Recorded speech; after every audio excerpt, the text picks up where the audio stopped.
Hello, YouTube. This is me. Audiobook is alive. Yes, this is my voice. Because I decided to change up things because YouTube decided that my channel should not be monetized. I should not get paid for my work because I use AI and we use content and repetitive content too. So please do go to my Patreon to support me. For $7, you will have access to all my novels I make, all my audiobook novels, for just $7. Wow, that's a great deal. Okay, and if you guys have any other advice for me to change up and hope so get paid for my work, do tell me in the comment section. Like and sub. Now back to the story. Have a good day. He hadn't seen the sun in decades. As he stood on the top of the crumbling remnants of the old harbor, built a long time ago, before the first leviathans settled into the surrounding sea, he reminisced about the man who had given him that chance at freedom. The insignificant, kind-hearted trader that spoke with a stutter, whose fingers shook, his eyes were wide and fearful, concerned and horrified at what he saw. A mouse stuck in a slaughterhouse. "I'm Julius," the man had said when he'd snuck into the black box. Without him, Ghoul might not be what he was today. He might not be a person, he might not be free, and Ernest Tillenhall might still be breathing. All because the mouse cut a single wire, before he lost his courage and snuck back into the shadows. That was almost 40 years ago. Since then he'd gone through 1,000 names and left 1,000 coffins empty, on a single-minded crusade to topple an empire. He never met the man again. He never met the man before. It was but a single meeting. It was but a few words.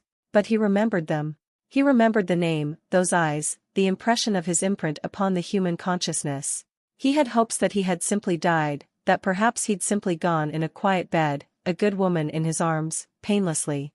Ernest's son had proven just as cruel as his father, unfortunately. He brought his arm forward, his fingers crushing the chain links in his grasp as the charred black mass of flesh, spines and grafted skin they held was dragged forth. To see the sun for one last time. A collar sat around its neck, a dog tag glinting in the fading light.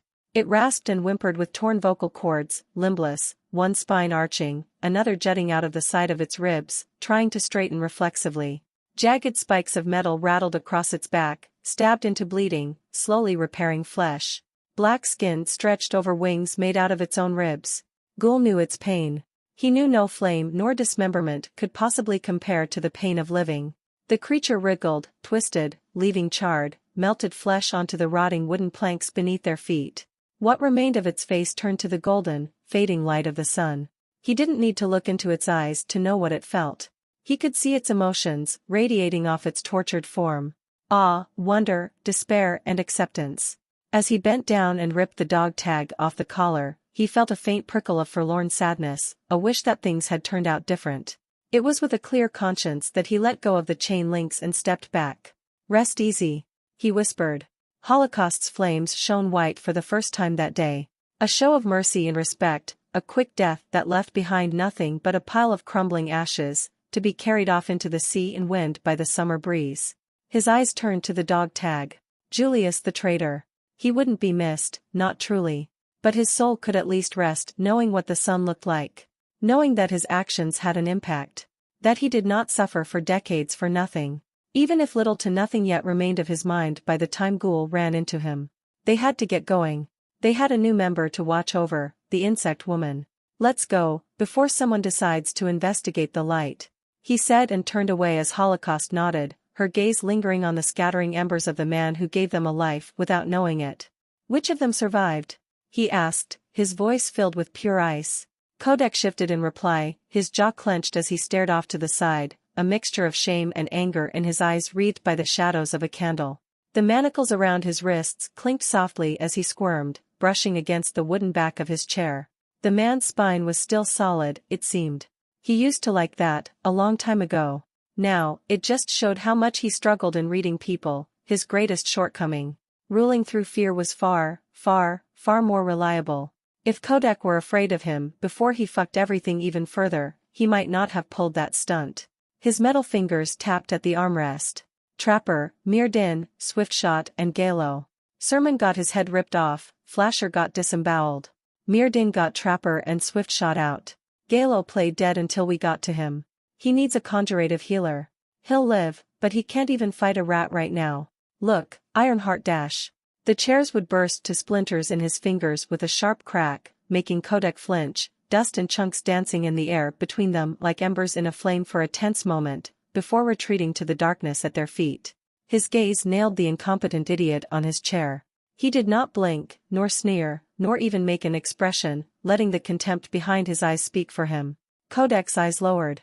With a slow, deliberate movement, he moved his hand to the side, and unclenched it, allowing frayed wood chunks to drop to the stone floor of the cellar, moving his fingers down his palm as if sprinkling salt on food to clean the crap off his glove. Then he shifted a little, lowering his brows. I don't care about your excuses, Kodak. You sent the butchers, our main strike force for Snake Eyes, as well as 30 greens, to hunt down 2 random bastards. Because they, what, hurt your feelings? Killed your old drinking buddy? Because we lost rep? He asked rhetorically, lowering his voice to a metallic, mocking croon, allowing a sneer to curl his lip as he leaned forward. Kodak tried in vain to fuse with his chair, grimacing. The syndicate had agreed with me that I'd station that team up to the top of the 3rd floor to keep the red peacocks out now that they retreated. They were to be there, ready for when the kingdom sent the army, any day now.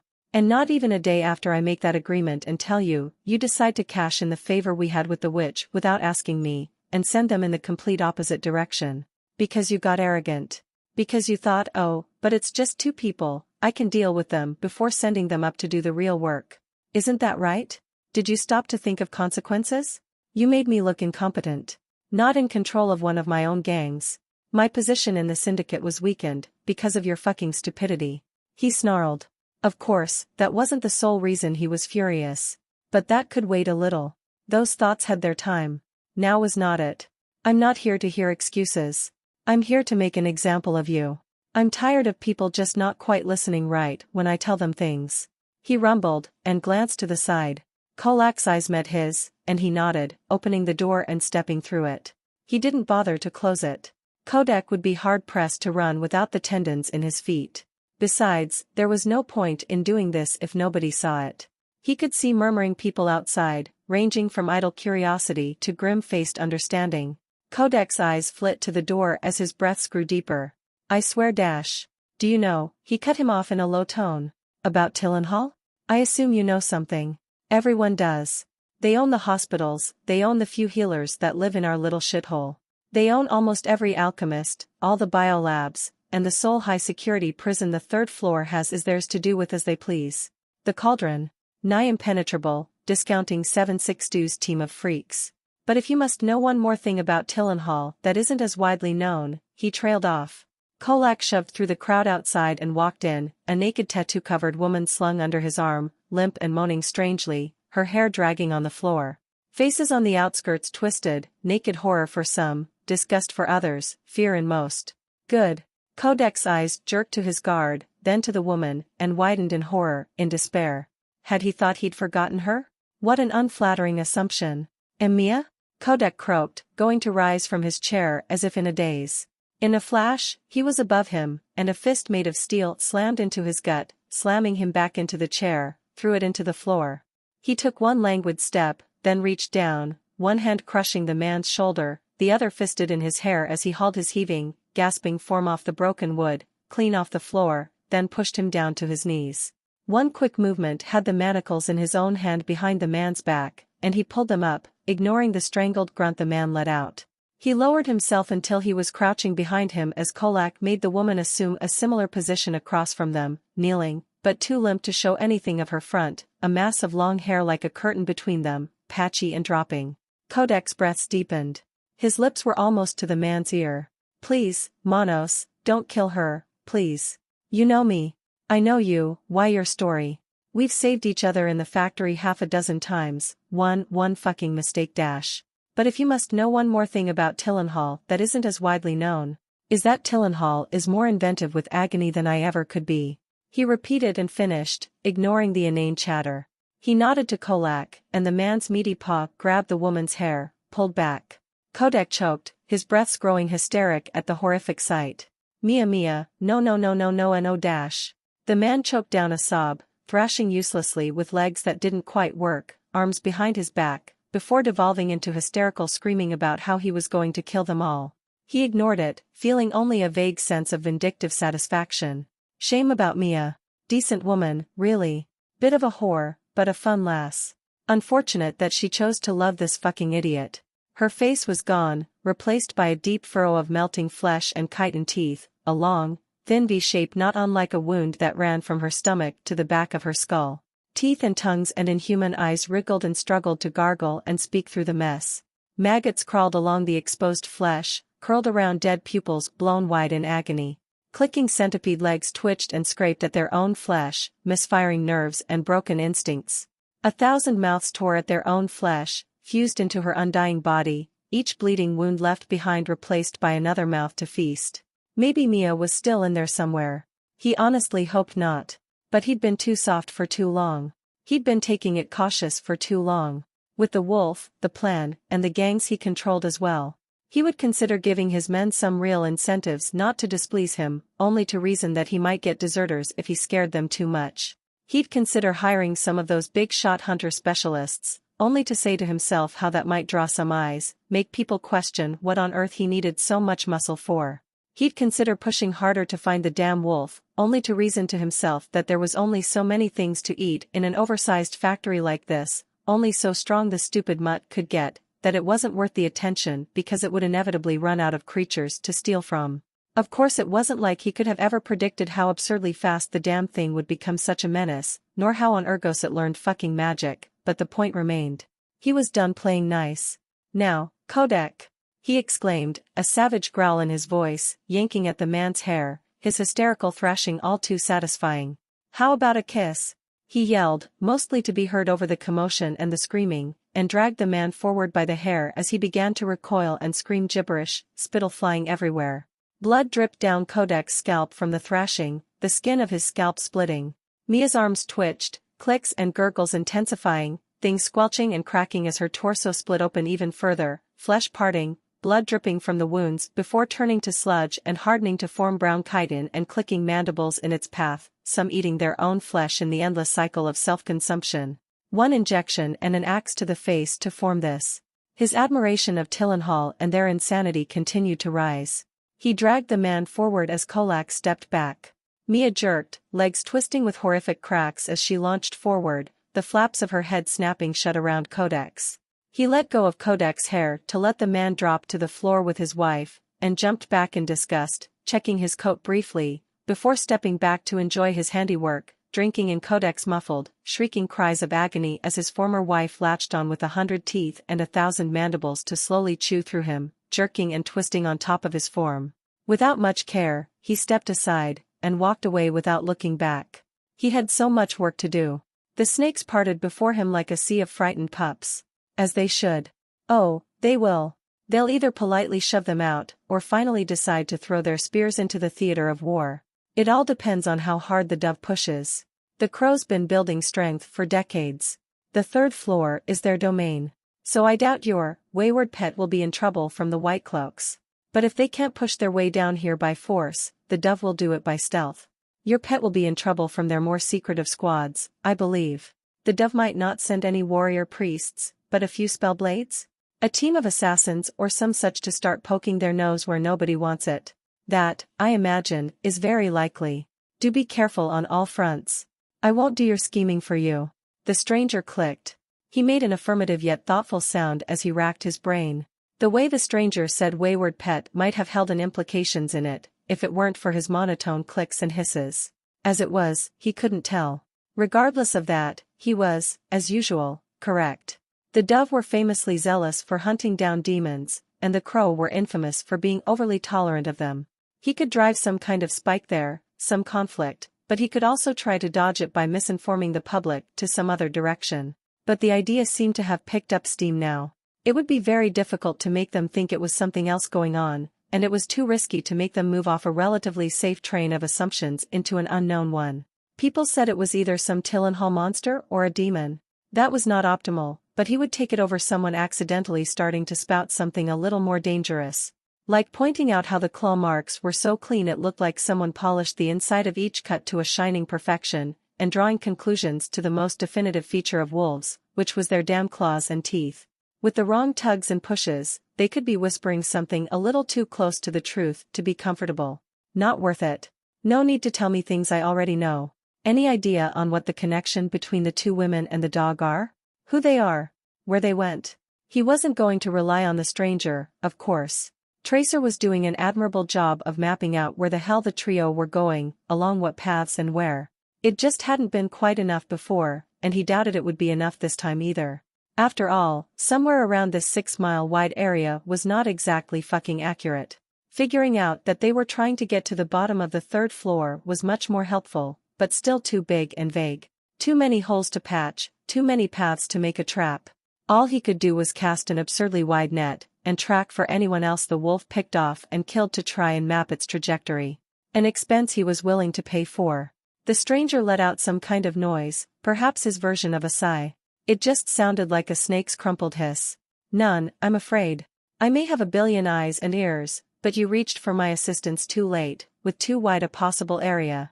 Haven't seen a glimpse of them, besides some rumors of laughing ghosts moving through the steel treatment factories, all along the Black Strip.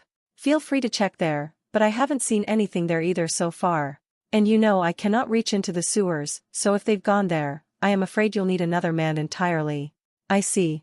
I'll deposit the usual check to your bank account. I'll ring you later if I have another task. He said quietly, the anger slowly having seeped out of him as he continued walking. And I'll be sure to name my price for that as well. Farewell, Ironheart. A small flash of mana, and the call ended, the sound bubble dissipating. He pulled the scarf down, and brought his left hand up, where an uncharacteristically bright and flashy ring rested on his pinky. He pressed a button on the outer side, and cupped his hand around the ring as he brought it close. With a series of tiny clicks and the faint strain of tiny mechanical joints, the golden ring's flat top extended outwards and unraveled like an umbrella, revealing a 3-dimensional rendition of a spinning carousel, hidden from the world behind his scarred fingers. Faded pink paper mixed with the yellow of age, drafted onto tiny metallic frills unfolding from its tiny cap. Unicorns and flowers filled the gaps, discolored, holding together by nothing but enchantments. A distorted, off-key jingle played as the tiny carousel spun, almost too low to hear, and for a moment, a mere few seconds, he let himself drift off to another time, a different place. He let himself feel that familiar pain, to let her know he hadn't forgotten her. That he never would. That this was all for her. Maybe he merely did so to brush away the guilt of what he'd done. Maybe this was his way of apologizing to her, for what he had become, a man he doubted she would ever be proud to call a father. Even so, he allowed himself that small moment, knowing that in times to come, he could, and would, do so much worse. With a deep breath, a weight on his chest, and a faint sting behind his eyes, he clicked the little button again, and watched the carousel's aging corpse descend into its little crypt with a little click. His hands dropped, and he pushed the emotions out of his mind, to be dug up in a late night with an escort in his bed and alcohol in his veins. He still had work to do. He always would, unless that mutt was in a cage. And I'll be sure to name my price for that as well. Farewell, Ironheart. Myrina spoke through the bug's clicks and hisses and buzzes, and the moment the call ended, she released her control of the swarm, breathing out a deep sigh as she let the bundled cloud of chitin and wings scatter away from the crystal. She was getting better at doing that, but progress remained glacial. And unpleasant. She rubbed chitin fingers into the edges of her eyelids, trying to soothe that persistent pressure and stall its inevitable build-up to a migraine. It was an ability that was barely worth the pain and trouble in her opinion, considering that all it did was make her a range-limited version of Iraq and her spiders. There weren't supposed to be any side effects like a headache, but she was an unfinished project when Ghoul and Holocaust got her out, at least according to her file. It was entirely likely that her body wasn't quite at the stage where she should be doing what she was, but Ghoul needed her.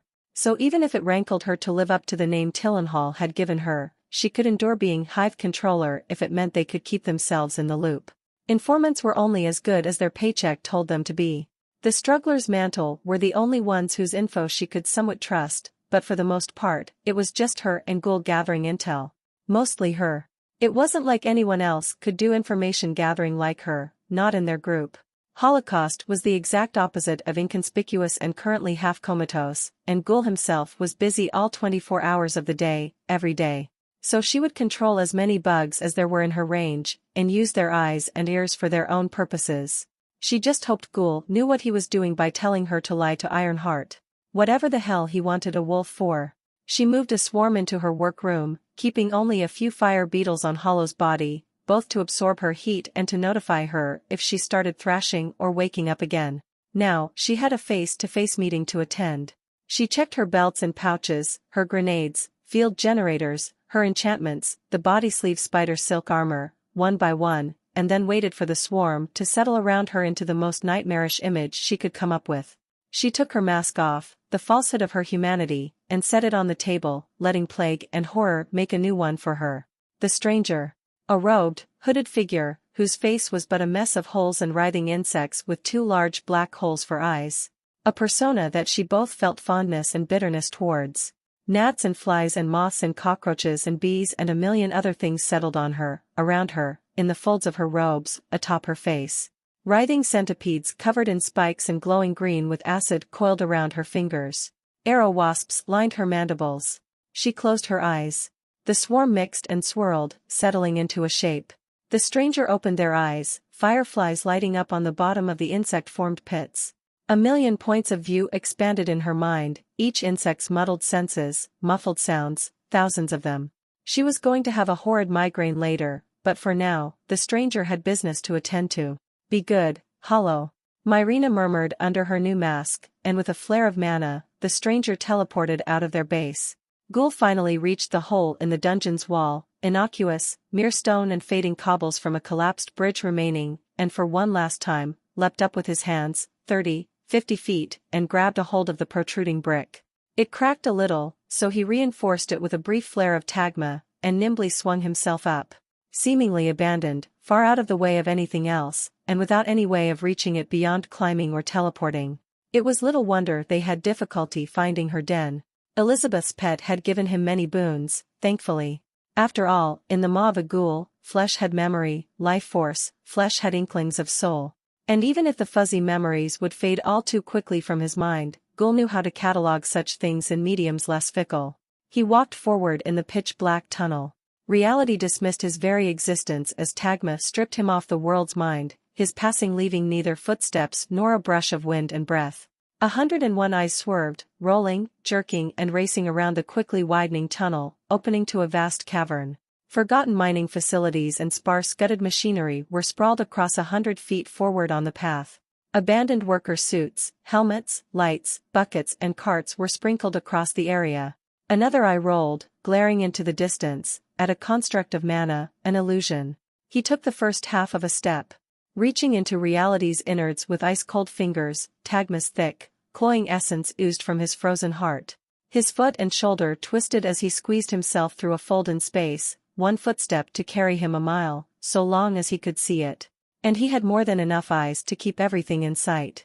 He took the second half of a step, and saw the illusion shift behind him from the sudden disturbance, the cavern's entrance that he left behind now barely a blink of dim light in the distance. Here though, there was more than enough light.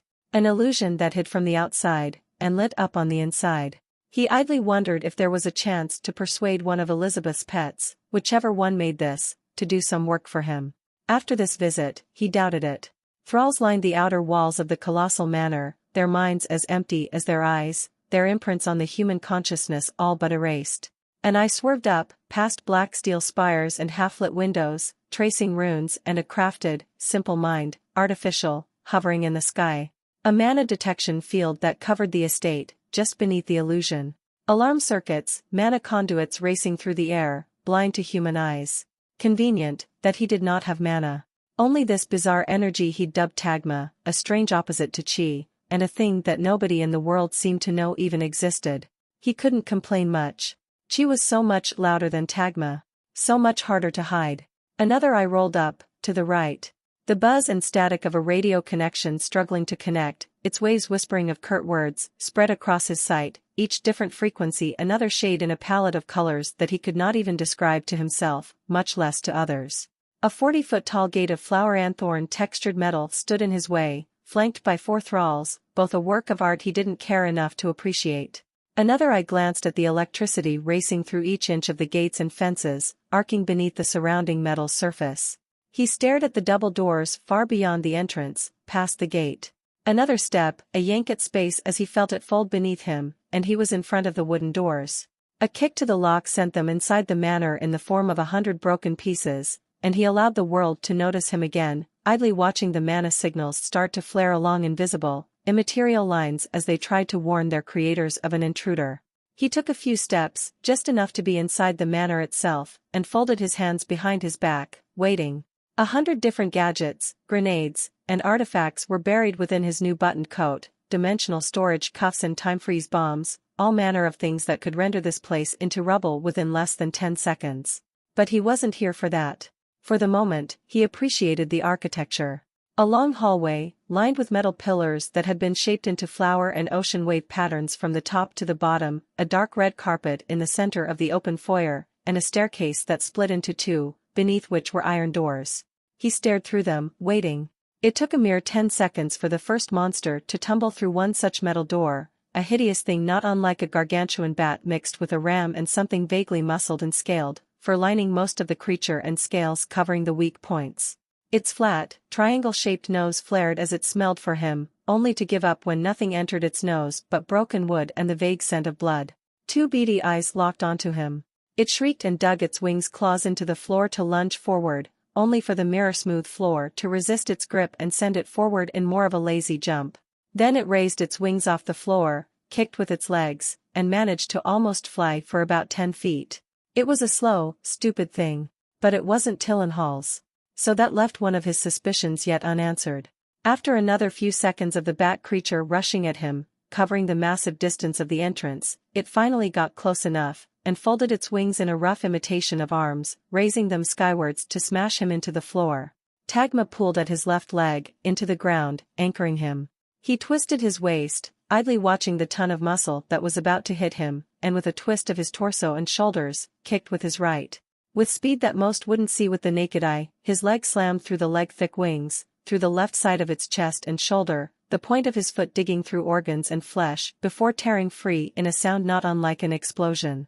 The creature didn't get to vocalize its reaction, flying back 30 feet in a flailing spin as its gore splattered all over the second floor railing, the pillars, and the smooth marble floor, blood dripping down the metal flowers. A very low one, designed to pull a small power play by making her guests look up at her.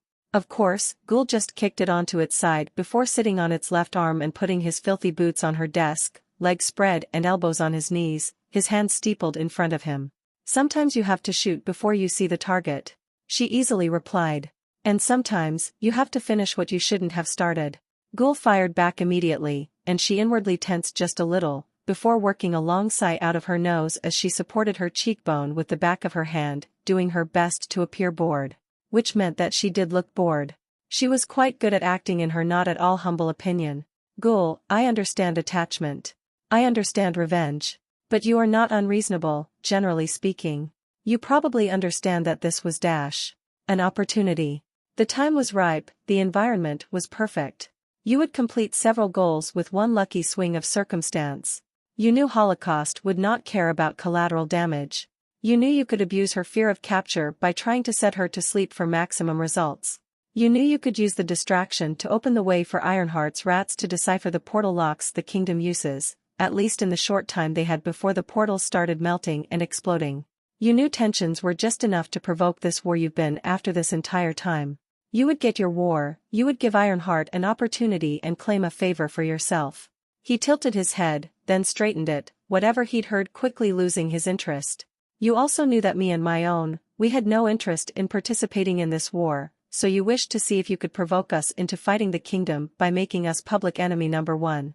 A very smart move all around. But if one single thing went wrong, you would show your hand with little to nothing to show for it. I suppose I respect that gamble of fate.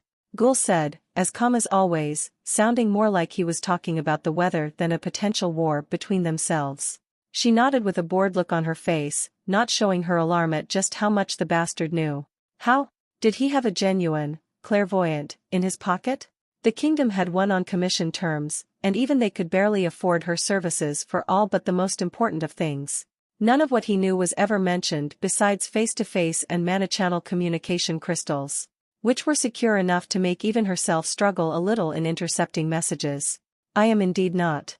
And I know you care not for pleasantries, so I'll be blunt. Why did you come here, knowing all this? I was expecting you to try and kill us.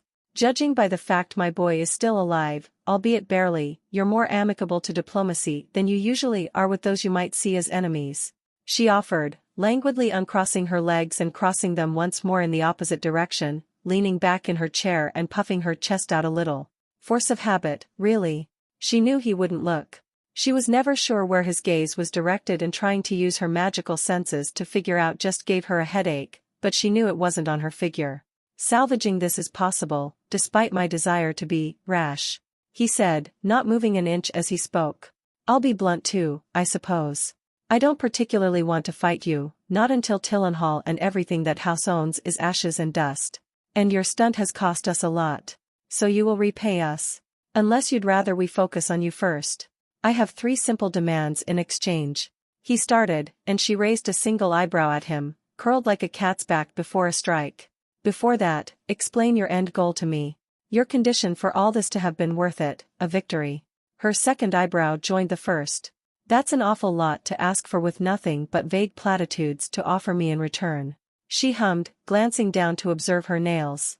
I will offer you nothing but a guarantee that you will not find your children hanging off their entrails from a white feathered banner. He dryly shot back, and she slowly turned still, her serpentine eyes boring into the numbers scrawled onto metal, where eyes should be, slowly narrowing. Threatening to drag the dove down here was unwise for even himself, but he could evade them much more easily than she and her own could. Somehow. Bold threat to make in my own home, corpse. She icily intoned. It is. He simply stated, and she settled her unamused, slit-eyed glare onto his faceplate. She might be able to take him in a fight, but it would never be a certainty of which of them would win. It would never be a certainty how many of her children and creations he'd kill before dying either, so even if she won, there was a good chance she might not have really won. And she knew full well he meant every word. The goal is to instill House Kerval upon the throne, and become one of their keys to power. The spear, shield, and cloak and dagger, so to speak. The second key is Fata Morgana and his Crow's Church on the religious front, and the third would be the East Halatnian Tersees Trade Company, which would take over as the main trading force. That would be a victory. She admitted, feeling like she'd just been forced into swallowing something sour. He tilted his head a bit, then nodded. House Kerval is beloved by the common people, especially with the Crow Church's backing. But I don't believe you. You don't settle for seconds. You would either be using House Kerval as a proxy to lead the country from the shadows, or hold something over them to make sure they only do as you say. Free of the 6-winged dove's pressure and free to access all you could need to strengthen your covenant, without being in public scrutiny or bound to much duty beyond replacing the guard, essentially. A good plan. One I'm not even disapproving of. I'd like the dove to have its wings clipped as much as anyone else. Assuming you achieve your goals, somehow. And of your other allies? He asked, in a tone that made it abundantly clear he knew they were no such thing, not really. We'd get rid of them, of course. Every crime lord, gang, and general undesirable. The syndicate the Dungeon Barons have formed is a shoddy council formed by necessity and haste. It'll crumble into infighting the moment we win, and I'll just mop them up one by one before they realize they're a dying breed. She replied with an easy shrug, hiding how much she wished to remove Ghoul's head from his shoulders. She didn't like being questioned like this. But she had betrayed him by making Iraq Trail Holocaust and prodding her into kicking down the first domino, and judging from his decades-long crusade to destroy Tillenhall, he was unlikely to ever forget it, so she could do the minimum and try to smooth things over a little. He didn't seem inclined to be her mortal enemy, but this was a game of interests. She couldn't be sure. I see. My demands are simple, and we'll seal them in a magical contract, of course. First, unless you want me and whoever follows me to be your enemies until the end of time, you will give us every tiny shred of information you have on House Tillenhall, and you will not ever, for any reason, interfere with what we do with that information. And if we fight alongside you against the upper city, you will even actively assist us in destroying Tillenhall, completely and utterly. And nothing, absolutely nothing that they have worked on, researched, or accomplished, will ever see the light of day. They will be scrubbed off the history books. He proposed, and she hummed, staring into space as she considered it. She was planning on getting rid of House Tillenhall anyway. They were too prideful, too secretive, and too powerful for her or any of her genuine allies to be comfortable with the idea of their prolonged existence. Sure, she would lose something of great value, especially considering the possibilities of House Tillenhall's magic tech mixed bioengineering and her own monsters created from witchcraft, but was it worth it to keep a viper around just because one wished to milk its venom? In her mind she'd plotted for it to be a fast, decisive strike that would ruin them before they could get their bearings, but she'd take what she could get. Then she could use her considerably more weighty resources to get rid of 762, should it be needed. Because she had the feeling Ghoul would actively work against her until the end of time the moment Tillenhall was done for. The man's entire drive and purpose seemed laser-focused on vengeance, and she'd slighted him quite heavily by double-crossing him. It was necessary, and she'd do it again if it meant getting the same wonderful results it had reaped for her, but that was the obvious negative to it all. And if Ghoul and his team did get involved, having the chance to essentially buy Ghoul's combat power, even if only once, all in exchange for something that aligned with her goals regardless, like helping them mop up every last Tillenhall associate? It wasn't a steal of a deal, due to all the trouble it would cause her, but it was surprisingly even-handed. After another short moment of thinking, she nodded. Accepted. Good. Second demand. I want your arm, and I want Araka's legs. 4 of them. If not, 4 pints of blood would work. I won't reveal details, but your opportunistic backstab did a number on Holocaust. So, I have to pick up the slack a little. I'm sure you understand. He said mildly. She paused, her eyes slowly narrowing as she tapped her nails on the desk. The way he worded it made it sound like it would be quite a power-up to consume parts of her. And he would be right, if what little she understood of his absurd nature was right. Additionally, she was not an idiot. She was a vampire, they made blood magic, and they were thus equally capable of making sure it couldn't be used against them. She also knew that they were magical creatures, so any attempt at biochemistry would be quite wasted on them, and nobody capable of it existed outside House Tillenhall. People that Ghoul would rather skin alive than talk to. So there was little to no risk to give in to this demand. The thought of her child hobbling around the manor with half her legs made her inwardly seethe with fury, but she could accept it.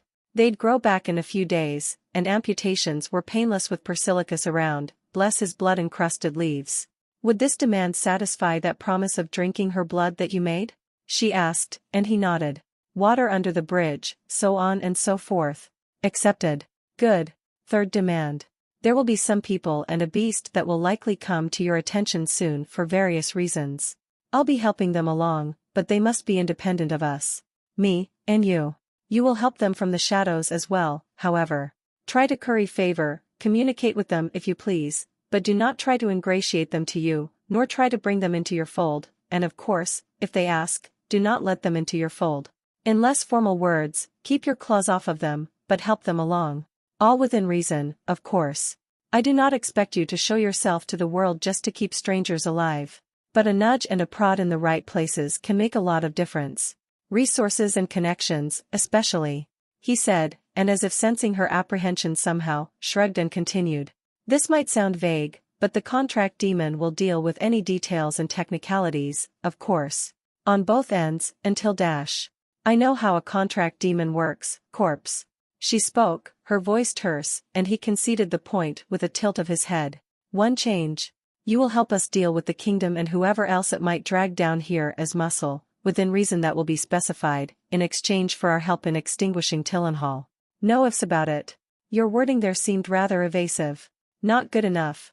I'll happily lend you Holocaust for a few fights if you please, proportional to how much you help us, but me and my other members have too much on our plates that is too important. I'm only ever going to come fight the kingdom if you personally come down and help me eviscerate Tillenhall. Tit for tat. As for Holocaust, if you do take her for a couple fights, you will give us notice beforehand to see if she can make it. He shifted a little, as if stiff, making her wonder if he was acting more human on purpose for some reason. I will not send her into a desperate fight without intel or anything like that. I trust you understand that she'll be retreating the moment things start looking bad, and that she is very hard to boss around. And if you try anything on her, no matter what it is or how you do it, I'll make sure to give Tillenhall a break as I make sure everything and everyone you know dies screaming before coming for you. He finished, his voice still as average and calm as ever. Her lips curled into a mocking sneer as her brows raised. Do not presume you can do that much. But she emphasized as she dragged her spells back under her skin and let her mana thicken that paper-thin barrier that stopped them from exploding. That is fair enough. Are we in agreement? We are. He took a little box out of his pocket, and with a brief press of a button and a tilt of his head, a rectangular metal chest appeared over her desk and dropped on it with a heavy thud.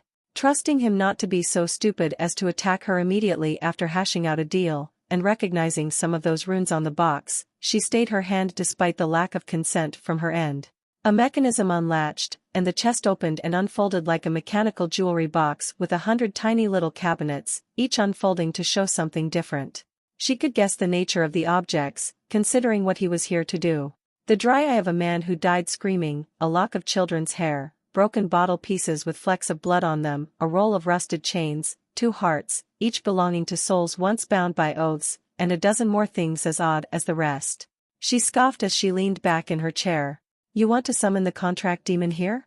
Now? She asked, and he nodded as he twisted to the side and finally took his boots off the edge of her desk before standing upright, surveilling the floor for a good open spot. I'm a busy man, Lisa. More so even since you pulled your stunt. She felt her eye twitch. Do not call me that, she carefully intoned as she got up, inwardly seething over that stupid nickname. Our friendship ended when you decided that chasing revenge was more important than helping me as I lay dying on the floor with a sword in my chest. She forced out, and he turned his head towards her, just an inch, only to say the absolute last thing she ever expected him to say. I am sorry about that. Just as I know that inwardly, you are sorry about what you pulled on me and Holocaust. But we both know that were we to go back, we would do the exact same thing again. What we did, what we must do, and what we will do will not change. So let's not get into that discussion, and just get this over with. He finished, and she just stood there for a moment, blankly staring at him. How certainly he said that she was sorry about what she had done, that took her entirely by surprise. How did he know that? Was he a psychic? She was warded against that, everything within 1,000 feet of her dungeons were. He didn't even have mana, he had no soul. She narrowed her eyes in suspicion. Why do you think I'm sorry? She asked, her impression of incredulity flawless. And just like usual, it felt like he saw right through it. Somehow. Fucking bastard. He didn't smile so much as bare his shark teeth at her, a sight that made her horns itch to ram into his face. I know you and yours, Lisa. Now, if you could get a thrall you don't mind losing? He said, and pulled his lips back down, reaching for the hearts, before turning around and kicking aside a Peranian rug that she quite liked. Cleaning her office after this entire debacle was done would take her thralls ages. She sent an order to a few of them, as well as a short list of items they'd need that Ghoul hadn't brought. Then she mutely picked up every single ingredient with her mana, floating them around and skillfully setting them into a perfect 4-tiered circle on the floor beside her desk. Ghoul stared for a second, before mutely offering the hearts to her, which she spitefully took last. Then they waited. Atra stared at her new bronze Acherite wand beside her new shield, bright and waxed on the floor between her and Silthan's beds, gleaming iridescent silver as the enchantment did its work. Were its price not the lives of half her team, she would have been ecstatic. In hindsight, her frustration at not being allowed to find that awakened dog she tried to control next to the bone pits with her skill was probably ridiculous. If she had managed to have it as her companion, it would have only added more grief to the whole situation. There was no mere animal that could have survived that. Her spirit summons had gotten shredded, over and over again until they were wrung dry along with her mana.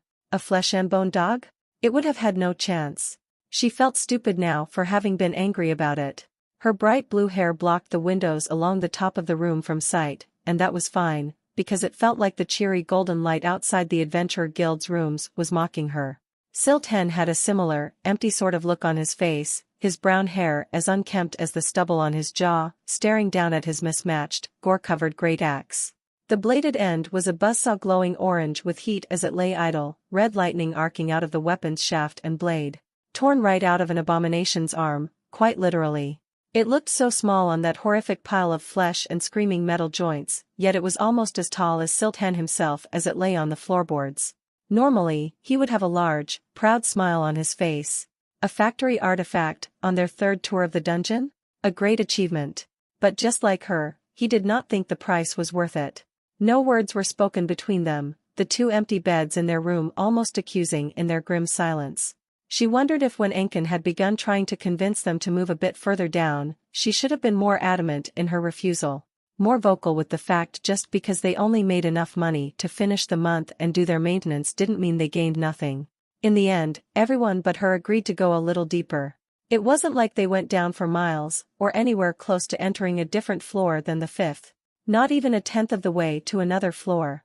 But just 3 hours away from the portals, they were forced to run back, forced to change their objective from fight and gather golem corpses to survive.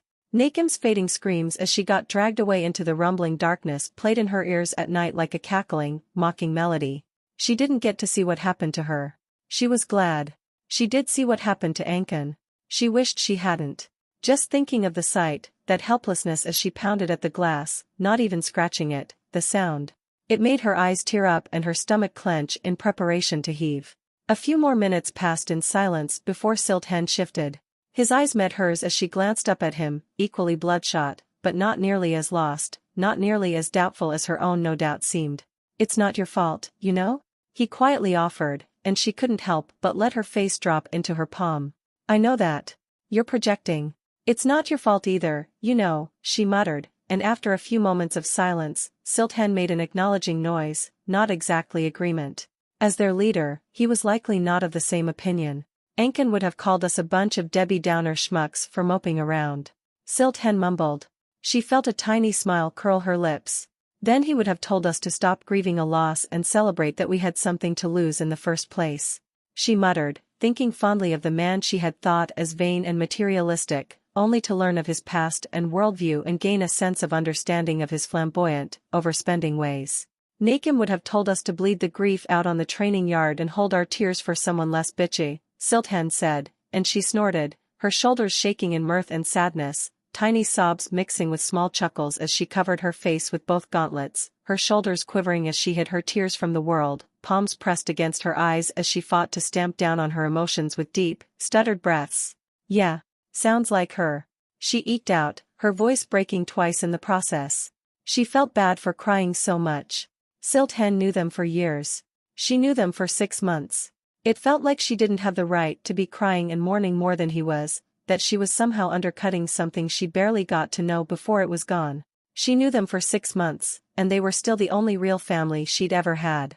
"We've got enough to take a small break, you know? Regroup, reevaluate.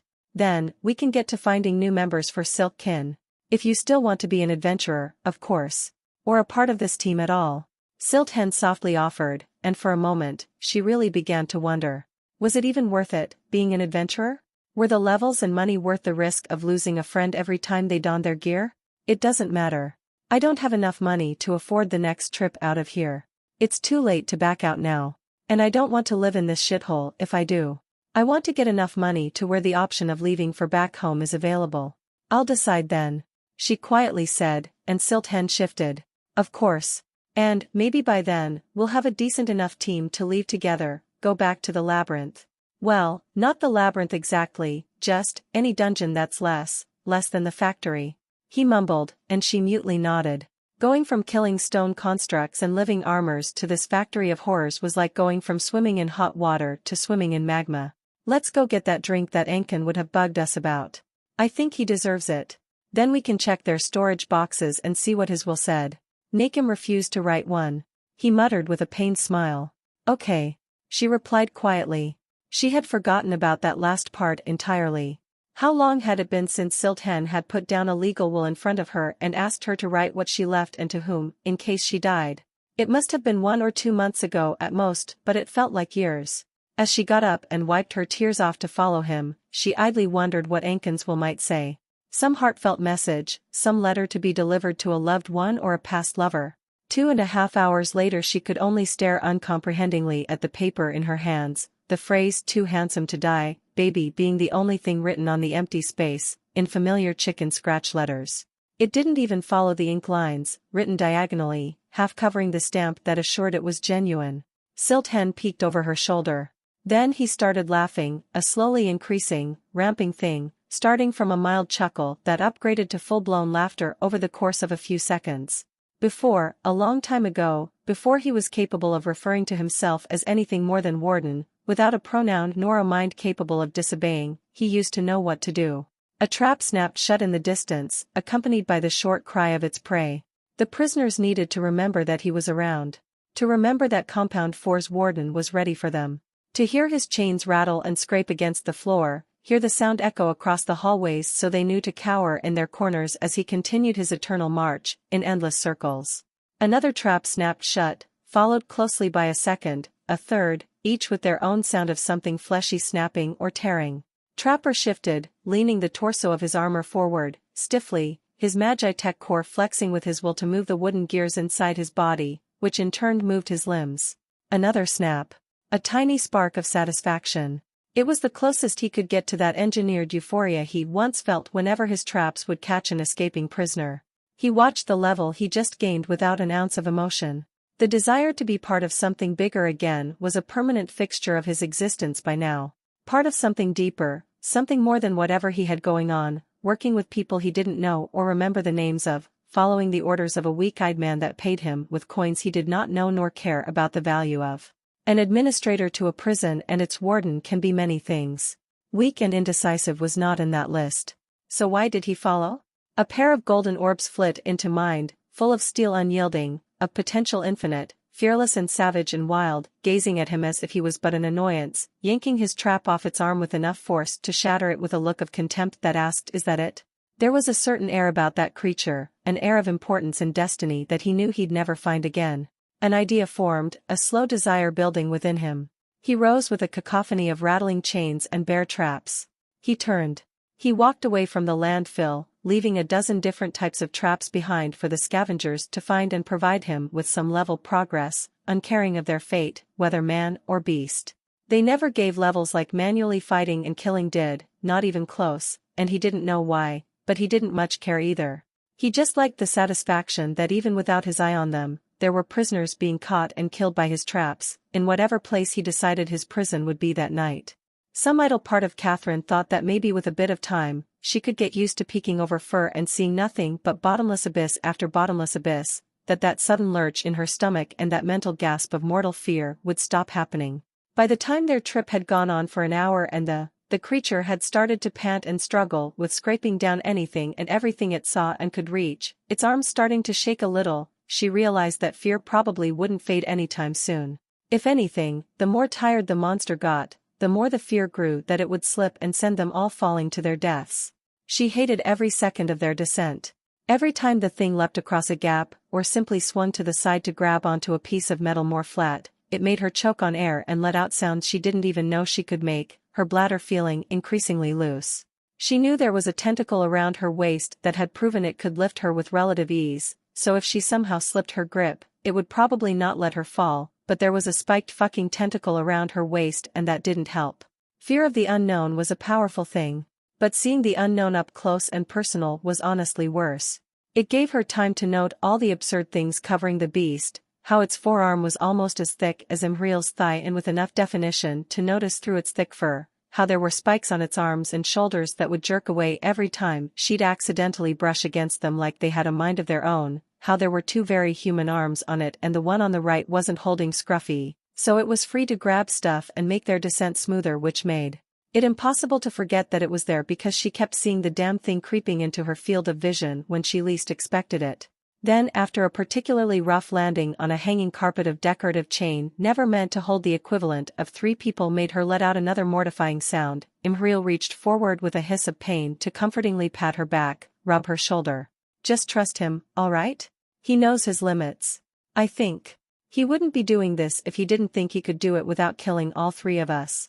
As if in agreement to a statement she honestly hoped the creature couldn't understand, the beast let out a strange chuff filled with a sense of trying to comfort, of sorts, a bizarre inflection to it that couldn't be natural. It leaned its head back as far as it could to rub the top of its head against the top of hers as she tried to cringe away, feeling the dried blood on its fur scratch a bit of the skin on her forehead. It was actually, oddly comforting. Some of the fear she had of the monster left her. Then as its head straightened again and a 4th arm crept into sight so it could shimmy down the length of the chain, she noticed a horrifyingly familiar golden ring suddenly open on the base of its neck. She stared at it uncomprehendingly. The ring blinked, before glancing down past her head to stare at Imhriel. The fear that left her quickly returned tenfold, mixed with a healthy dose of disturbed anxiety. She felt a little sick. "Hey buddy." Imhriel reached past her shoulder to rub at the fur beneath the eye, as if this was perfectly normal and expected, and some of her earlier words began making sense. Why she was so hesitant to speak details of the beast, why she was warning her that she might realize some things about it that would alarm her. And she was right, it all alarmed her, every inch of the strange creature. Yet none of it made her mouth dry and forced shivers to crawl up her spine as much as the bizarre, unfathomable ease with which she watched those bloodless claws sink into solid steel like it was literally not even there, over and over and over and over again, leaving behind thin slits inches deep. She was literally riding on the back of some Tillenhall magical monster that Imhriel had somehow tamed or, not actually. Not tamed. This thing was not fucking tame. If anything it looked more like it was bossing Imhriel around instead. That realization made everything worse. Their descent continued, until eventually, while sliding down the smooth backside of a spire, it spotted a thick pillar of steel that led down to a steel bridge connecting two cliffs made of buildings and houses on two opposite dungeon plates, and after another heart-stopping leap, began to slide down, fast and quick. A second after the smog revealed rough outlines and shapes, she couldn't help but have a moment of panic as she saw the dozens of people on that gargantuan bridge, mere specks of moving black among steel plates almost 200 feet wide. Wouldn't they see them? Then their descent slowed to a stop, and the creature shimmied around the metal pole, opening the eye on its neck again and turning its head to stare behind her. She turned, seeing nothing but the large, flat arches that followed along atop the bridge, extending several hundred feet off safe ground, giant pie-shaped towers of black-brown steel that extended wires as thick as people down to the bridge below. It wiggled its legs and butt as it placed itself at an odd tilt, bracing in a way she had grown horribly familiar with as it took a bizarrely deep breath, and she felt her eyes bug out in panic as she realized what this psychotic murder banshee dog was about to do. The top of the closest tower was at least 60 feet away and half that distance down. There was no way. Black, coiling smoke oozed out of the creature's fur and consumed her, devouring all her senses but touch and smell. She stiffened in panic. Something slammed into her with the force of an iron wall, impact transferred through the creature's back into her front, and she felt air yank at her clothes as her sense of balance began to spin and flip, her blood and organs yanking at her insides as she soundlessly expelled air out of her lungs in a dark, soundless void. Another impact from behind her, a duller one, and then a third, both enough to take her breath away but not enough to hurt. A final bone-rattling impact that rolled with the one who tanked it, who seemed to be the monster, and the mixture of that impact slamming into her stomach, the involuntary clench of the tentacle around her stomach, the hours of gut-clenching fear and tension, and the spinning world around her forced her to punch down and writhe to escape as she felt her stomach heave, legs kicking. She wasn't sure what she punched, but the monster jerked in surprise, the tentacle around her stomach pulling her aside. And out into the world again, away from that endless void, tossing her away with a lagging flick, the tail unwinding and making her spin as acid filled her mouth, the backpack full of their supplies finally detaching from her shoulder. She barely managed to roll with the impact of her side hitting the ground and push herself up on her hands before she began vomiting on what she assumed was the floor, no matter how much it rocked and spun and wriggled. A few seconds passed where all she could do was gasp and retch, exhausted, furious and scared and confused and overwhelmed and a dozen other things that all added up to making her feel like she was losing her fucking mind.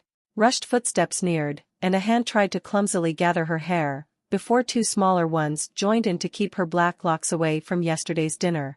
Heavier, clicking thuds neared too, irregular to the point of being rhythmless, and she flinched away as a snout prodded her head, the smell of blood and filthy, wet dog filling her senses.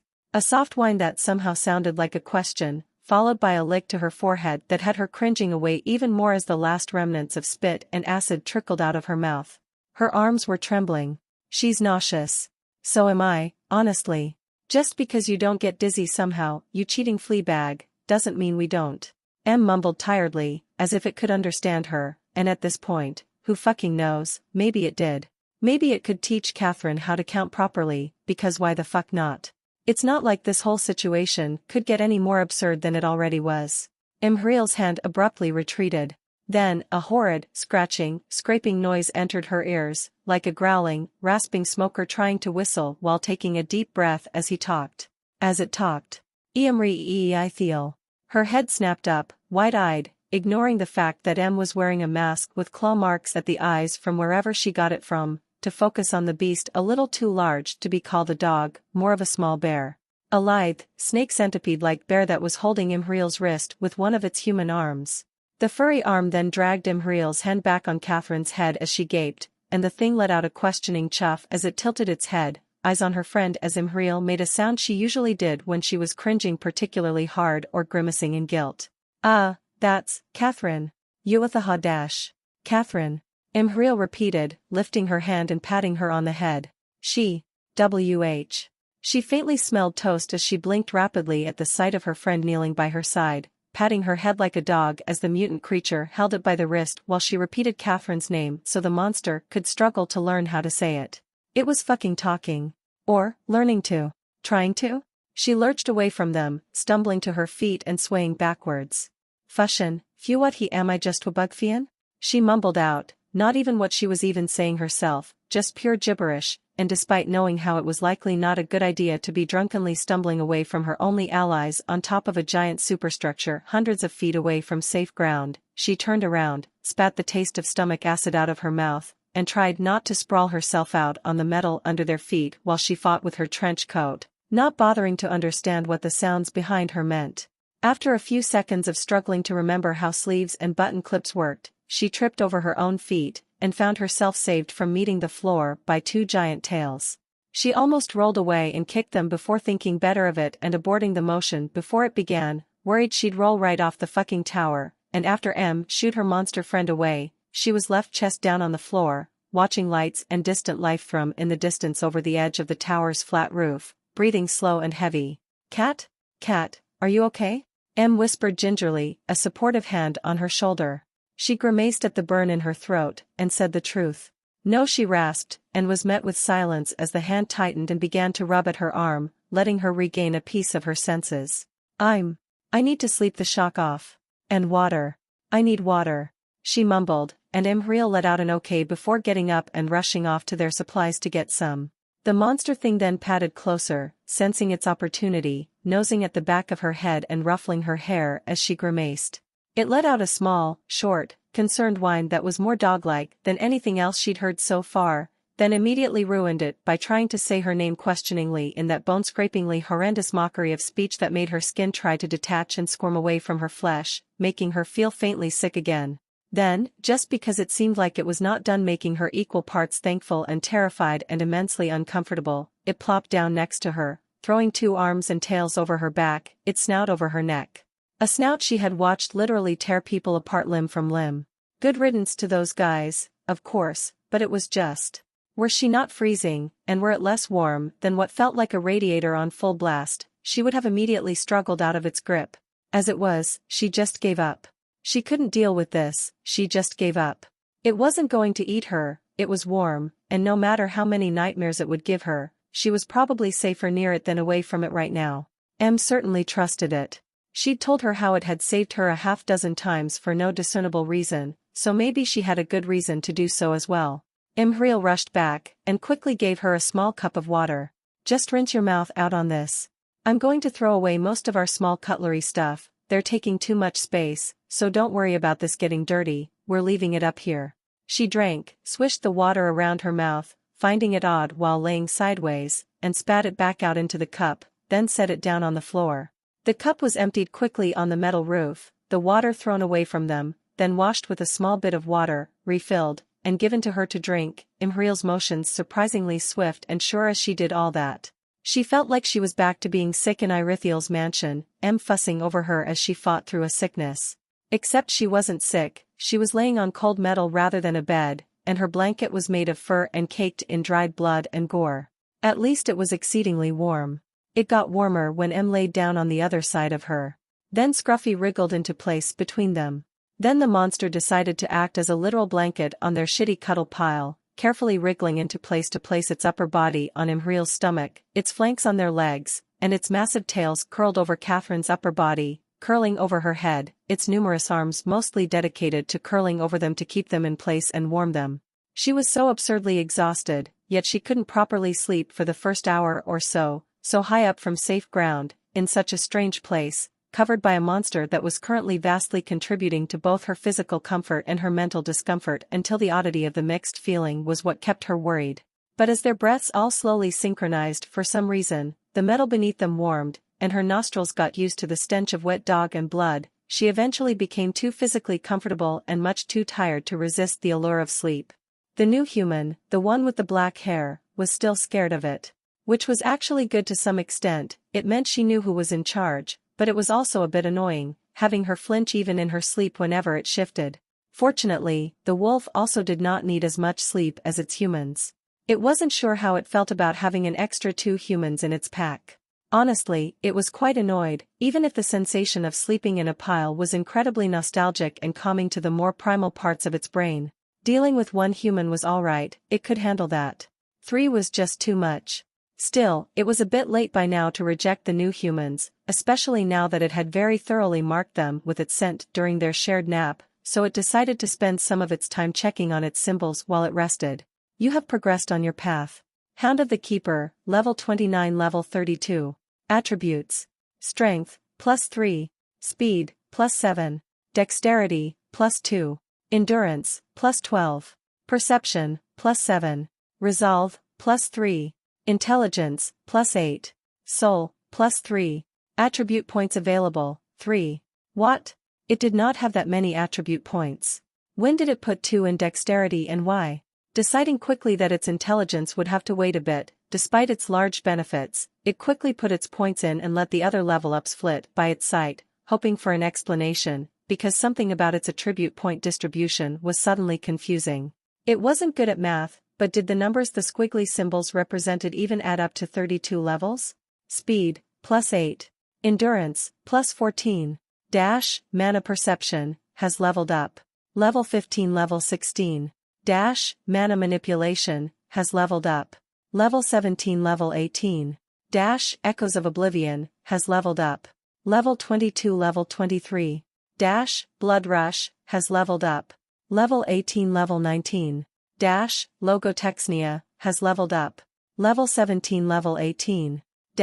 Sonic Blast, has leveled up. Level 8, level 10. Danger Sense, has leveled up. Level 4, level 5. Acquired skills. Unearthly Howl, level 1. Spike Shot, level 1.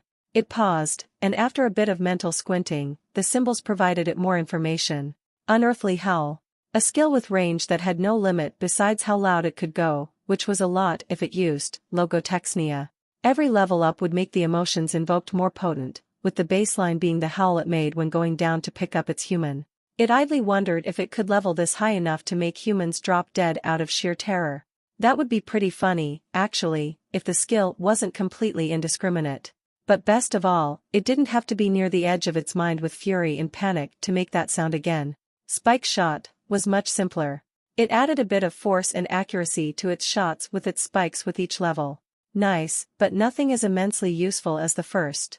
Acquired title. Unseemly Horror. You are known to thousands, and feared by just as many, however distorted or obscured your visage in their minds. Gain +2 to all attributes. Known to thousands. That was probably not great, even if it was expecting it with how much it abused its lungs and mana reserves that fight to make enough noise to buy time. It also explained the sudden increase in attributes that it had been certain it had not put that many points into. That was an absurd improvement. It had been wondering while falling down, what exactly had just given it that sensation of invincibility, that sudden rush. It was this title. Incredible. Then again, how many creatures could do what it did down here? It could think of none.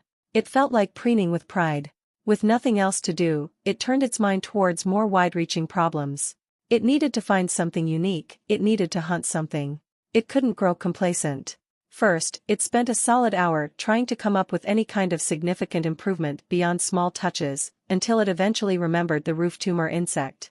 More specifically, its hydraulic-powered body, a way of movement that could provide incredible power and speed for little cost, but one that utterly crumbled and became useless at even the smallest leak of inner fluid.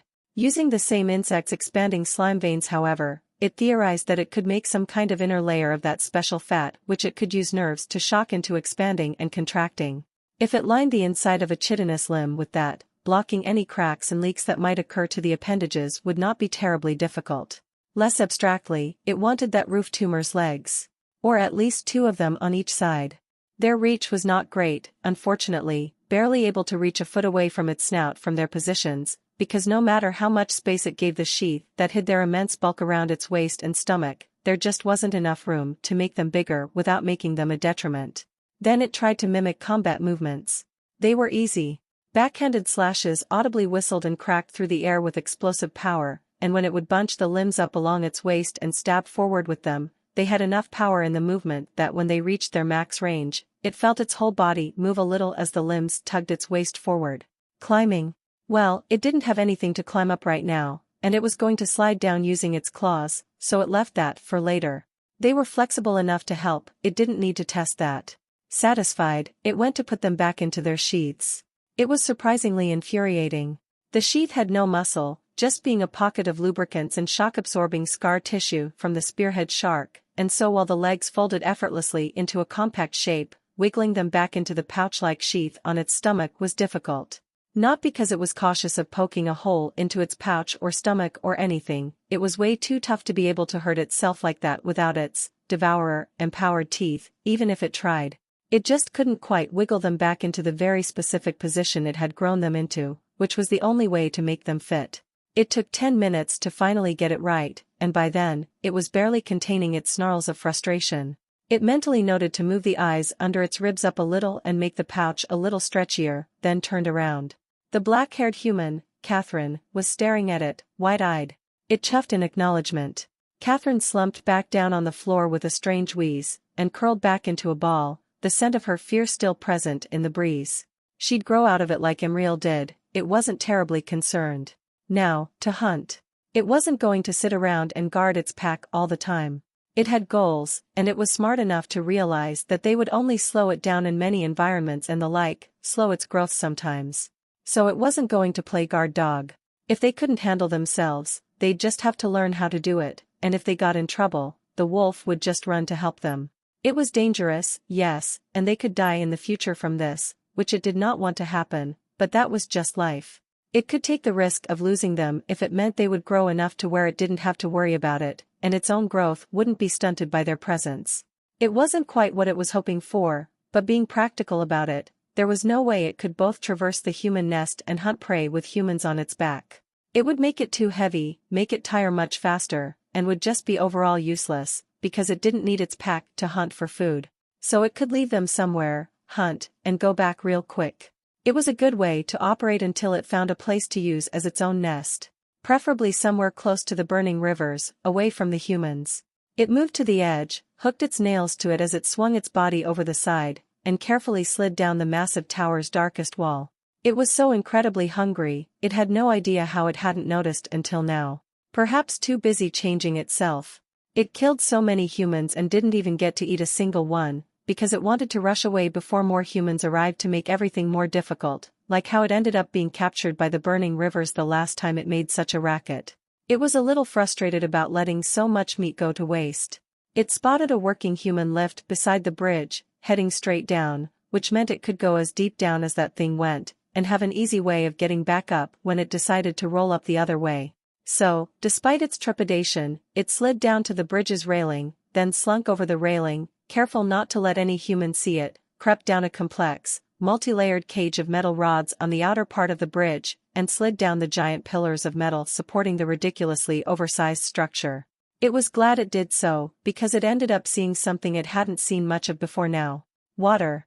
Not clear water, and it was still tainted by a few creatures it could recognize from down by the burning rivers, but it was currently looking down at a stream of water several feet deep, and surprisingly not hissing with toxic chemicals. It took a moment to consider something as it hung from the metal pillar supporting the bridge above, one that cut the river in two before it joined back together. It tilted its head, glanced to either side of the gaping, V-shaped chasm that this 100-foot-wide river of sorts was within. A lot of windows, too many to count. An almost equal number of short walkways welded onto buildings that seemed to barely manage to hang over the river too, and it wondered if it could make them all tumble down to their death with a few select snips of its claws. It didn't have any particular reason to ponder the thought besides amusement, really. If killing 30 attacking humans hadn't given it more than 1 levels, it wasn't sure it would ever be worth it to kill hundreds of random ones in their sleep just for a couple of levels, either. It eyed the water again, eyed the jumpy green creature that was usually found by the burning rivers, a weird croaky ball of flesh.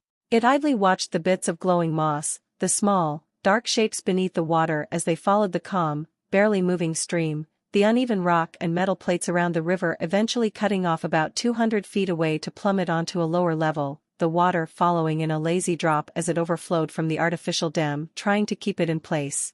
It was likely that these were the waters that got mixed in with the trash later on to fill the burning rivers. It stared at a dark shape near the bottom of the slowly moving river, small enough to be trivial, and after one final glance at the surrounding windows and walkways on either side, made its claws cut at full capacity, kicking off the pillar and using its human arms to push itself off, diving headfirst into the waters as it closed its ears with the inner cartilage block it had made a long time ago. It wasn't sure what it was expecting when it dove in headfirst, but enjoyment was not exactly in the list of options. The sudden silence, both from closing its ears and the water muffling the usual clamor of the human nest, was very calming. The water was rather freezing, but considering how used to overheating it was, it would take this any day. It took a moment to just let itself go with the river's flow and sink down, only kicking and paddling with its arms enough to not get swept away by it, its eyes all wide open and passively scanning the river's insides. It had never swam for leisure before, usually just racing across a burning river as something giant and green chased it, or back when it lost its human and had to fight the giant spearhead thing. And the water was, surprisingly clean. It could see stuff for almost 20 feet before the muck and dirt began obscuring things. When a few drops got through its tightly clenched jaws, it realized another bizarre thing. The water was absurdly salty. Were its eyes not protected by those dense Ned protective membranes, it would likely sting a lot. This was really nice. And with its endurance and hyperoxygenated blood, it could probably stay under the water for something like 10 or 15 minutes before needing to breathe. So that was what it did, even daring to close its eyes in short bursts, feeling weightless, worryless, at peace. It used its tails and tentacles to scrub all of the matted blood off as well, oddly enjoying the feeling of being clean. It was still hungry, but the rest of the soothing emotions helped numb that, or at least postpone its urgent tugs. When its chest began to feel tight, it prepared to go above the water, before remembering the shapes it had seen below the water. It could still catch glimpses of them, but they seemed to be actively avoiding it. It wanted to take things from them, see what they might have to offer, but it wasn't exactly a perfect swimmer. It couldn't light them on fire, it couldn't sneak nor feel them in the water beyond vague impressions, and they were not sluggish either, bursting into motion randomly with jerky, undulating motions that had them speeding through the water like it wasn't even there. The oddest thing was that from the glimpses of them it caught, they looked like giant, oddly shaped worms with fins, while some others looked like a giant worm with a dozen faintly luminescent blue tentacles coming out of their back. The latter seemed much more interesting. Still, this situation made the wolf realize that underwater, it was at its weakest. It really had to hunt some water creatures down. So it decided to try something. It couldn't inhale air down here, but it rose as close to the surface as it could, and gathered the air it had in its lungs, before mentally straining with the command to hold, to remain cohesive, trying to somehow push that into its skill. Then it waited until it caught a glimpse of one of the glowy sea worms lazily drifting about, and before the thing could suddenly burst into motion and vanish back into the murk, it pushed out. Much like her, Catherine startled up, awake and alert, pushing herself up and hurriedly glancing around. Her eyes stuck to the man, wide-eyed, before flicking to her with a questioning look. "Sewer guy," she explained, lips pursed, and Kat's eyes widened as she hurriedly scrambled upright, keeping a wary eye on the man as Scruffy croaked awake. 10 minutes of awkward silence passed until said man tilted his head, before abruptly walking to the edge, and leaning over to look down. The wolf's presence lit up in her mind, a mere couple dozen feet between them, exactly where the creepy bastard was looking, tense and caught off guard. The man turned to her, before backing away from the lip of the tower. Through the colorless lens of the golem eye, she watched her friend's furry head peek over the top, brows furrowed and ears pulled back, staring at them and the man in what she could guess was a look of confusion. She gave him a half-hearted wave. He tilted his head at the gesture, then like a snake, crept up the edge, paws wreathed in smoky darkness and chest touching the floor, ready to bolt or fight at a moment's notice. Her eye moved back to the man, and for the first time, she actually read the numbers on his faceplate. Kat's explanations of how the Civil War started rushed back to her mind, and she gasped in realization. The man's head turned to her, just an inch, not close enough to be looking at her but enough to know she had his attention. "You're from that team. 762. You're an adventurer terrorist?" She blurted out in disbelief and genuine confusion, before inwardly cringing at her almost accusatory wording. She had thought he might have been an adventurer back then, but by now, she was expecting him to be some secretive assassin crime lord or something. "Yes. My name is Ghoul. Both adventurer name and real name. Though my team in the guild has been little more than a way to taunt our enemies, and gather funds back when we needed them. I wouldn't say our calling is adventuring," he calmly said with carefully placed disdain for the notion. Before she could mouth off another question, the man gave off the impression that he was suddenly completely ignoring them and fully turned towards the wolf's tense form, one that grew even tenser. She could see his skin bulge and crawl as things shifted beneath the fur, lumps and edges, spikes softly scraping against each other as they moved. "Your friend is far smarter than he should be, but to his core, he's still a beast. Don't interfere with the peace offering," the man softly said, before casually crouching and reaching into his coat. The wolf's nostrils flared. He took out a strange cube with a button that he pressed, and then, a gigantic spider's limb, taller than a human by a good margin, appeared in the air and dropped to the floor with a metallic clang thud so loud that it was abundantly clear the limb was much heavier than a person.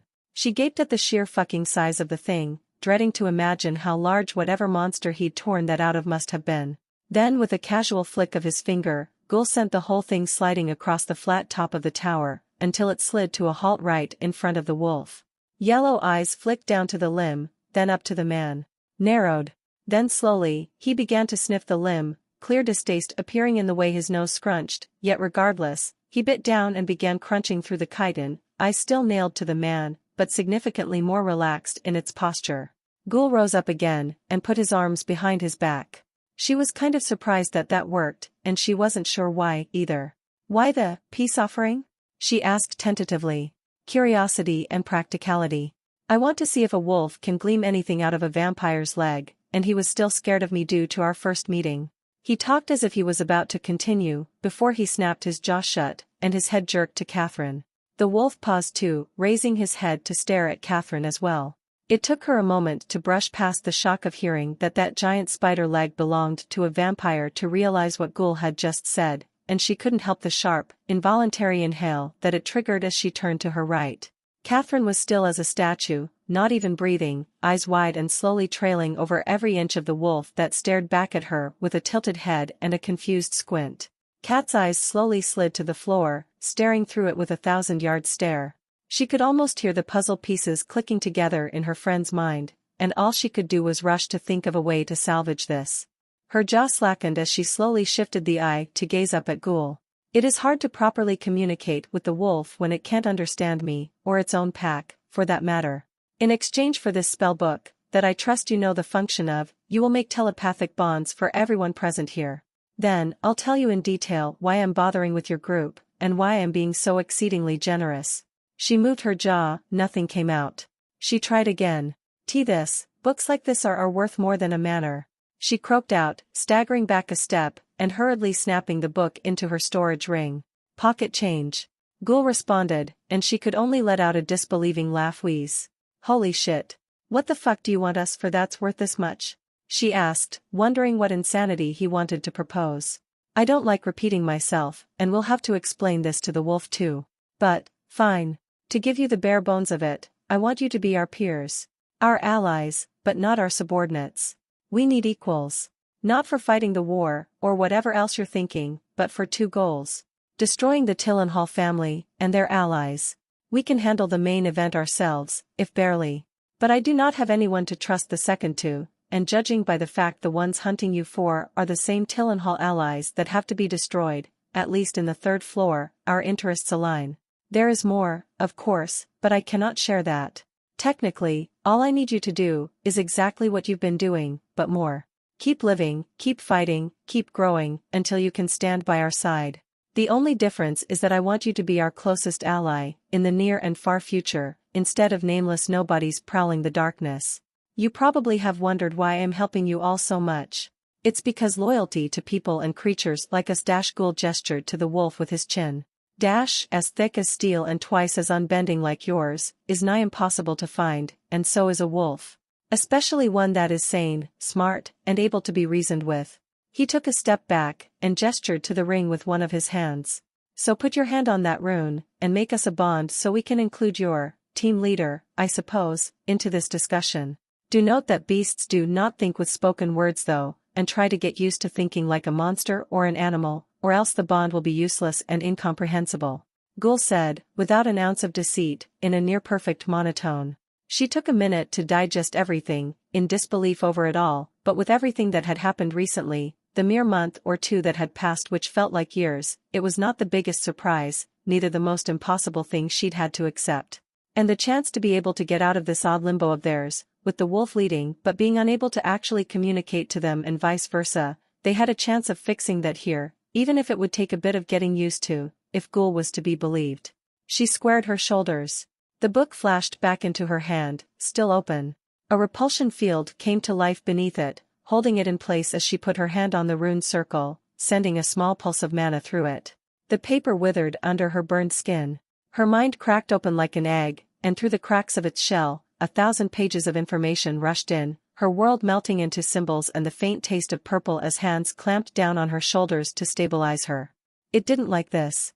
The strong dead human didn't seem like he wished to harm them, but his mere presence was unnerving, unnatural, and hit one of its few sore spots. Namely, enemies it could not defeat nor run away from. Or so it assumed, from how fast he moved back when they first met.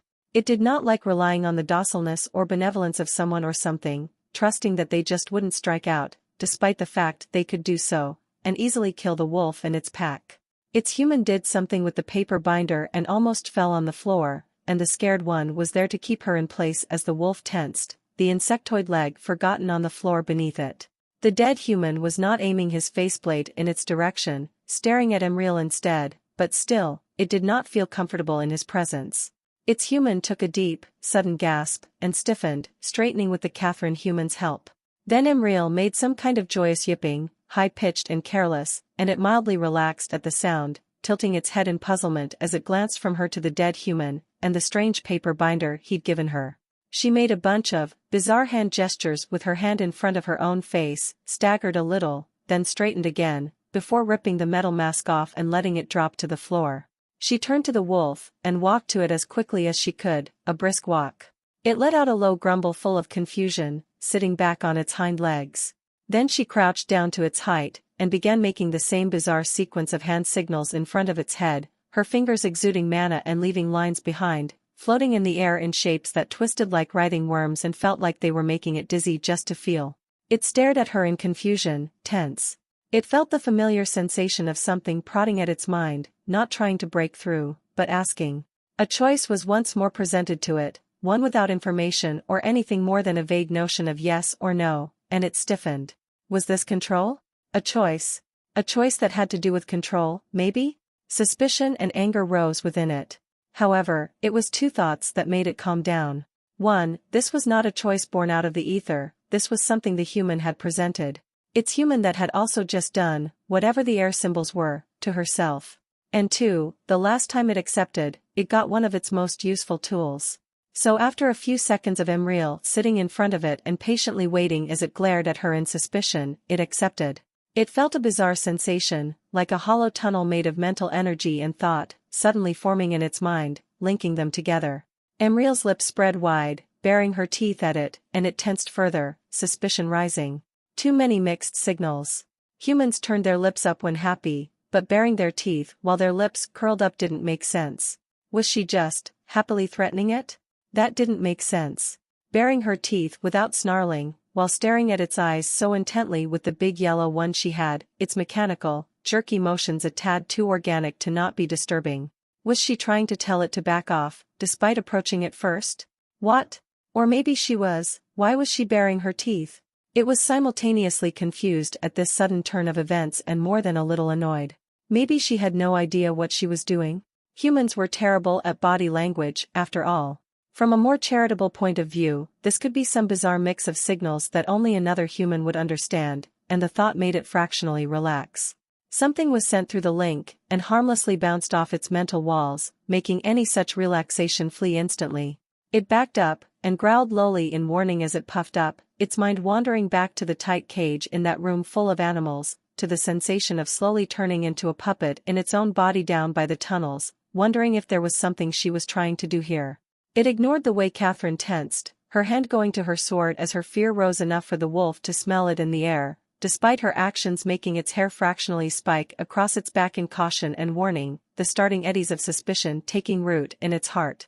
It felt like its very soul seethed in fury at the idea of chains, and though it was not that emotionally unstable itself, it could admit to feeling very tense right now, suspicion dragging faint anger to the foreground. This whole thing, whatever it was making its hackles rise. It just wanted to grab its pack and get going, and now it was here, trying to figure out some bizarre, authority challenge? Human ritual? Whatever Emriel was currently trying to do. The dead man lowered himself, his calves to his butt and his elbows on his knees, just about head level with the wolf. His thoughts echoed on that strange parallel tracked to its own thought process, a sense of him trying to say hello in a calm, non-confrontative manner. It tilted its head. It sent back a confused greeting.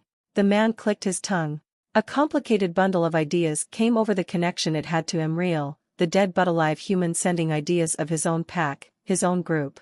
A human made of chitin, a raging, screaming inferno in the form of a fragile human with a veneer of calmness.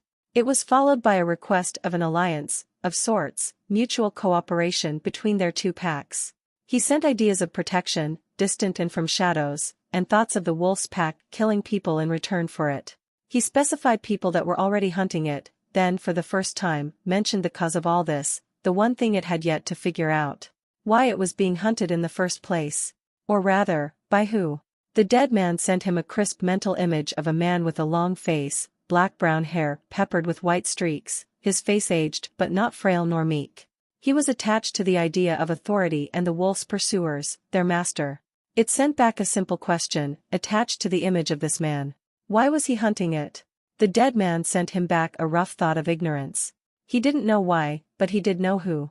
The wolf took a moment to think.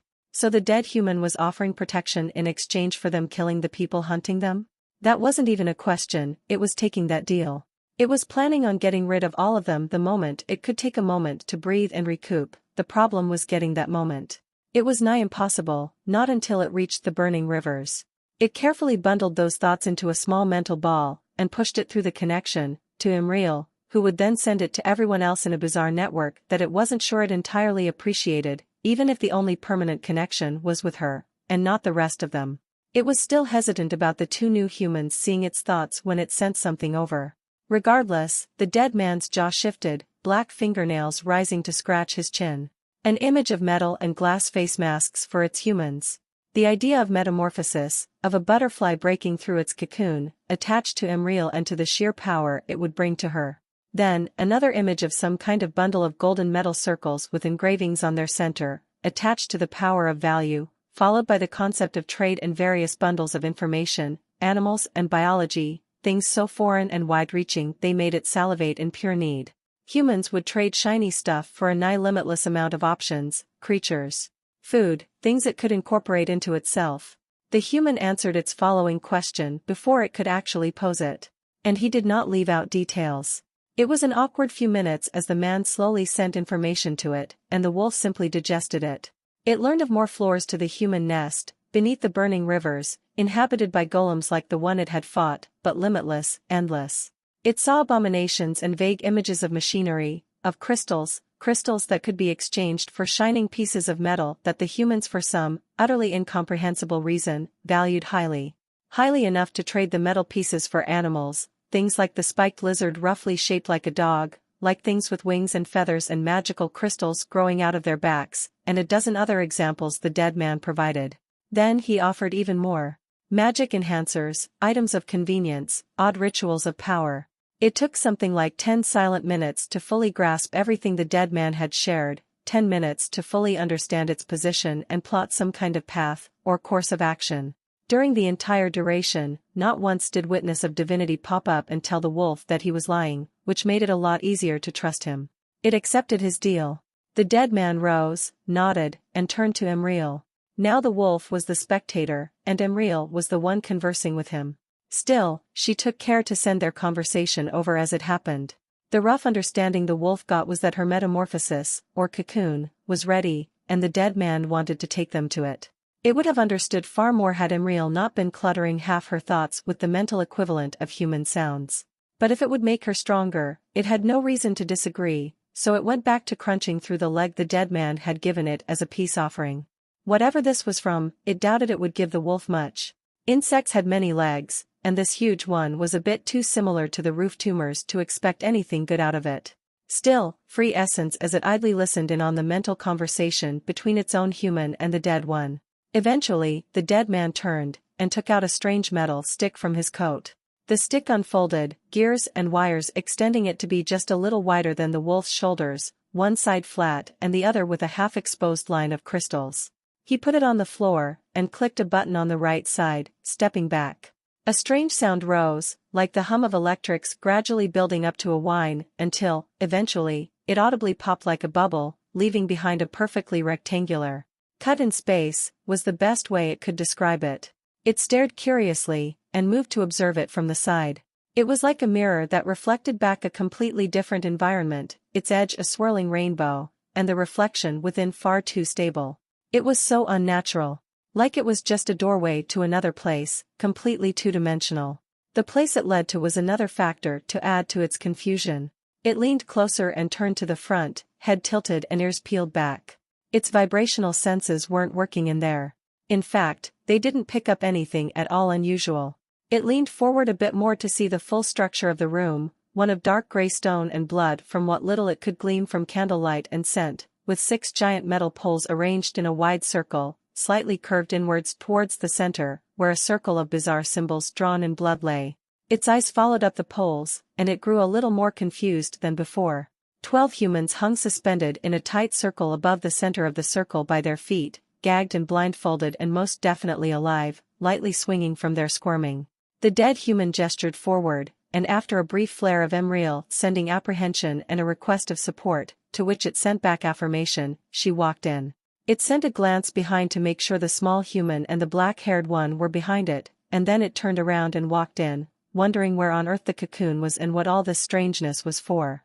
The golem couldn't see much in this kind of heavy darkness, and she only had one boot left, so the moment her bare right foot met dry stone, she sent out a pulse of mana. And froze, idly feeling the wolf's fur brush her legs as it trotted up past her and began to sniff the bloody runes drawn on the floor, the swirling furrows scraped through them. Ghoul sent a message, intended for everyone, and she sluggishly pushed it to the others as she stood there, stiff. Symbols and runes with a sense of untouchableness, the ritual circle meant only for her, the fresh blood of the wolf mixing with Emriel's, and above. The sacrifices. She felt with phantom fingers a dozen people above her, all hung in the air like pigs in a slaughterhouse in a tight grouping barely 6 feet wide, crammed into the center of the 20-foot-wide ritual circle, held up by the rope that bound their feet and hands. Blindfolded, ears filled with wax, gagged, dehumanized. She felt the metal collars they all wore, their purpose obvious by the way they still had flecks of dried blood on them, staining the runes carved into the metal. She swallowed, took a deep breath. The scent of blood was as sickly sweet and metallic as ever. Another message from Ghoul. A warning, really. Emriel's presence attached to pain and struggle, to a monumental shift. To power. Catherine put a hand on her shoulder, squeezed briefly. Then she retreated to the side. The golem flicked on, and with it, she could almost pretend the people up there didn't exist, because the light did not reach them, leaving them shrouded in darkness. Maybe that was the intention Ghoul had when designing this ritual circle. Or maybe he did that to save Scruffy and Catherine the full knowledge of what she would do to change. The man in question barely shifted, didn't breathe nor look around, hands by his sides. Ghoul sent a question, tied to her mental image and idea, and readiness. She started, hesitated, her attention returning to the people above. A dozen. Men, women. All young but not children. One a guard, the others, who knew, really. Maybe bakers, maybe gangsters. Bad people, good people, she did not know. She sent Ghoul a question, and just like she expected, his reply was simple. It did not matter who they were, what they had done, what they could have done were they not here at this moment. To him and the wolf, they were strangers. Strangers were just meat. And to reach their heights, to survive what would likely come, Ghoul believed she had to think the same. She did not think so, at least not to the extent he did, but she understood what he meant. She couldn't afford to be compassionate anymore. Had the wolf not reached her in time, saving that one girl would have gotten her, Scruffy and Cat killed, or worse. So even if it stung and raked at whatever remained of her morals, she did, to some extent, agree with what he was saying. Catherine let out a shaky sigh as the thoughts reached her and she realized what the strange sounds from above were, what their source was, shifting her gaze away from the circle. But she did not move away, nor accuse her. She did not leave, nor try to convince her to seek another path.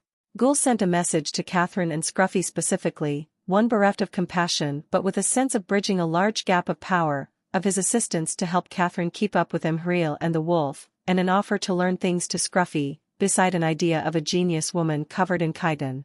It was not intended for her, but she still dwelled on it for a moment more to stall for time, at least until she realized she wasn't sure why she was stalling in the first place. Would her answer really change the more she tormented herself with moral questions? Would it change the fact that try as she might, she couldn't really find it in herself to give away the chance to be whole again, to be more than whole, just to save a dozen strangers? She was struck by how quick this had all happened, how quickly she'd changed under pressure. And how there was no one definitive moment she could say made her change, not by its lonesome. Not one circumstance or person she could really pin the blame to. Only a long line of them, paired with actions and decisions that slowly drove her to this point. The years of suppressed anger under her mother's thumb, anger which slowly taught her how to hate, a thing so much more drawn out and caustic than mere anger. The 2 years of constantly seeing her image of the world and the people inhabiting it slowly cracking and splitting into fragments that dug into her and scraped away the bright-eyed girl that wanted to be free, leaving this jaded, cynical cripple with only a vague sense of morals left, clinging unhealthily to a genocidal monster because it had treated her better than anyone else in this dungeon ever had. That hopeless aching chasm in her chest when she laid on wet stone, melting alive, and had her hopes crushed for the millionth time when faced with complete indifference and contempt, left to die were it not for a strange little goblin girl. The realization she had as she panted on top of a corpse, feeling better than she'd felt in years, feeling powerful and victorious, tasting triumph that was solely hers for the first time, the rush of being the predator for once, and not the prey. The 2 rodents she'd boiled alive that taught her how good revenge and sadism felt. The gangsters she killed, that same feeling of being superior, of being the victor as she once again gasped for air on top of a dead body, just as sweet the second time as it was the first. Stones that paved her path to here. Ghoul sent a thought, ironclad and filled with importance, telling her to strip naked, take nothing with her, and to toss the device he would give her out of the circle the moment she pressed the button. She did not hesitate to do as he said, not now. Help? She asked in Catherine's mind, and her friend nodded as she slowly stepped closer. Her cloak went, followed by her shirt. Each piece of cloth and leather left her bare, reminding her starkly of all the things she hid away, from both herself and the world. Her upper body was bare. It forced her to feel and acknowledge, properly for the first time, how the way the skin around her chest and breasts was but a twisted mess like strips of burned wax all the way down to her navel, the way not an inch of her damaged skin could properly pick up the temperature because the air going into her nostrils felt a dozen times warmer than the ever-present chill she felt on her skin. Her pants and undergarments were next, and they forced her to recognize the way her right foot twinged along her shin when she'd tried to raise it too high, the way her hip bones and ribs jutted out starkly like a starving mutt in the street, a sight she'd seen too many times to count. With her clothes in a pile around her, Catherine squeezed her shoulder, more insistently this time. Good luck. I'm sorry. Catherine whispered, breathed out, her expression conflicted and lost in a way that showed she did not know what else to say despite wanting to say so much more. Thank you. She whispered back, not sure what she was apologizing about, and then turned towards Ghoul. I'm ready, she said, her voice steady, firm, only a little heavy with the weight of her choice and nothing more. Ghoul extended a hand to her, a device with a single button on it. He sent a single thought to her, the controller attached to the collars she'd felt above her, a collection of bizarre emotions and ideas that told her quite clearly that she had to be the one to press that button, to kill them. Her mangled hand reached for the device, the branch-like fingers, burned and abused, wrapping around it. She felt the lines before her, carved into the smooth stone, thick with dried blood, runic symbols and bones arranged in artful, tiered circles. She stepped past the point of no return with her back straight and her gait steady, into the circle, the swirling lines and furrows in the stone caressing her feet as if in welcome. She felt doors close behind her, and wasn't sure if that was a thing of her imagination and disturbed mind or the ritual telling her that to leave was not possible now. The wolf sent a pulse of excitement to her, and the way his tails idly wagged behind him helped take the edge off the splinter digging into her chest as she finally made it to the center of the circle. It was rather ironic, all they risked to save that one girl, only to now do this. To kill a dozen strangers which no doubt had innocents mixed in with the guards and the gangsters, and if she paid enough attention to them, she might even be able to point them out from how they were reacting up above. She did not try to. She didn't want to know. The hypocrisy, the nonsensical nature of her own actions, it was almost ridiculous enough to make her amused in a dark, ironic manner. But they couldn't take any of it back.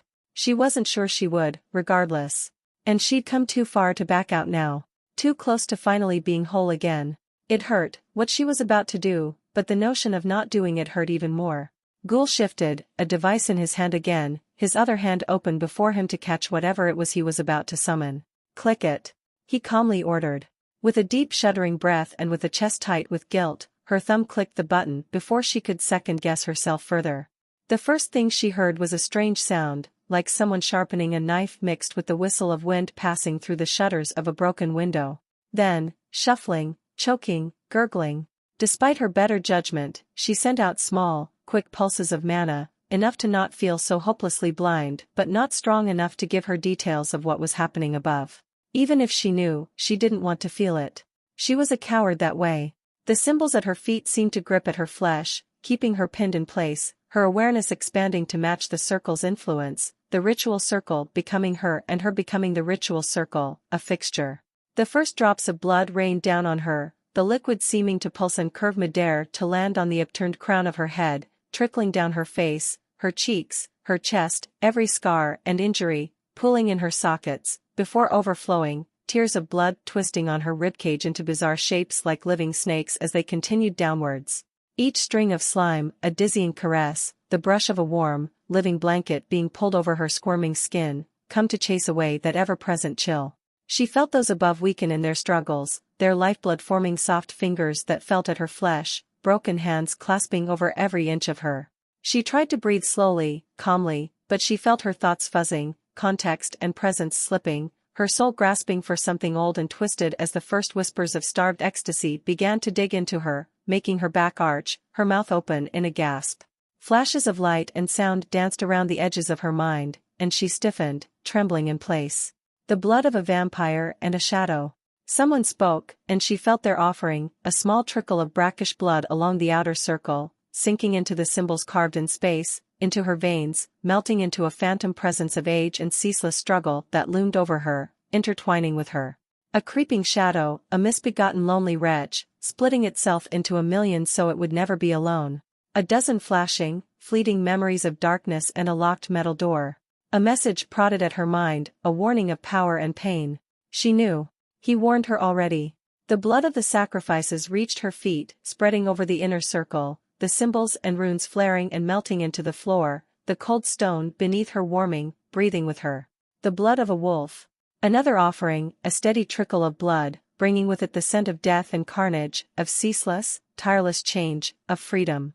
It was fresh, so fresh. It tried to sink into her runes, the fractaling spires, and they snapped under its weight. The circles twisted, snapping and squelching like broken bodies as they began to spin across the cold stone beyond her, the sound mixing with reality's harsh, rasping gasps as the ritual pulsed with power. The blood of ceaseless hunger crawled, raced across the runes, reached her feet, pooling into the grooves in the center, swirling around her, before finally, it began to intertwine with the wretched beings, consuming it, wrapping around her ankles. Threads of memory and shimmering mirrors reflecting mirrors and mountains made of bones flashed across her mind. The flashes of light at the edge of her mind glimmered and twisted, forming a world wreathed in red, expanding, taking her away, into somewhere she should never be. The skies, a million shades of crimson. The clouds, a miasma of death. She watched the stars shiver in the distance as nothing but an empty skull, one amongst a million, a billion, rolling and tumbling endlessly in an endless ocean of them, each a soul without a mouth with which to scream, a cacophony of cracking and clacking as they tumbled in a broken pocket of reality, in a prison. A howling shriek from 1,000 maws broke the silence, and the stars wailed for mercy, winking out, one by one. Nothing but the silent darkness remained, cold and desolate as they waited, rolling and tumbling, a world of the dead and the devoured. In an instant and an eternity, the silence and darkness receded with a slow scream, the blurry image of 1,000 straining chains filling the sky, bending and snapping as something monstrous and divine held above, straining, thrashing, faster and faster, red whips and coronas flashing through the gaps. It howled, a shrieking, broken noise, a familiar sound, and the chains rattled, cracking, reforming, straining inch by inch as something made of twisting flesh thrashed and jerked for freedom. Each howl was filled with the essence of inevitability, of futility. It filled her soul with knowledge so ancient it eclipsed her, an ancient piece of the world. It would one day break free, to devour all who had restrained it, and all their measly pawns. Her vision snapped back and she could see again, feeling 8 legs move at her command, spiked and black as she skittered through a tunnel made of webs, a million beady red eyes staring at her through every gap in the silken strands. Then she could not see anything, trying to get up with a hand that only melted into the inch-deep pool of blood around her with every push. She felt her flesh drip off in wet, goopy chunks, felt her limbs spasm, felt foreign strings inside her yank her in ways she wasn't meant to bend.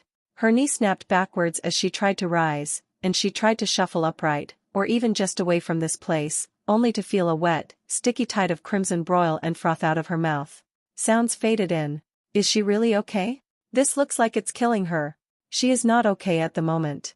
I told you, it hurts. But she will not die. And for the last piece, the eye of a contract demon. A voice spoke. Something dropped into the edge of the pool, and she felt it as acutely as if it had dropped onto her head. Sounds faded out as her skull hollowed. The eye melted, into the bottomless roiling pool that filled her, into her. A broken, stuttering series of whispers, overlapping each other, 1,000 images flashing past her eyes, each a memory with weight yet fleeting, gone before she could even process more than a still, vague impression. A bloodied grate, the inside of a box covered in scratches, her nails bloody and broken, a tongue dripping crimson writing letters on a scroll, a twisted effigy wrapped in her embrace, nails and stakes keeping her pinned around it, pain, betrayal, betrayal, betrayal, betrayal. A black pool of sludge with a crying old woman slowly wading into its depths. A humming buzz of ecstasy scattered her thoughts, racing up and down her very soul, her very mind. Despair and careless euphoria, intertwined, sensations never meant to mix filling her, overwhelming her. Heart-rending agony, soul-filling pleasure, the highest of highs and the lowest of lows, despair and hope. Someone was yelling, something was snarling. Something was whispering, a susurrus hum at the edge of her hearing. The circles flared with a grating, shrill sound like a despairing wail, and contracted, spasmed. She tried to scream again as she felt her tongue and throat drip down her gaping chest, through where organs should be but weren't, her arm bone struggling to find purchase against the breathing bottom of the pool, moving softly up and down beneath her. She couldn't breathe, too much blood rushing into her, through her nostrils, her eyes, breaking through the cracks of her bones, into everything she was. What was she?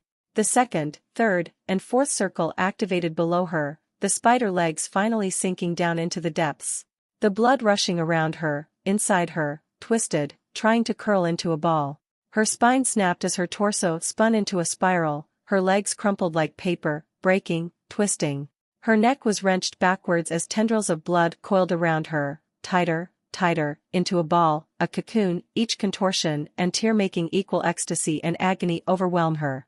Nothingness consumed her. Catherine's fists shook as she stared at what little she could see, the overwhelming cocktail of emotions leaving her with a strange, panicking numbness.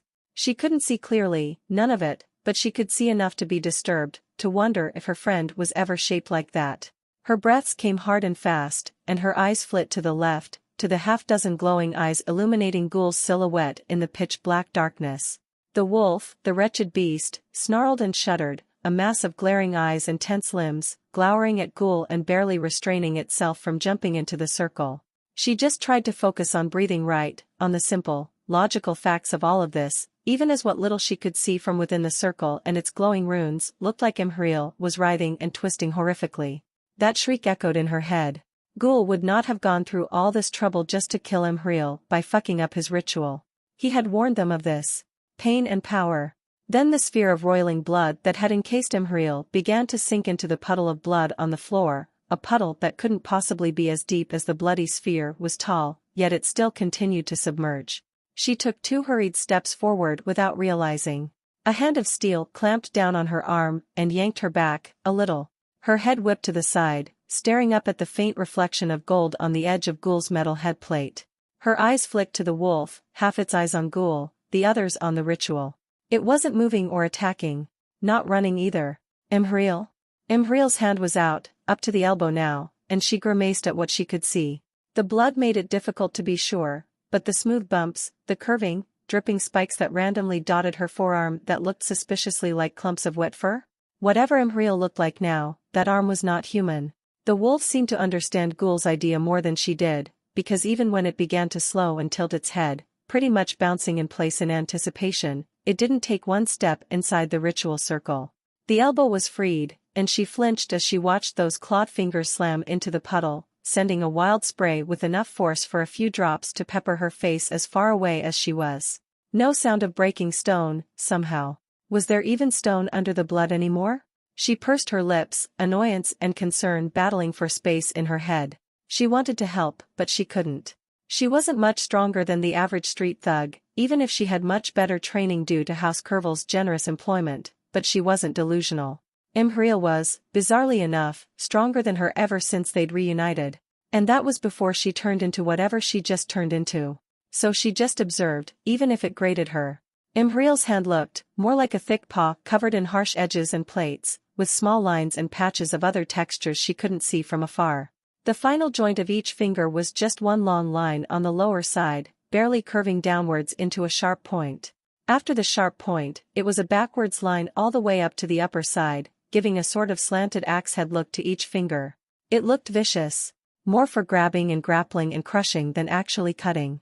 It wasn't what she was expecting on someone like Imhriel that fought like a snake, from what she had seen. Imhriel would wait, make or see an opening, and strike it hard and fast with everything she had, like a nice suicidal assassin. That arm looked like it belonged on the wolf. Did the ritual put no thought towards how she was like? The shoulder finally emerged, and it was the wolf's intense gaze that lit up what she had been squinting at all this time, gold and orange light mixing to provide her with an image. The entire arm from the wrist up was a twisting vortex of soaked fur, scales, and some kind of smooth, segmented plating.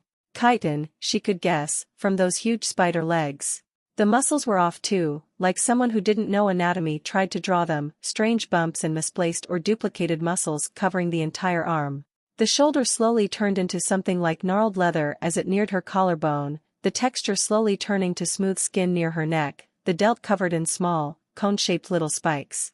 Then the right side of the head began to peel off of the puddle, and she groaned, a sharp, deep sound of relief, slumping forward to support herself on her knees. That was a human head. No ears on the sides, but that was a human head.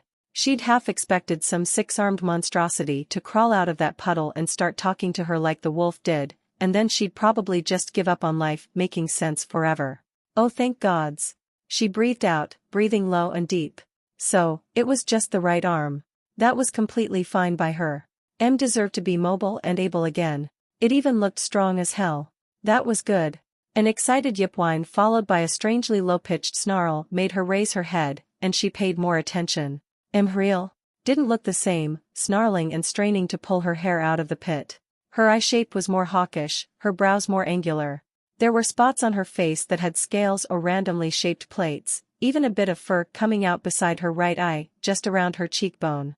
They'd almost look like highlights if they were a little more symmetrical and orderly, but now, they just straddled the line between looking like an unfortunate defensive mutation and a cosmetic highlight. Her facial structure had also changed.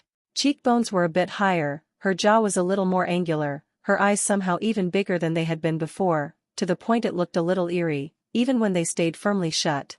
But beside the appearance, what made her heart drop was that Imhriel wasn't acting like Imhriel.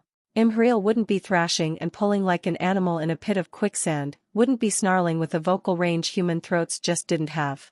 Her eyes moved to the nape of her neck, where her spine jutted out in strange, blocky ups and downs, nothing like a human spine, and much too thick to be. The neck muscles were wrong too.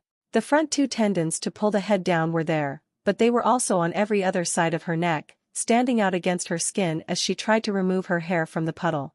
Another minute later of awkward silence broken only by Imhriel and the wolf, she finally yanked her hair out and shook her head like a dog, spraying blood everywhere for a moment before she began twisting at the waist, hunching over and pushing down, slowly managing to dig her left shoulder out, then her left arm. Her entire musculature had changed in ways that didn't seem to make sense. Why did her forearm have two of those tubes of muscle curling over the top, and why did one go under the other and around to her tricep? So she could snap her elbow backwards at will? There were small bunches of other odd muscles at her shoulders and around her deltoids which also didn't make sense. Lady Anna had taught her anatomy fairly well. What she was watching made no sense. The wolf didn't seem to care much, its massive tail sweeping the floor in quick, wide wags as it hopped back and forth, its front half always pointed to Imhriel. She wished she could ask it what on earth was going through its head right now. Was it happy M might match it, in some way? Imhriel's chest slowly dug out of the mire, significantly faster with the help of both arms, and as her utterly soaked hair settled, she spotted movement in said hair, fast twitches, before something triangular dug itself out. The ears weren't exactly like the wolf's.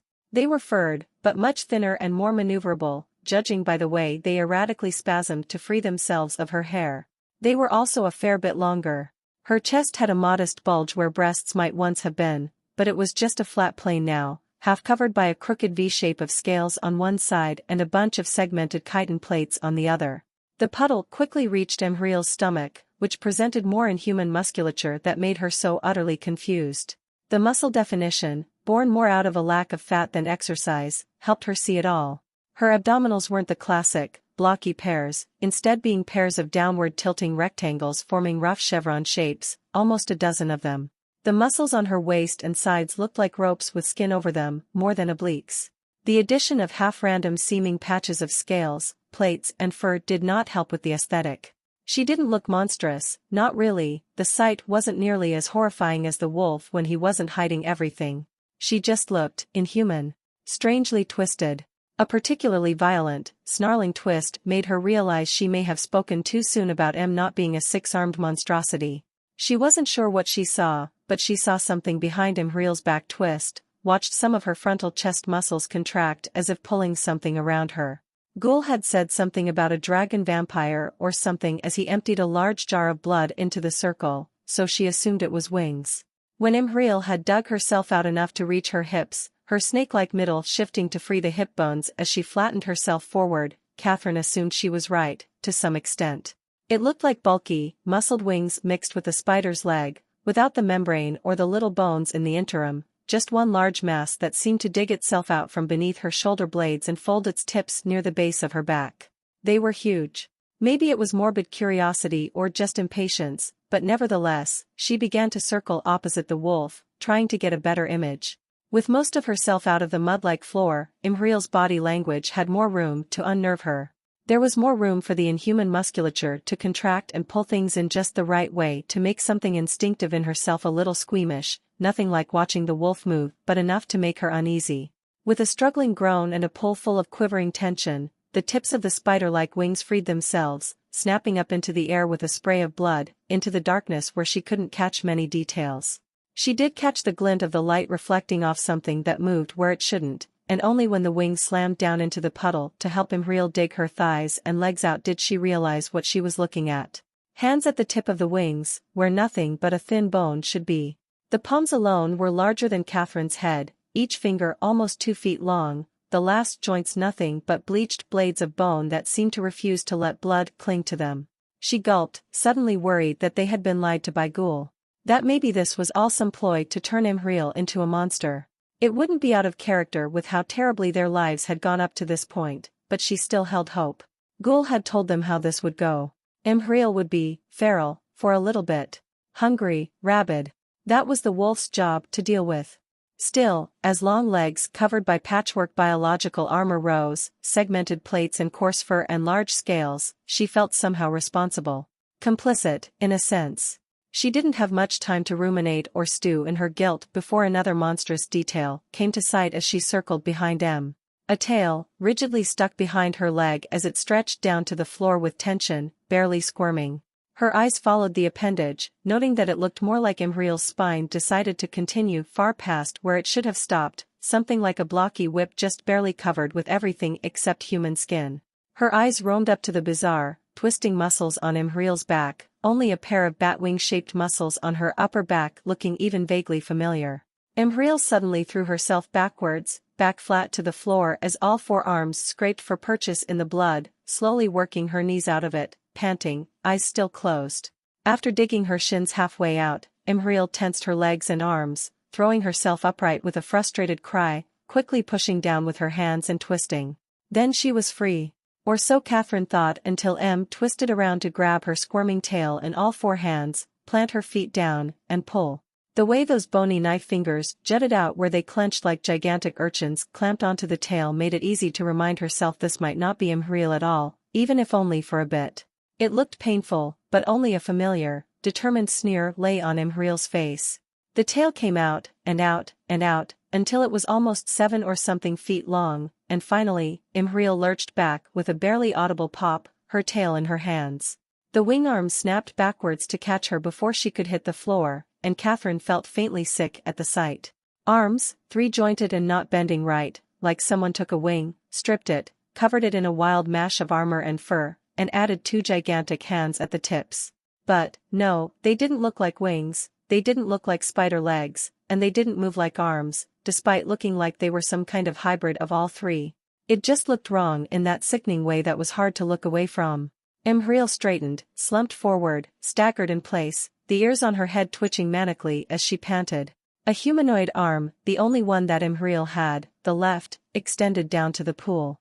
The blood suddenly began to whirl and rise, wavering in the air as it retreated from the edges of the ritual circle to carefully and slowly begin to rise towards Imriel's head. Her mouth opened, the faint glint of fangs making Catherine wince in the middle of her pacing. Then the mouth opened even wider, muscles on her face she hadn't seen before pulling the cheeks back like stretching rubber, and it opened even wider like her face was degloving. She looked away, closed her eyes, and tried to swallow down the bile that rose into her mouth. It is still her. Give it some time. The wolf will deal with her until she's past the initial frenzy. I'll step in if needed. Ghoul said blankly. Was it still her? It wasn't like she could do something here. Best she could do was take his word for it and hope. Worst case scenario, she'd follow the wolf until it took revenge. It looked like the spiteful type, at least. No wonder he and M seemed to resonate so much together, much as she didn't want to see or admit it out loud. She took a deep breath and glanced back. The blood on the floor was gathering into a swirling spire that fed straight into Imriel's mouth. A mouth wide with perfect teeth and 8 thin, needle-like fangs on the front, wide enough to make her feel like it could clamp around the lower half of her own face without much issue, the gums exposed as the skin and patches of other materials gathered around the base of her jaw and behind her cheekbones. It looked like the grin of a madman turned beast. Her stomach roiled with unease. Ghoul said it was still her. She just had to believe that. It was a little difficult. Imriel looked like something out of a nightmare as she stood there, hunched over, arms and shoulders limp, her hair a wet, crusting curtain. Even the blood that covered her seemed to gather into streams and crawl forward to feed into her gaping maw, her wing-like arms barely moving, their blade-like tips softly feeling the floor's markings as if tapping a rhythm. She watched the last of the crimson ichor gather off the floor and float into Imriel's mouth, watched M stand there for a moment, not even breathing. Did she need to any more? It was silent enough to hear a pin drop. Instead, it was the sound of a single drop hitting stone, and Catherine's eyes jerked to the right, where the wolf had dug into its own wrist with its claws. It put its paws down, and unfurled its limbs, crouching in preparation, tails wagging despite its battle-ready stance. Imriel's eyes opened. 2 orbs of pure golden light, with no white sclera in sight, the pupil just a giant slit like a cat's eyes. A very, very thin slit. Imriel took a deep breath through her nose, turned her head to stare with unseeing eyes at the wolf. Her ears twisted to the side, then pressed back and flat against her own head. One moment she was there.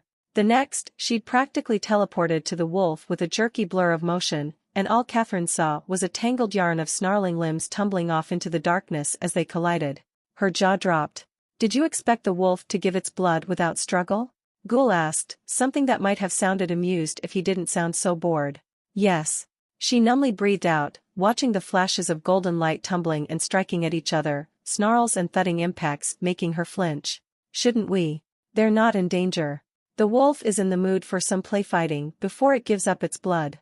There's no point to a game if one capitulates immediately, there has to be some illusion of struggle. Ghoul explained, watching alongside her. She watched the jumble of golden eyes slam into the floor, a blur of teeth and jerky motions following the meaty thuds of flesh striking flesh. A roll of some kind, Imhriel's body tumbling for a moment before she assumedly hit the floor, and immediately charged the wolf again. That's not play fighting, she said, fists clenched. She hated how little control and impact she had in this. All of this. An intrusive thought rose, and she discarded it for the moment. Maybe later.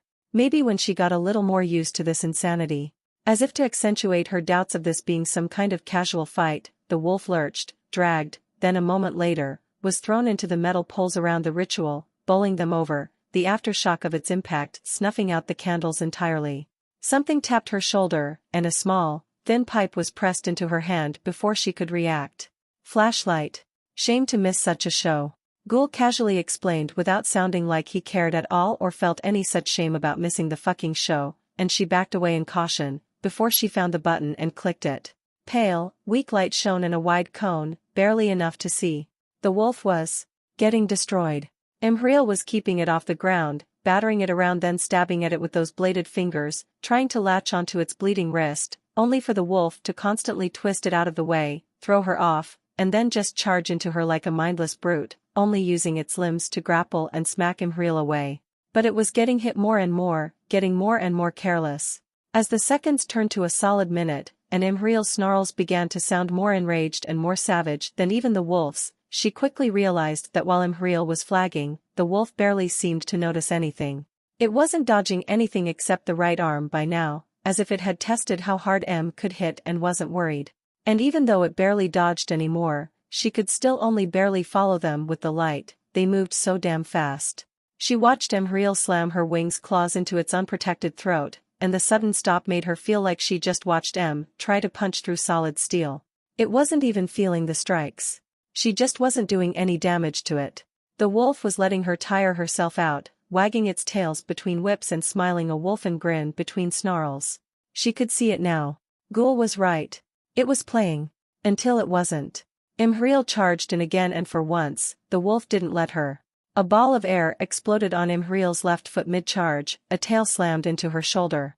Her wings tried to scrabble onto the floor to prevent her suddenly spinning fall, and the tentacle on the wolf's back whipped out to ensnare them in a tight grip against each other as it let their bodies collide. The tails tightly wrapped around the right arm, twisting it around her back. A dizzying twist and shuffle of a dozen limbs, and Imhriel's panting, snarling form was on the floor, wings wrenched painfully to the side, arms pinned by the wolf's. The right one seemed to be giving it a lot more trouble than it was expecting, making it growl in frustration and use both tails and its main left arm to keep it pinned, writhing to shift its weight onto it.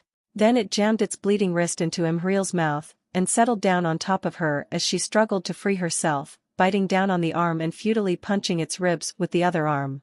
Each impact sounded like it should have turned bone to splinters, but other than grunts and annoyed flicks of its ear, the wolf barely seemed to care. Imhriel slowly calmed, then just stopped struggling entirely. Then she began shuddering and writhing and making sounds that were almost scandalous, if it weren't for the fact the scene was disturbing and horrifying enough to make any such insinuation downright sickening. The wolf tried to peel its wrist back after releasing her limbs, and M's head rose with it, clamped. It gave her an unamused look that was bizarrely legible and expressive for a wolfen face, its brows flattening into a line. Imhriel's left hand rose to flick its ear. The wolf growled, and then they started grappling on the floor again, Imhriel laughing through its fur, still latched on, letting out muffled squeals and whoops of joy as they rolled on the cold stone. M twisted to her, and their eyes met. Her eyes were so large, practically twinkling with pure joy, happiness. She couldn't help but beam back at her, tension leaving her, feeling like she just turned weightless after carrying the entire world on her back. That was Imhriel. Her friend was still here. Even if she was now 6.5 feet tall or so, and built like a disfigured beastkin with too much mixed blood to have a category. The wolf's jaws clamped over Imhriel's head, damn near swallowing the whole thing in its massive jaws, and M made a disgusted sound, a muffled protest that sounded like my hair, leaving her mouth as she twisted out of its grip. Still refusing to let go of its wrist. Everything worked out. Miraculously. Imhriel was fine, the wolf was fine, they were all alive and nothing had gone horrifically wrong and turned her friend into a gibberish hellspawn like she had been afraid of. The light was shaking. She looked down. Her hand was shaking. I feel lightheaded. She mumbled, suddenly feeling oddly numb about the whole situation. Was she in shock? Or just so relieved she couldn't process it? A hand clamped down over her nape, bunching her clothes up in its fist, and her feet left the ground. She turned the light to the side, staring at Ghoul as he held her up in the air like a disobedient kitten. You can faint if you wish. She couldn't tell if he was joking, but it didn't sound like it. And that only made it more absurd, so she couldn't stop the hysterical, slightly manic giggle that left her, dropping the flashlight to cover her face with her hands, unsure if she was sobbing in disbelief, relief, or laughing, or just making weird coughs anymore. Scruffy at least tried to pull her down, bless her little heart. It was almost a full minute later that Ghoul let go of her, only for her to be picked up by something else distinctly humanoid. She knew these arms, even if they were built wrong and there was way too much fur and chitin and scales to make it work. She hugged back. You okay? Imhriel whispered, her voice shivery and jerky, but also a little too deep to feel like it was actually Imhriel talking to her. She took a moment to think about it. Yeah. Going to need some time to get used to you again. Make my mental image match you again. Right now you feel like a little like a stranger with M's memories. But I'm alright. She mumbled. Imhriel grimaced with a slight sound of understanding. I'm a bit offended, but fair enough. I know that feeling more than well enough. Wolf as a friend and all that. He changes a lot. Imhriel hummed, then hugged her tighter, her mouth on her shoulder making it all too easy to know that she was beaming, even as she shivered with worrying intensity. The hug was making her ribs creak, but she didn't have the heart to tell her to let up, seeing as it didn't hurt yet. I can see again. I can move again, I can feel heat and cold, and nothing hurts at all, I can fucking wrestle with him, and my right arm feels like it's made of fucking granite. I have wing arms. Imhriel rambled with a light laugh, then twisted. Ghoul. Thank you. You're welcome. I'll drop you off nearby, somewhere with more than enough morally acceptable targets for all three of you to rack up a kill count without it being a complete slaughter. Somewhere close to the middle of the 3rd floor. Can't go further. I'll give you a couple things for communication and such, and occasionally feed you information. Before Ghoul and M could start going back and forth with details, she cleared her throat, blinking the remnants of tears out of her eyes, whatever emotion caused them gone by now.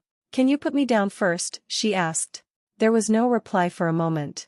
I'm tall as hell. Taller than Ghoul. Wow. Imhriel breathed out with an air of awe. She pinched Imhriel's side in reply, getting mildly annoyed with being manhandled. Especially after hours of enduring such things from the wolf yesterday. All it did was make her gauntlets slide over skin that felt like porcelain. Put me down. Right. Her feet touched the floor, and she took a step back, trying to reorganize, her head feeling swamped and overwhelmed. Ghoul, do you want to come with us? Eating in a group is good for bonding and all that, and I assume at least 3 of us eat people now, since your name is Ghoul, and... This sounded a lot better in my head. Imhriel murmured, then shifted. Wait, I'm naked. She half-asked, patting her chest as if checking for where her breasts were. Strange invitation. No. Maybe when I have time. If it makes you feel better about being naked, the goblin and the human cannot see in the dark. Ghoul said. It doesn't. I won't even fit in my old clothes anymore. Do you have a tailor? You seem much better dressed than last time. Yes. I'll leave some of my contacts with the rest of the items. Some walking, some shuffling. She couldn't see who, not really, despite the soft glow of her friends and the wolf's eyes. She picked up the flashlight and looked around for a moment. Imhriel gasped. Wait, do our eyes match? Imhriel asked, sounding oddly excited, staring right at the wolf. Then she shifted, and squinted. Another familiar prod at Catherine's mind, which she accepted. The wolf stared back, then a moment later, it accepted too, as did Scruffy, and Imhriel sent them all her question after a dozen seconds of sitting there with her brows furrowed in concentration. The same question. Did their eyes match? The wolf replied with a blatant sense of confirmation before any of them could, and Catherine got to watch the uniquely disturbing sight of Imhriel throwing her hands up in triumph, only for her massive wings to follow, flaring up and to the side in a twisted imitation of a human gesture, her tail, 7 feet of bony leather and scale, whipping and wagging. She tried to bundle that feeling of unease, and sent it through. Imhriel blinked, before turning to her. Oh. A few seconds of awkward silence reigned before a bundle of apology and a begrudging sense that she'd just have to get used to it was sent by M. The wolf was just confused about what made her uneasy about their forms. Typical. She sent back agreement to M after a few lagging seconds of trying to get a hang of the strangeness of not thinking with sounds and words in her own head. She would just have to get used to that too. If only she could get more than a single damn day between disturbing developments and spine-curling changes. Not to ruin your conversation, but I have places to be. Ghoul said dryly, and Imhriel nodded, suddenly all business. Then she turned to her, owl-wide eyes staring at her in the darkness. She raised the light to be able to see her rather than pointing it at the floor. Imhriel was a lot paler than she remembered. Hey, could you help me dress a little? It's going to be a little awkward to see what might fit or not with 3 or 4 new limbs. M said with a guilty grimace. Catherine shook her head. No, it's fine. Have to get used to it. Yes, I'll help.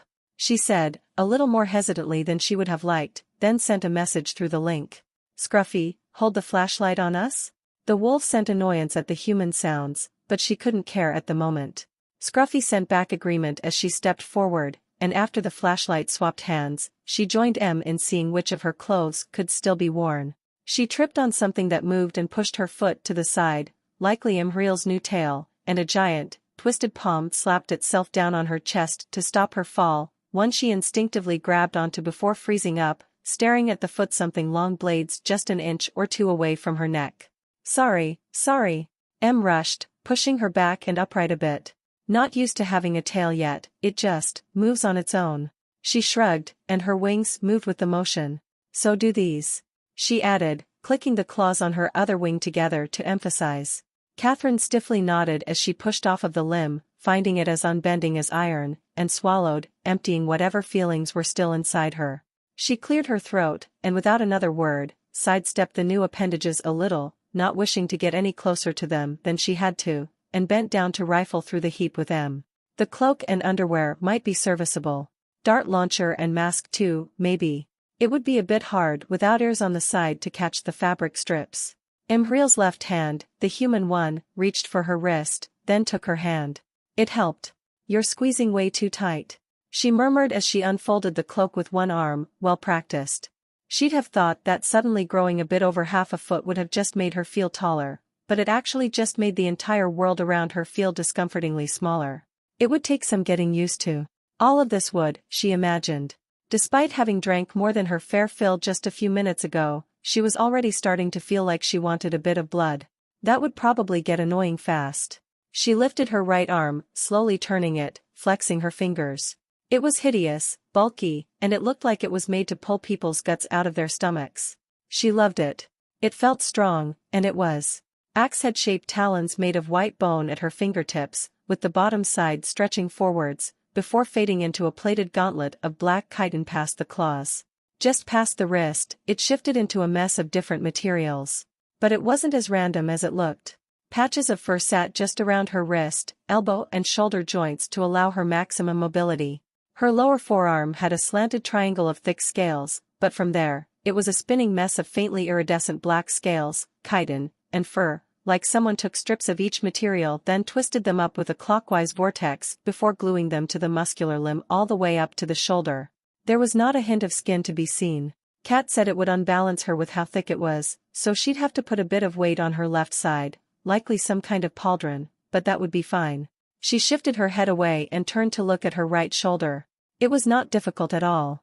She felt like she was made of rubber and could twist herself into a knot if needed. Her shoulder had a few patches of short and stubby chitin spikes around the joint, and then the skin turned into something that looked like a mix between bark and leather, slowly turning gray then white as it met her equally white skin. She lifted her left hand, and rubbed the odd leather-like flesh. Certainly felt like it. She turned her head down, absent-mindedly listening in on a conversation between Catherine and Scruffy, a stumbling, confused one. The wolf was busy gnawing on the husks he dragged through the portal on the other side of the outcrop they were waiting on. So greedy. It was funny, for some reason.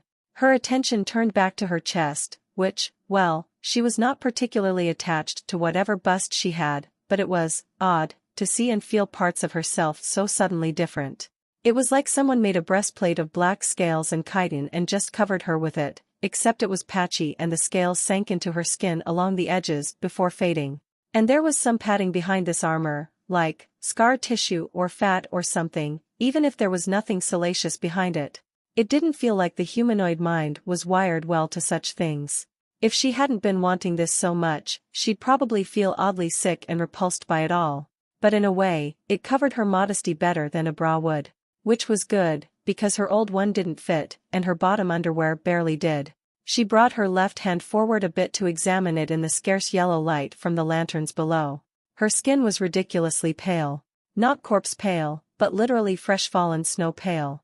Catherine had looked quite shocked when they came out here where there were actual hints of normal light besides the white from the flashlight, and she could guess why now. Cat had likely thought the white skin was just a trick of lighting before they came out here. There were strange things and people in the dungeon, everywhere, but she likely ranked quite high on the absurdity scale. She'd have to cover up a lot better soon, but once the wolf was done chewing, they could go kill the people below and she could use whatever clothes survived. She jutted her hips and stomach out a little, staring at her abdomen. She never had visible abs before. Certainly not weirdly rectangular ones like this, that were for some reason all leaning downwards on the inner side, forming chevrons on her flesh, following the V of her hips. No belly button either. There were segmented plates of chitin on the left side of her abdomen, hiding a portion of the odd chevrons, and there was a large patch of fur on her right hip. 3 strips of black scales moved from just above said hip to the bottom of her ribcage on the right side of her abdomen, each a couple inches across, looking almost like claw marks.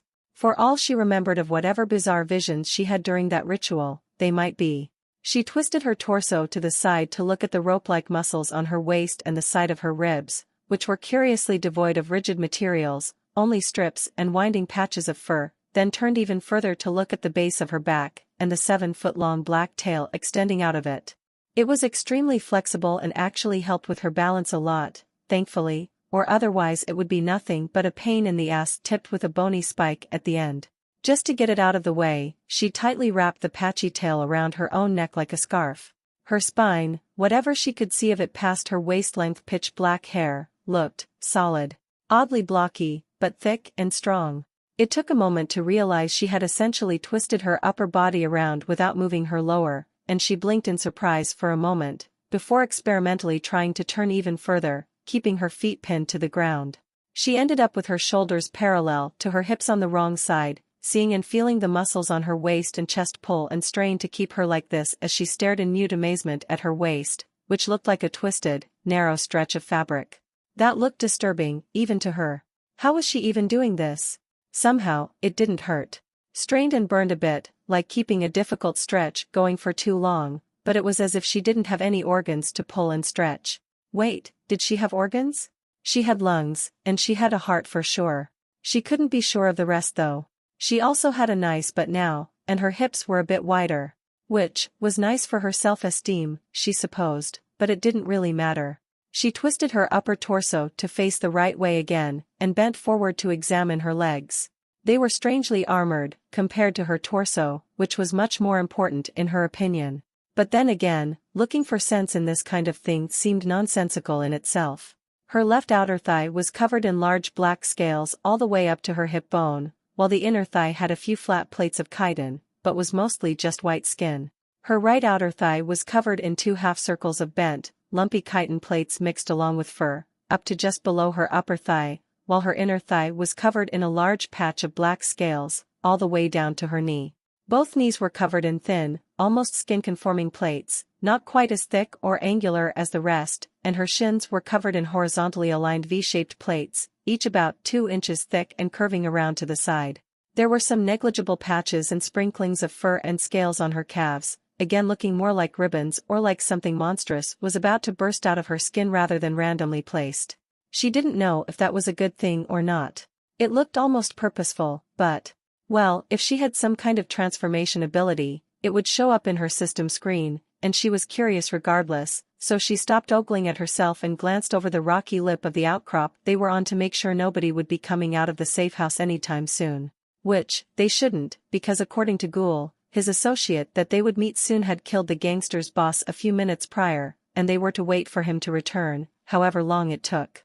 It was a nice opportunity. A bunch of gangsters all conveniently boxed into that creaking shed of a building. Like meat in a can. That was a more morbid thought than usual. She checked her wings again, finding them to be roughly the same thing as her right arm, a spiraling mess of stripes and patches that were either chitin, fur, or scale, the hands themselves being the only parts that had skin. The skin was pitch black and leathery, of course, but it was still skin. She folded her wings back a little and glanced at the wolf. He had a couple dried husks left to go, and she'd rather not think too much about who he was eating, a sentiment Catherine shared judging by how she'd gone in the complete opposite direction to have her conversation with Scruffy. She shook her head and opened her system screen, still unable to keep the smile from her face. Species, humanoid. Race, elven vampire. Name, Imhriel. Paths, augmenter, level 18. Base attributes. Strength, +0. Speed, +0. Dexterity, +0. Endurance, +0. Perception, +0. Resolve, +0. Intelligence, +0. Soul, +0. Available, 18. She checked again. Her brows lowered and lowered as she opened and closed the screen rapidly, seeing the same thing over and over. That, she didn't even know that could happen beyond some very vague mutterings in the guild, people wishing the system would give them a reset but not knowing how to get one or if it was just some stupid rumor. Apparently it wasn't. She might have stopped to wonder if she could replicate such a reset again, but she suspected that she only got one because of the monumental change she'd gone through, or maybe due to her race changing, so she wasn't going to bother. Might trade the information with someone when she got back to another Adventurers Guild office though. She moved on for the moment. She drank from rats, a bunch from people, a little bit from the slaughterhouse animals once or twice when Cat would buy blood bags, a lot from the wolf, some from a dragon or a phoenix, judging by both, arcane heart, and the bulky winged arms on her back, and she vaguely remembered Ghoul dropping some gigantic spider legs into the edge of her blood. Or, the ritual's edge. He also said something about a demon's eye, if she remembered right, which was likely where psychometric vision came from. That sounded exactly like what a demon would have. She tried to mash all the forms she could remember drinking from, or being involved in the ritual, all into some kind of singular body, and grimaced. It would likely be horrific enough to make Catherine green in the face, and the wolf happy enough to tackle her. She'd keep it for an emergency, or when they had room to experiment. The last but not least of the racial skills was bloodlust, which, honestly, it seemed like both a curse as a benefit, though the benefit seemed more potent. She would apparently never be satisfied, not truly, and any satisfaction she could get would only last a moment before she wished for more blood again. In return, the more she drank over time, the stronger everything about her would become. She couldn't tell if this came from the wolf, or if, form release, did. This sounded like a regular vampire skill. It certainly incentivized overeating which, honestly, was she even against that anymore? She'd love to clean the third floor up, to slaughter every gangster, drug pusher, slaver and guard, every loan shark and abuser, and eventually, her mother and near-vegetative father. By the time she'd run out of those to kill in the dungeon of all places, Catherine would be a grandmother. Another thing she just realized. She didn't age anymore. The wolf didn't either. Catherine did. She'd have to convince Catherine to go down the same path she did, unless Catherine truly wished to be a normal human, and refused to budge. If Cat didn't budge however, how would she keep up? How would Scruffy keep up? Imhriel and the wolf were not on the same wavelength yet, not really. He proved he could still scrub the floor with her without much effort, but they could at least keep up with each other. Much as she wanted to launch herself straight into that safe house and kill everything, to fight on somewhat equal ground to her monstrous little friend, see what she was capable of, she didn't want to give up on Catherine. She refused. She'd push and push if she had to, but if Catherine didn't give up on her, she wouldn't give up on her.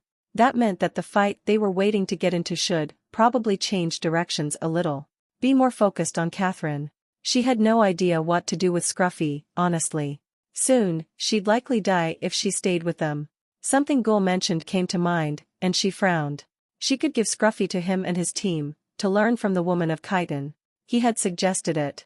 It felt too much like getting rid of her, but the way Ghoul had worded it sounded more like a member swap, so he could put Scruffy to actual use rather than having her tag along until someone accidentally sneezed the wrong spell in her direction and pasted her.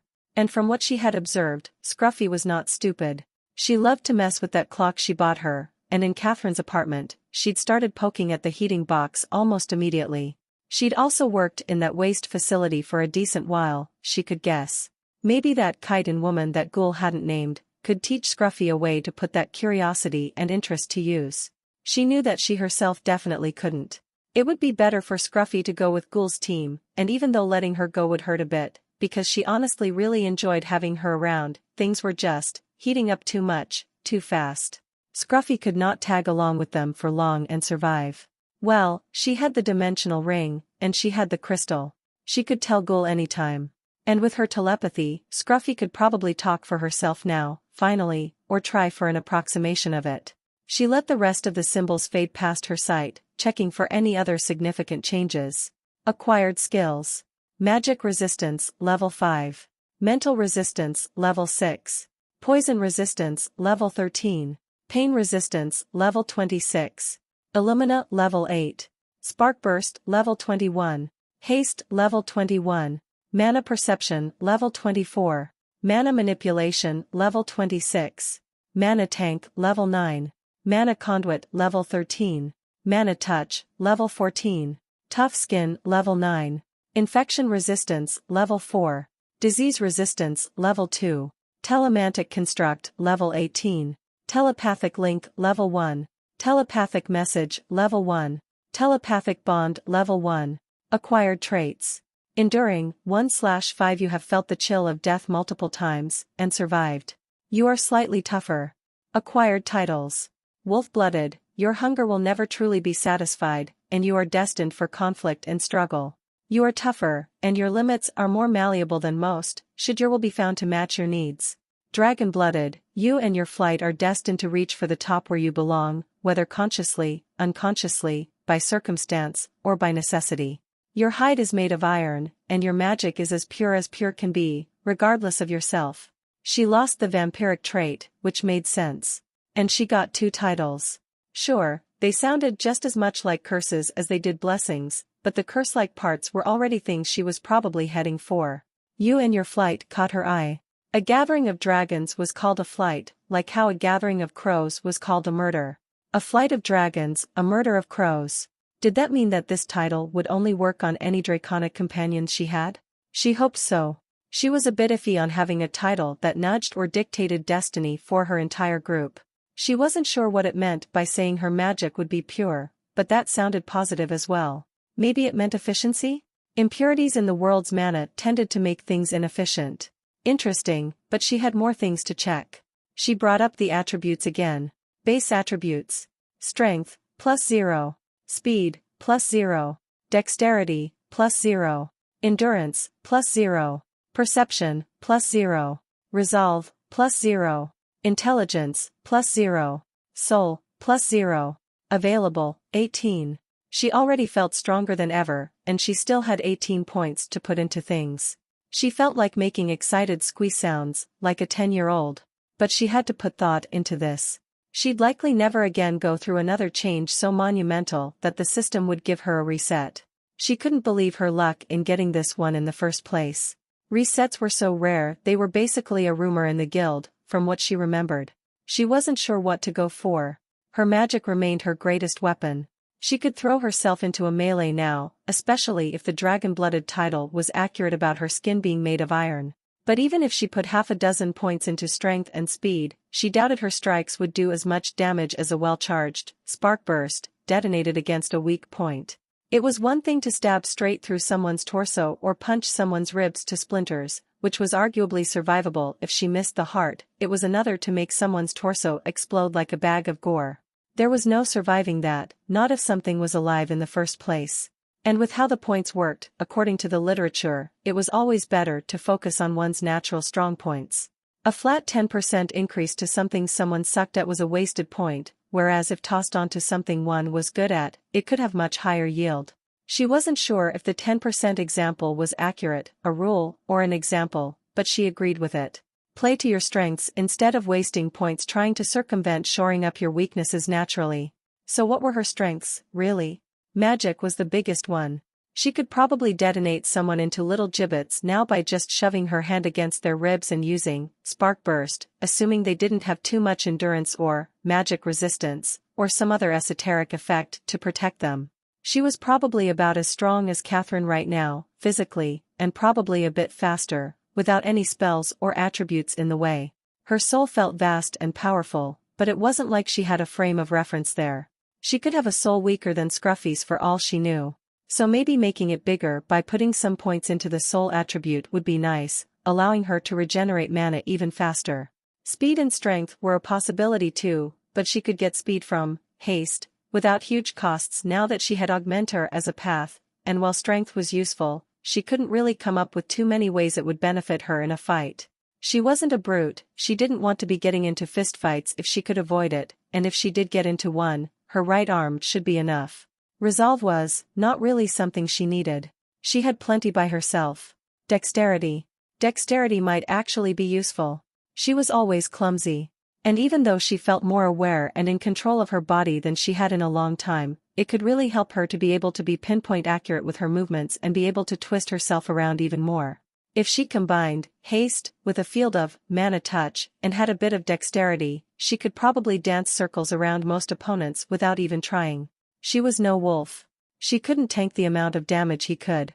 She still remembered trying to break his ribs when she was overcome with rabid hunger and madness. The solutions were to either make Catherine stop being cowardly, or in her opinion, a perfectly normal and sane response to what is happening around her, really, or to find ways to make everyone in the group feel included. Likely the telepathic bond then. She imagined them talking with words rather than the link so the wolf could be included too when the option was available would feel like a purposeful exclusion to him. She could see that being the case, and how it could build up drops of resentment or annoyance. The last thing they needed was group friction. They couldn't afford it, and she'd never be able to make a choice if it came down to it. She disliked using this link, truth be told. It felt like learning how to speak again, like she was some stunted toddler trying to figure out how to translate feelings and ideas from words and sounds into bizarre mind-bending concepts so the wolf could understand. It was a sudden role reversal from the wolf trying to learn human speech, to her now trying to learn a wolf's way of thought. On the upside, the method definitely helped expand her way of thinking in an oddly pleasant way. Catherine sent uncertainty, a question of confidence directed at her. That was, asking him real if she was sure of her plan? She bundled up confirmation, sent it out, then took a short few seconds to bundle up a request for the wolf to stick close in case they needed backup in there, and a promise that she'd toss out anyone too strong for them, as well as let any cowards flee so he could take them. The wolf sent back disagreement, much to her surprise, then sent something different as he turned away from the warehouse, staring at her with a serious, hungry gaze. She had known he was smart, but she still felt her brows raise at the plan he gave them. It began with a detailed, mental map of the entire area around the place, including the underground sections, with mental buzzing around where the groups of people were concentrated, and paths of entrance for them to sandwich the people inside, one for her and one for Catherine, while leaving just enough wiggle room for the cowards of the group to flee from the available exits around the back. The picture, the plan, the layout and ideas, they were so crisp and vivid. It was just a mental map and some conceptual ideas attached to it, but it was worth more than 1,000 words. Maybe learning how to think and communicate like this would be better in the long run. It sure felt like it. It had visualization skills she didn't. An idea rose. She could teach him so much magic. He was so talented in visualization that it would be a piece of cake if she could somehow explain the basic principles of magic to him. He even had human hands to do the first couple casts with until he got the skills to do it for him. A project for later. A very interesting project for later. For now, the wolf's plan was similar to hers, but more thought out, and actually had an interesting, albeit cruel idea tacked on at the end. The wolf could crawl along the rafters or prowl around the building, waiting for escapees or survivors, strong or weak, and put a little bit of paralytic in their veins to make them stay down. Then they could just take the stronger members of the safe house with them for her and Catherine to train with, by force, in another nearby area. Plenty of abandoned places around the dungeon. Meanwhile he could play around with the weaker members until they gave up and it killed them for its amusement, providing a fresh snack for both of them. It was quite horrible, morally. But these people were a walking cancer upon the dungeon. She remembered hearing what gangs did to people, enemies or just victims who happened to be in the wrong place at the wrong time. Children taken from their families at sword point for the brothels, led to an early, diseased grave. Men and women senselessly murdered in dark alleys for their organs and a small handful of coppers from the butchers and the witch shops, wives torn from their families for the sadistic pleasures of whoever was willing to pay, endless masses destroying their lives in the clutches of addiction of one drug or another, people trying to provide for their families being beaten and tortured and enslaved. Gar had quite liked tormenting her with tales of how nice and benevolent they were when they enslaved her, rattling off all the different ways she could have met a horrific end in this place if it weren't for his kindness. This strange little group they had here, the 4 of them? They could kill 1,000 innocent people and they'd still not have done as much damage to the people of Carmara than even just 1 or 2 gangs. So why not use them for a bit of light practice before killing them? Why not let the wolf have his fun? It wasn't like he was likely to listen to her unless she managed to make it sound like a logical argument instead of a moral one, and she didn't care enough to argue in the first place. Fuck them. They had made their choices, just like she and Catherine and the wolf had. Even Scruffy Ghoul had phrased it well. They were just acceptable targets. The main difference between his worldview and the worldview she was just now starting to solidify in her head, was that Ghoul considered strangers what she considered her acceptable targets. Meat. Catherine sent reluctant acceptance to the wolf's plan, surprisingly. She sent a firm acceptance. He bared his teeth and sent a mental push for movement. She didn't need her racial skill to see how he was practically vibrating with the need to move and kill something. She felt something similar. In the dark, as he glued his chest to the stone and began to crawl over the uneven lip of their perch, his bared teeth looked like a fox's grin. She extended her right hand to gesture Cat forward, and idly wondered what name the wolf might pick when she asked him. Probably something exceedingly arrogant. Or he would refuse a name. Catherine gathered herself quickly, letting Scruffy clamber up onto her back, and a brief use of her psychometric vision had her brows raising. Her friend was just as eager for a fight as they were. That was a surprise. Maybe she wouldn't need to do anything about the potential friction in the first place. At this rate, it would sort itself out. How many? Catherine asked as Imhriel turned around and kneeled, spreading her wing arms to the sides. And what are you doing? They are enough. And I'm giving you a piggyback ride, she said, and unwound her tail from around her neck, using it to balance. After a moment, she felt Cat's hands on her shoulders, before she clumsily wrapped herself around her. She rose, and it was surprisingly easy to lift them, even if the backpack had been left behind for now. How strong was she? Enough to tackle the wolf, at least, she remembered doing that. She'd get to test her strength in a minute. She turned around before creeping down past the edge and on the slanted wall, using her wings' claws to slowly scrape and slide her way down. The movement jolted her passengers a bit, but they could deal with it. She was surprised to see and feel her wings' claws cut into the rocks, leaving deep marks and furrows or just catching randomly. After how easily the wolf had shrugged her attacks off, she'd thought they weren't all that sharp or pointy. Enough is not really an answer, you know, Catherine said absent-mindedly, glancing around above them, and she huffed through her nostrils as she used her left hand to make sure they wouldn't tumble down and break a bone or something.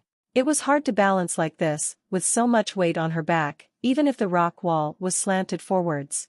It felt like gravity was always about to yank her backwards and give them a few broken bones. It took her more mental effort than she was willing to admit, to send a telepathic message to Cat urging her to just ask the wolf how many there were inside. She didn't know, but if he could somehow map out the entire building, he could probably figure out specific numbers. Cat's face twisted in distaste, something she felt with a pulse of mana, but she nodded. Turns out that he did know, and after another minute of slowly scraping down as the wolf paced around a walkway just next to the warehouse's roof, he sent them the answer as they touched down on the lightly rattling catwalk. 14 people. Huh.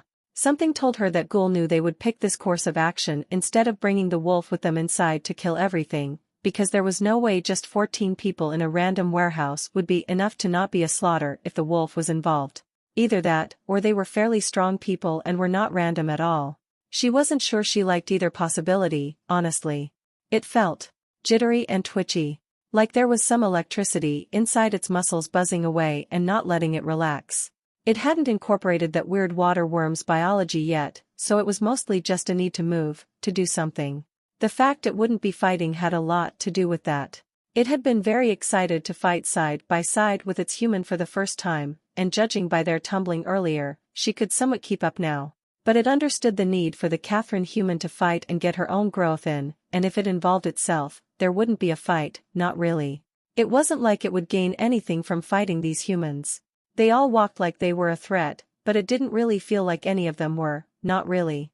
There was none of that measured pace and fluid grace that people who knew how to move possessed. They were all basically stumbling on their feet. There was no point in fighting them beyond its own entertainment, whereas if Catherine fought them with Emriel, they could both get a bit of experience and maybe even some levels. It was still connected to the strange mental tunnel Emriel had made for them, as was the weird little green human walking with it, the scruffy one, but it was tempted to ramp up mental resistance and be done with it. It felt naked without having it up. The green human was odd and fairly refreshing in her lack of fear. It circled slowly, deciding to leave the decision-making to its humans, content to stew in some faint haze of annoyance bubbling into the back of its mind. There wasn't too much room for circling, however, and that fed into its inner frustrations. The odd tower the building was perched on was more akin to a titanic metal screw that had stone and rubble growing out of it like tumors, and the downwards metal slide didn't extend much further past the building before it dropped off into the abyss, the metal warped and melted from some past conflict or accident, hanging above light-speckled mists below. Off to the side of the wide metal curve supporting all of them was a fairly unreliable-looking walkway that extended off in the far distance to the right, to a messy network of railings and caged stairways, almost like a wall made of iron sticks. Glowing signs covered in symbols peeked through the mess, some leading to a small open window where white light shone from deeper within, while along the edges, light crystals fought to keep the dark mists away, and the steps visible. It took a deep breath, nearly able to taste the undermining tang of rust and iron beneath the scent of burnt rubber and something like rotten smoke and human waste. It smelled familiar. Comforting, even. Maybe it wouldn't be so bad to not be involved in a fight.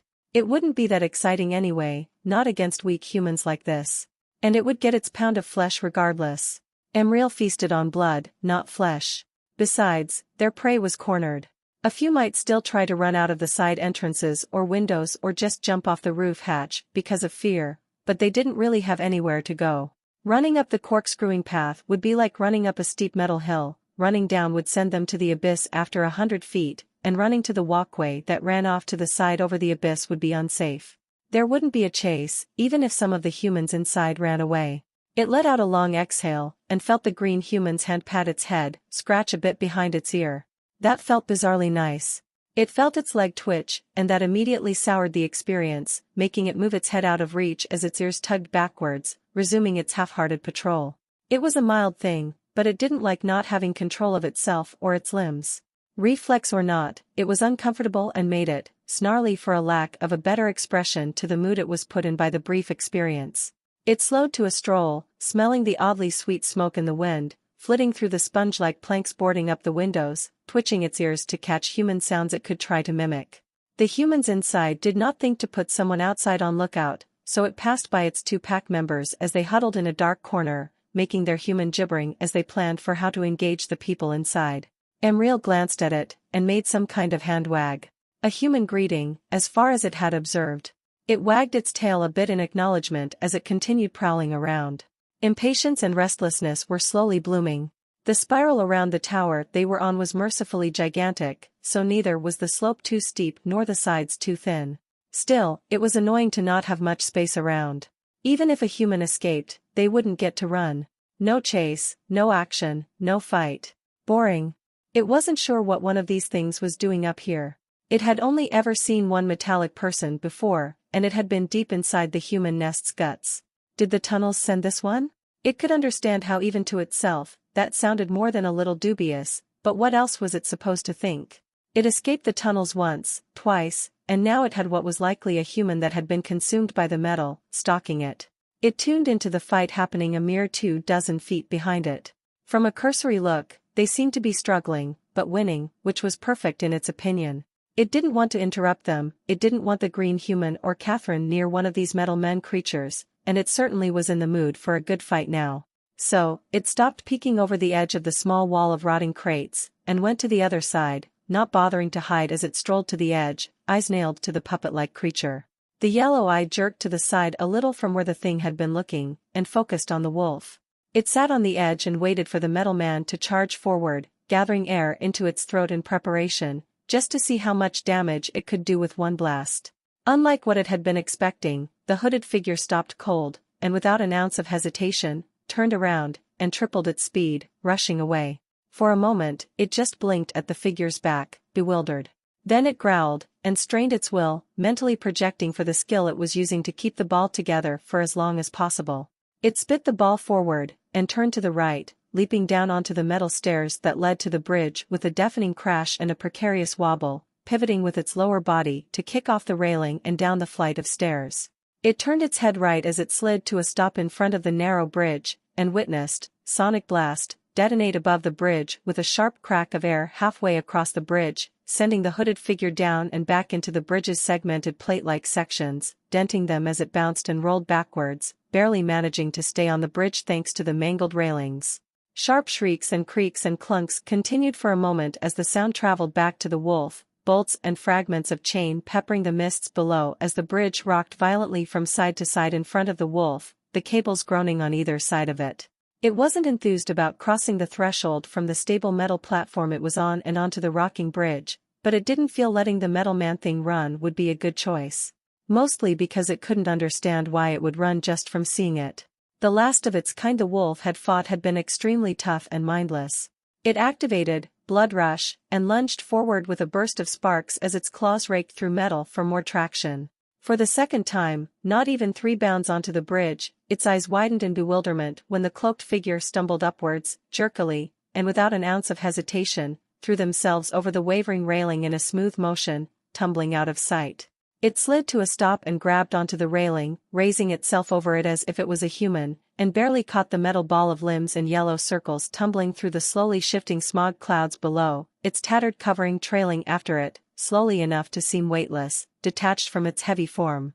It caught a glimpse of a painted eyeball within a gear, painted in red on the back, before the mists curled around the cloth and that too disappeared. It spent a few seconds staring into the mists with a sense of dissatisfied confusion. That was too nonsensical for the wolf to feel like a problem had been solved. It felt more like it just watched a problem escape. The sounds of fighting from above heightened, and its snout curled into an annoyed snarl as it turned back around and rushed up the stairs, seeing snippets of the fight inside, muted by the vibrations moving through so many different materials. It was more than enough to see that one person had ran away, stumbling straight towards it, waving its arms oddly. Its pack was still fighting, but Pack Hunter didn't make it seem like they were struggling too much, so it wasn't concerned.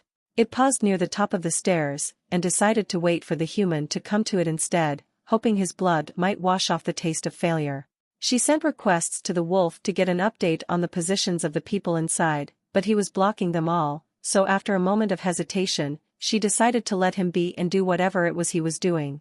It could wait for later. Scruffy sent back an image of him staring out into an undefined vast space, which wasn't terribly helpful. Was he sightseeing? Now? She shook her head, and braced.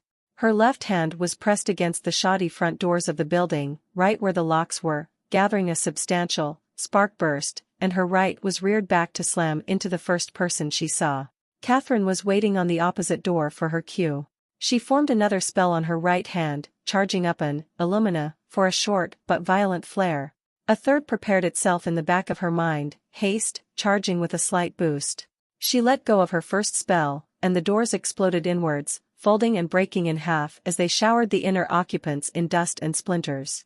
A brief push of Telemantic Construct further propelled the dust and splinters to push forward, blinding her immediate opponents and clearing her own sight to catch an actual glimpse of the inside. It was a building made of metal sheets, lit by lantern light and with a fire pit right in front of the entrance, just 10 feet away from her.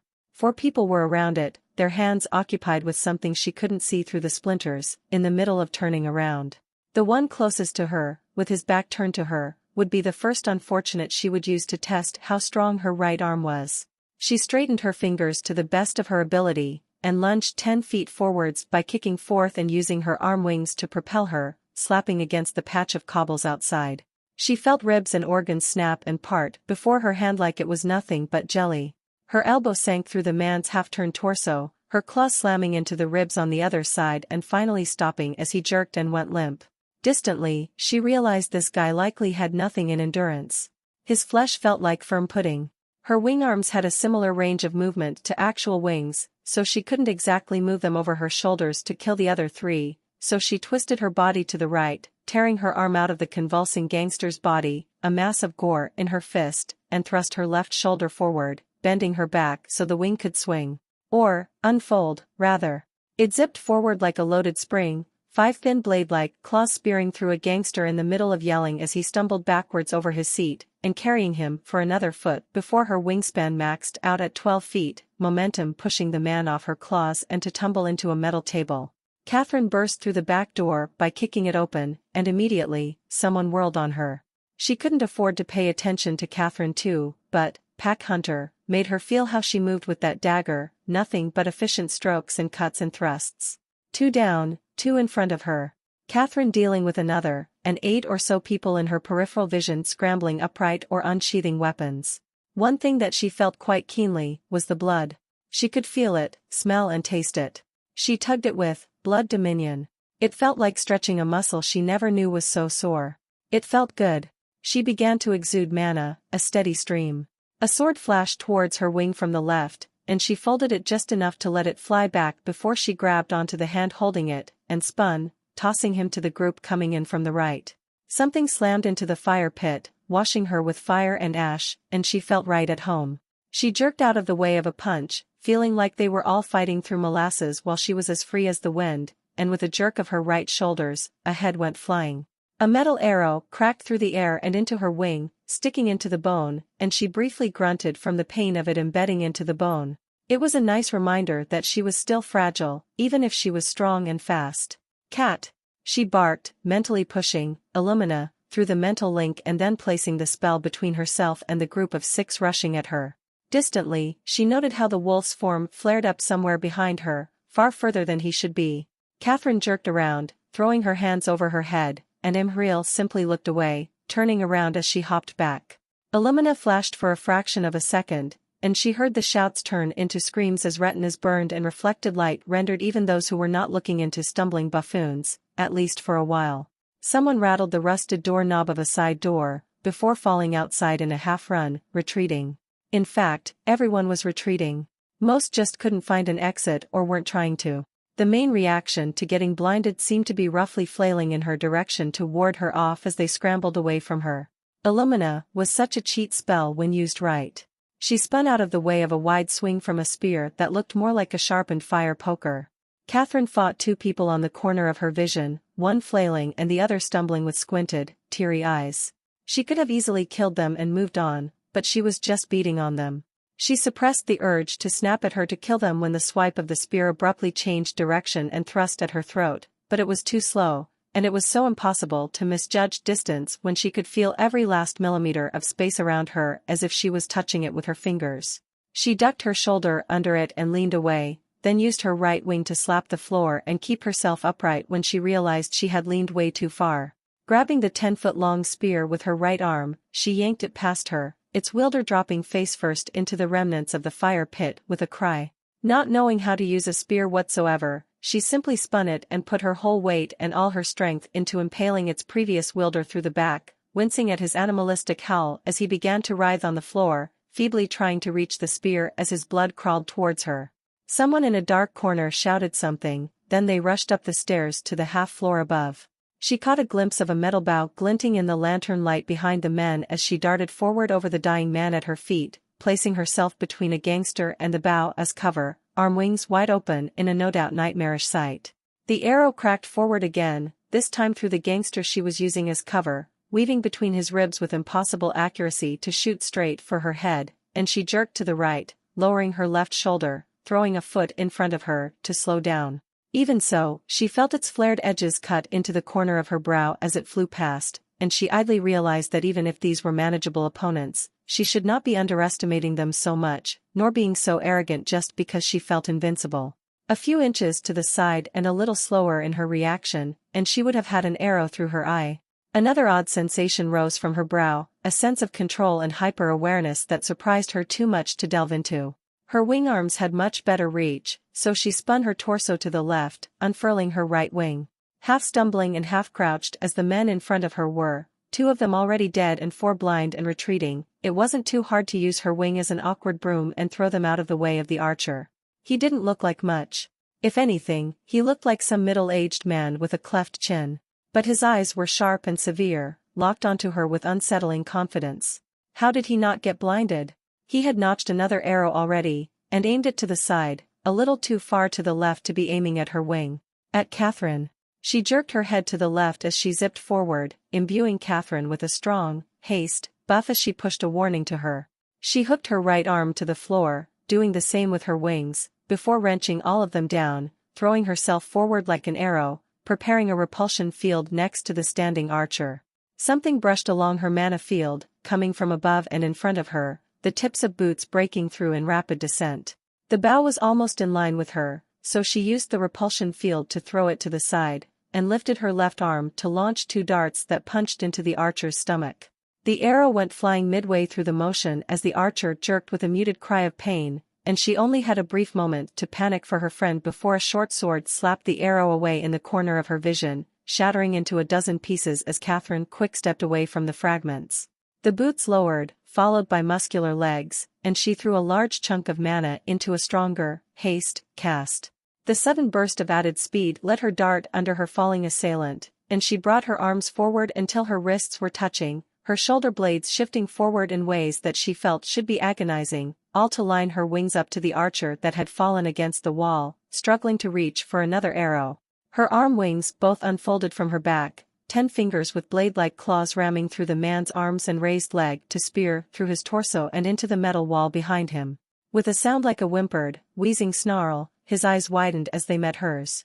He went limp, life fleeing his eyes, and she felt another pang of something heavy in her gut, even if she knew from their uniform-like wear that they were part of one gang or another. She ripped her claws out of him, pulling his blood towards her almost subconsciously. The man that had tried to drop on her made a double underarmpit slash for her tail with his machetes before the body of the archer had even hit the floor. She whipped it out of the way as she turned, only for him to abort the slash for an expert throw. One of his machetes flew for her chest, and she was about to slap it away with her right arm before she reminded herself again how easily she could have died just a little bit ago, how fragile she still actually was. Why take unnecessary risk? She twisted her waist in that ridiculous way again, letting the weapon fly past her chest as her eyes moved past him to check up on Catherine, who was, surprisingly enough, fighting 4 people, only one of them half-blinded, judging from his pained squint, and not appearing like she was having too hard of a time. It was her first time actually seeing Catherine fight, and she was genuinely impressed at the skill it took to dual-wield a dagger and a pipe against 4 people and win, regardless of boosts. The machete struck the wall behind her with the handle in the time it took her to make that thought. He rushed forward with a physics-defying quick-step, his second machete rising in a diagonal uppercut, perfectly dodgeable. His other hand made a pulling motion at empty air, and she faltered mid-dodge as she felt the machete behind her suddenly rush straight for her back, heading exactly where she planned to dodge into. The other machete was swinging in an arc that denied her other way out.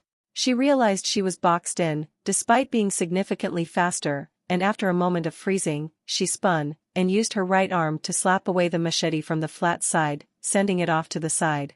Seeing his chance, the man shifted his stance to stab forward instead of swiping in an arc, and she darted out of the way, moving her tail to grab his leg. He yanked his foot out before she could do so, despite being slower than her, and a bubble of frustration mixed with adrenaline to make her brow twitch. His second machete spun into his hand as he let his knee hit the floor and spun on it, ending up with both his weapons held in a loose axe in front of him.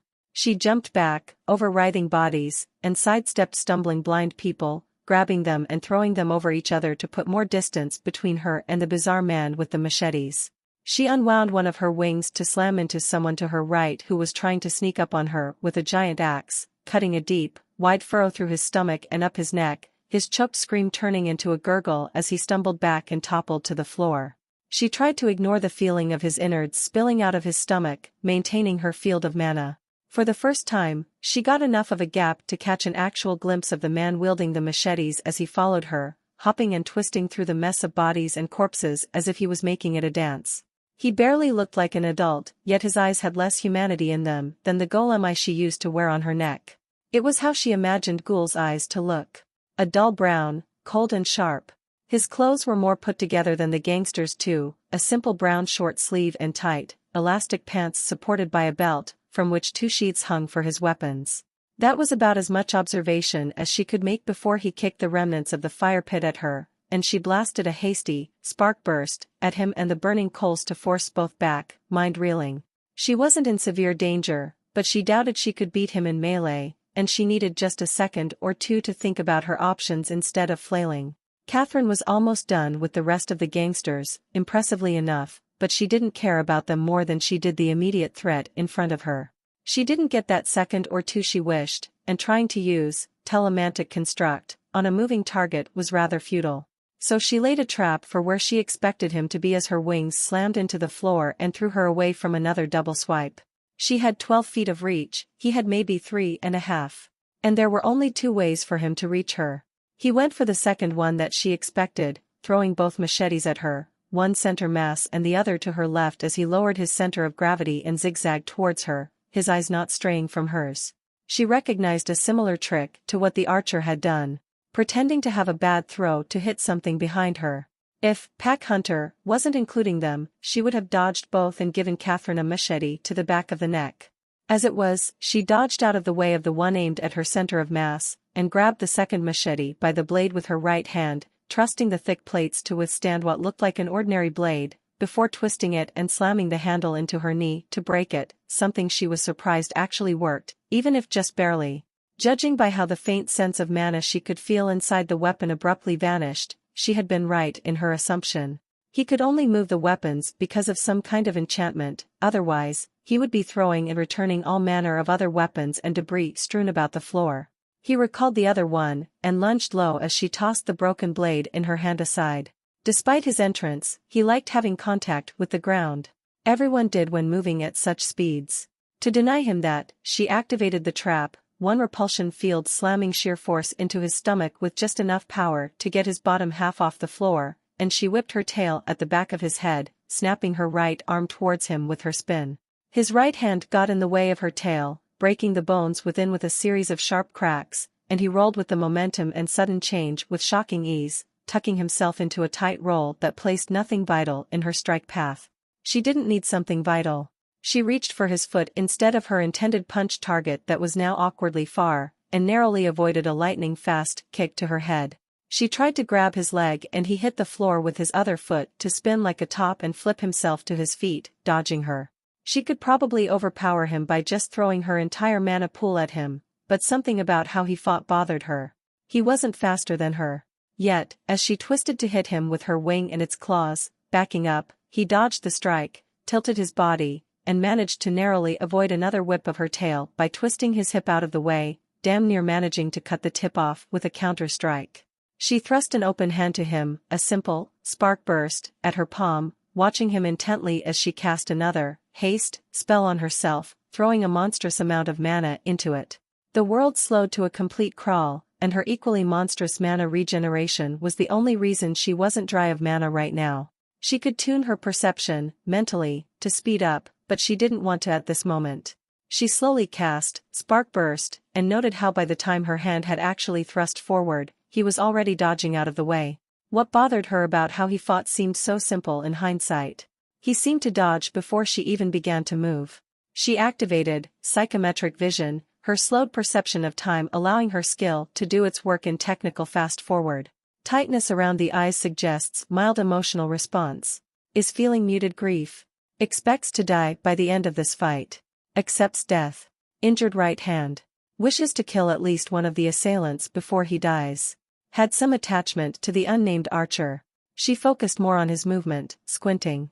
Eyes very briefly flicked to center of mass and points of tension on Imhriel's torso, is reading the pull of muscle and the shift of Imhriel's shoulders and feet to anticipate the sort of movement she will make and preemptively dodges, is making up for lack of speed with skill. She had expected it to be some kind of short-term precognition. Maybe a skill. But just pure, raw skill? It felt like both a slap in the face and a reality check. With time on her side, she slowly dredged up the last bits of mana in her body and some from her core to make a bunch of explosive repulsion fields at key points along his body. Then she allowed her perception to speed up. A push to his knee, another at his weapon, and one at the back of his head, all throwing him out of order as he crumpled 3 different ways. Yet still, he was already shifting his weight onto his right foot to roll with his momentum off to the side. She felt a brief sense of shame, not personal, just a sense that it was such a waste that someone this skilled worked for a gang.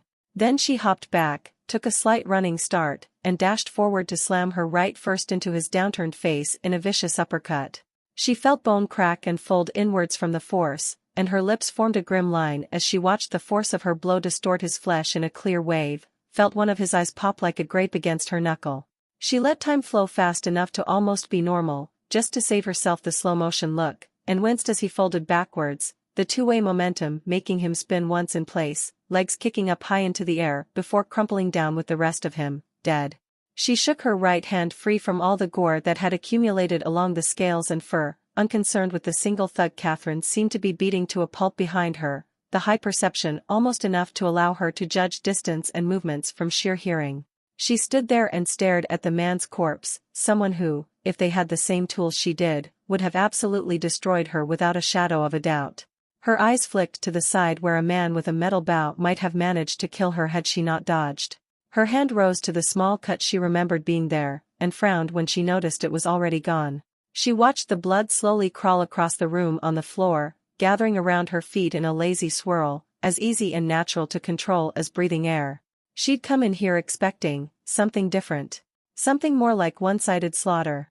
To some extent, it was, but it had the real potential to not be, had she been a little more careless and had, Pack Hunter, not helped her save Kat's hide at least once. Part of her felt like this was what Ghoul's intention was with this fight.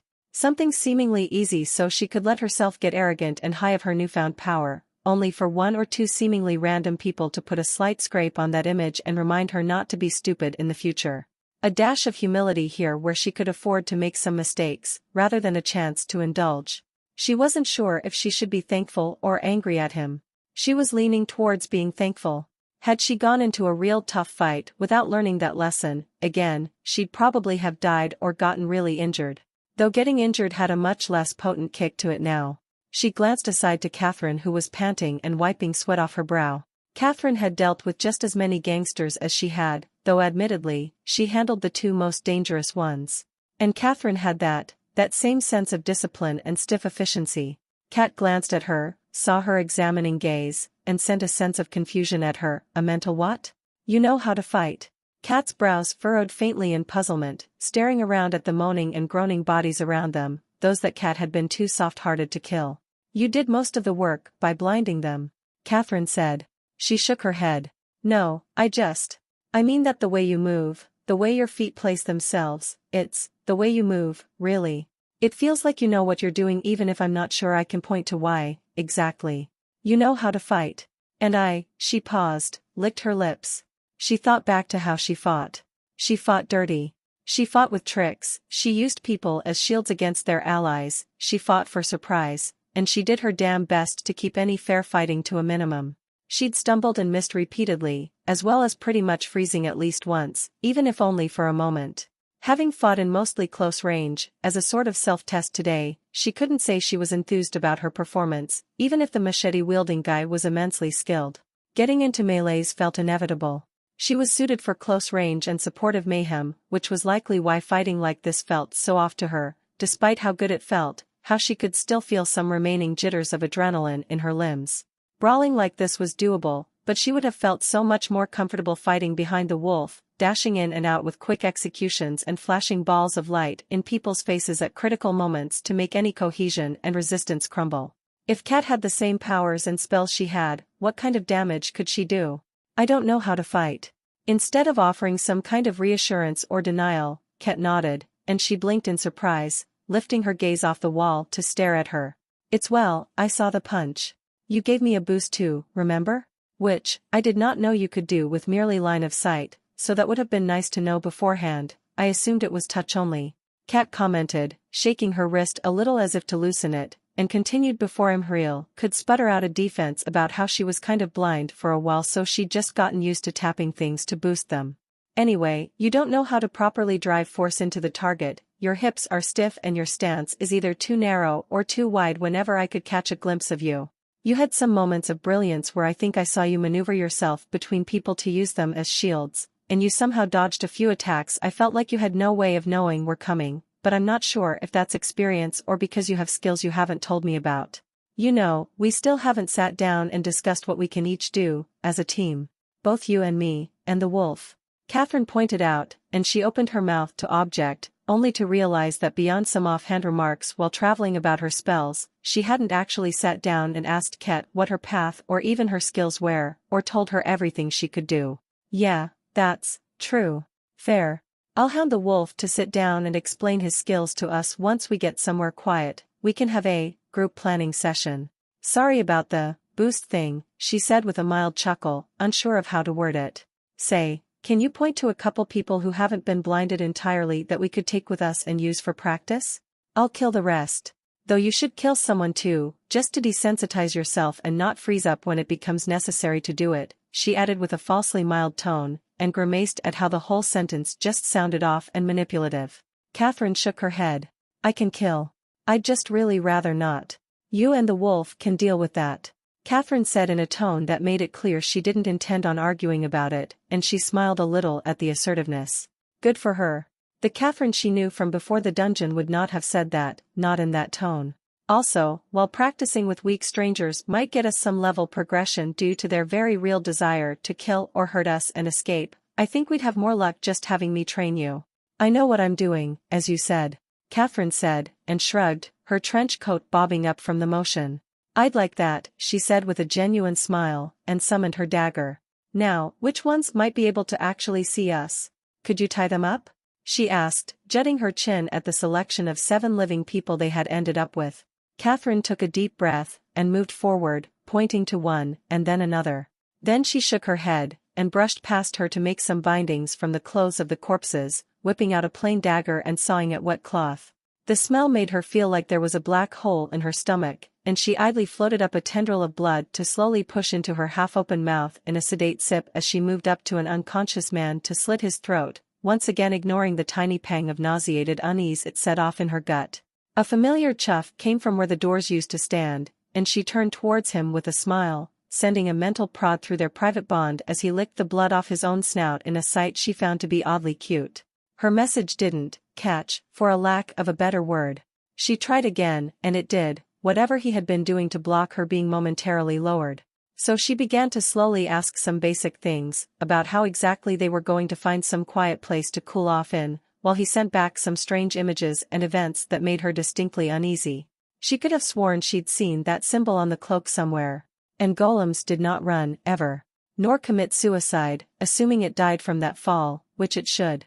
With a pensive frown, she set off to kill another coughing form on the floor, doing the grisly work her nature now required and making sure to leave no witnesses. Besides that golem. How did a golem get all the way up to the 3rd floor? In the middle of it? Another question to save for later, in case Ghoul somehow had a clue. She watched the wolf stroll to a corpse and begin eating immediately out of the corner of her eye, not bothering to let her bleed it out, and sighed. By the time he would be done, she'd have the rest nice and dry, hopefully. She wasn't interested in having to contest food against a greedy wolf. Though she could try to convince him. Maybe next time. In the end, they decided to stay in the building, at least for a day's rest. They were all tired, to varying degrees.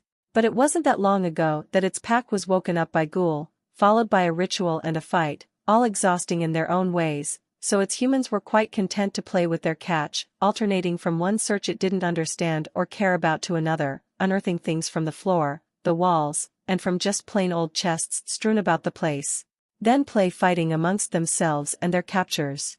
As for itself, after an hour or two of vigorously chewing through a dozen corpses while Imriel drained their blood by sitting there and calmly sipping at the floating stream, a thing it was quite annoyed about, it was content and eager to get to work with its changes, so it had walked up to the 2nd half floor of the building, and flopped down to rest while the small green human climbed up to the roof to act as overwatch. The thing it had eaten was apparently called a lungburn fish. Weird names, as usual. The fish had a small mountain's worth of potentially useful things the wolf could add to its arsenal, but the problem was that it couldn't quite understand a whole lot of its biology. It could just blindly copy it, but if it wanted to modify it in depth and experiment, it would probably be best to catch a few more, once it found those streams again. What it did understand and see, however, was both incredible and daunting. The process of generating and discharging electricity was about as complex as a human brain. 6 different types of tissues, dozens of different proteins and enzymes, and that again in chemical reactions, 3 different organs producing 3 different substances which were all necessary, and that wasn't to mention the genius way the fish could breathe underwater or use electroreceptors and mechanoreceptors to be able to navigate around predator and prey underwater. It didn't quite understand the concept or put a word to the emotion, but seeing all of its prey's biology felt awe-inspiring in a way it couldn't quite remember feeling before. While true understanding eluded it, copying and modifying things a bit was still entirely possible. It looked at its body's insides, and frowned. There wasn't much room to work with. So the first thing it did was make room. Its liver was the first to go.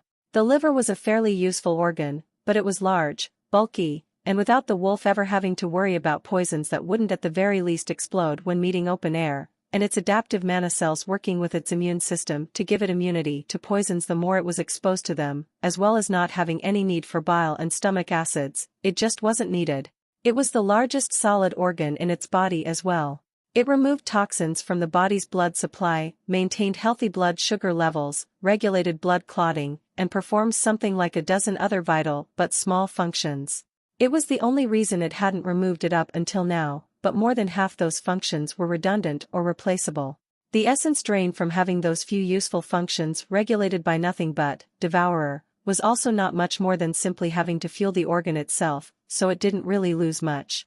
After removing the organ for room, it moved the teeth it had pocketed within its insides into the bottom of that empty space. Progress on having its devourer infused teeth turned to blades or armor plates was coming along nicely, but slowly. Each had elongated to about 2 inches of awkwardly shaped murder. It would have time before it would have to move them again, with this glacial growth. It removed 2 of the flamethrower systems it had attached to its tails, and inspected the new room it had. Combined with its still growing body and some of the free space it already had, it wasn't an insignificant little pocket. It would be enough. Now to think about what it could do with the fish's biology. A mental catalog of the fish's abilities was made, and the wolf pondered what it wanted the most and how it could fit it into itself. The fish had a lot of things, all useful. To start with, it had nerves made of some kind of biological metal that was more like rubber, but with the conductivity of iron. It would not have sounded like much if the wolf didn't know better. There was always a delay between thought, reaction, and action. The electrical signals had to traverse the complex system of nerves, and that took time. It didn't have numbers, but it was a not insignificant amount of time that was lost, purely because the travel time for commands to go from its brain to its body and vice versa was so inefficient. Nerves were not great at moving electric signals. And while the film of insulative cells around the nerves would keep them from losing their shape or capabilities, and hopefully from burning through into its flesh, if they were exposed to open air to transfer the electricity, the wolf would surely end up with melted nerves bleeding out of its palms after 1 or 2 shocks. Unless the metal was somehow different, which was entirely possible because the wolf simply didn't know what its properties were. It was treating it like a rubbery sort of iron, for the moment. Still, even if it had melted neural roots on its palms, it was nothing even a few seconds of work wouldn't fix during its sleep, but not great if it had to go without sleeping for an extended period of time.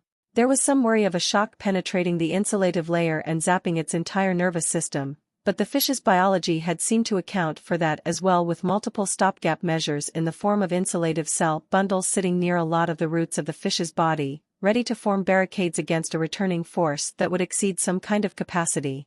If it cared to be honest with itself, it had no idea how that worked, or if it did work at all, but it would see how it worked out. This was more of an experiment than anything, to see how this would be like. Moving on, it added the smaller of the 3 organs that would flood its organs with insulation cells, low in its gut, using the freed up space from the flamethrowers it removed. It moved on to the other things the fish had to offer. After a brief consideration of gills, it discarded the idea as unnecessary and space-taking, and turned to a final alteration it wished to make. It wanted to see what it could do with biological metal. The mere notion was so bizarre that it was baffling. It hadn't tried to eat metal yet, nor form it, because not only did it have no idea how, and neither did Devourer, it just didn't register as a biological material. Yet, the fish had it. How did it form? Best idea it could come up with was a complex mess of iron bacteria in the water, likely from running through a seemingly endless nest utterly covered in it, which the fish somehow consumed, absorbed, or had some kind symbiotic relationship with in the past, interacting with various chemical reactions to turn into actual iron as it grew older, and somehow replace its nerves with that. It just didn't know how. But the important thing was that the metal registered as biological in Devourer, so despite its absurd cost, it could make it now, even if it had no idea how it worked. The problem was that it had no idea what to use it for. It was too soft and yielding to be armor, too heavy as well, and its properties were not all that similar to actual metal. It didn't hold its position, it wasn't rigid, it wasn't tough. The spider leg it had consumed didn't give it much of anything. It gave the wolf a possible name to the creature, and a rough idea of how large it was, but its biology was almost blank.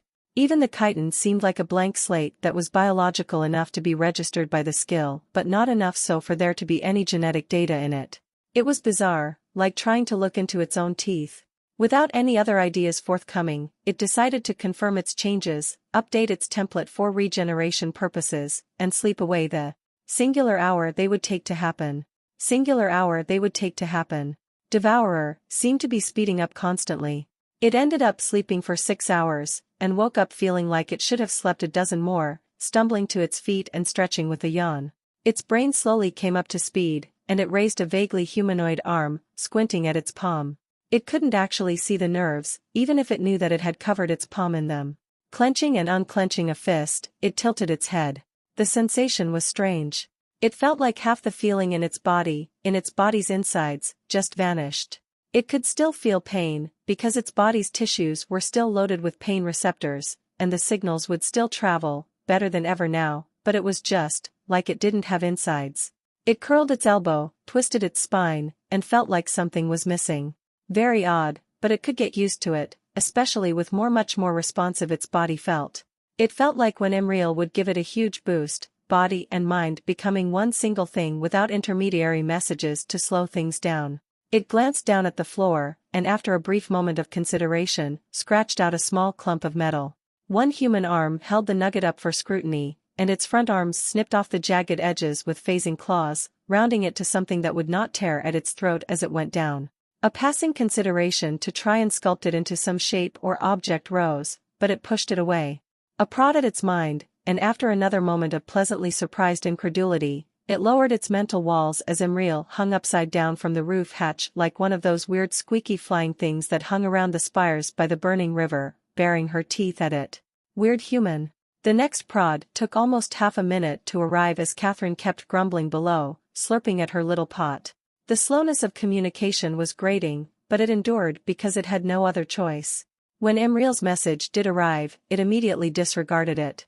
Why would it need a human sound to address itself? It was itself. After it put that thought forward and experimentally began rolling and slashing at nothing to test how in tune and faster its body felt, Emriel sent a reply another half-minute later. It slowed, tilting its head.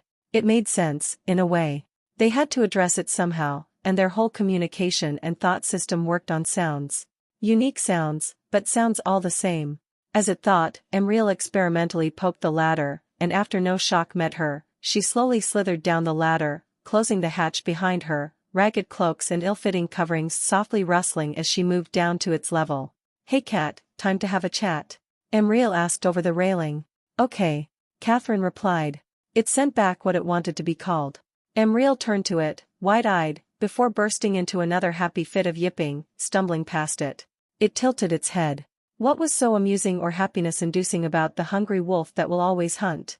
Emriel clicked her fingers as she drew close, likely to draw attention to her hands, still making odd snickering sounds, and after some pantomiming, it understood her intent, and followed her down the stairs. Then it squeezed past her because something about following rubbed it the wrong way. It would lead.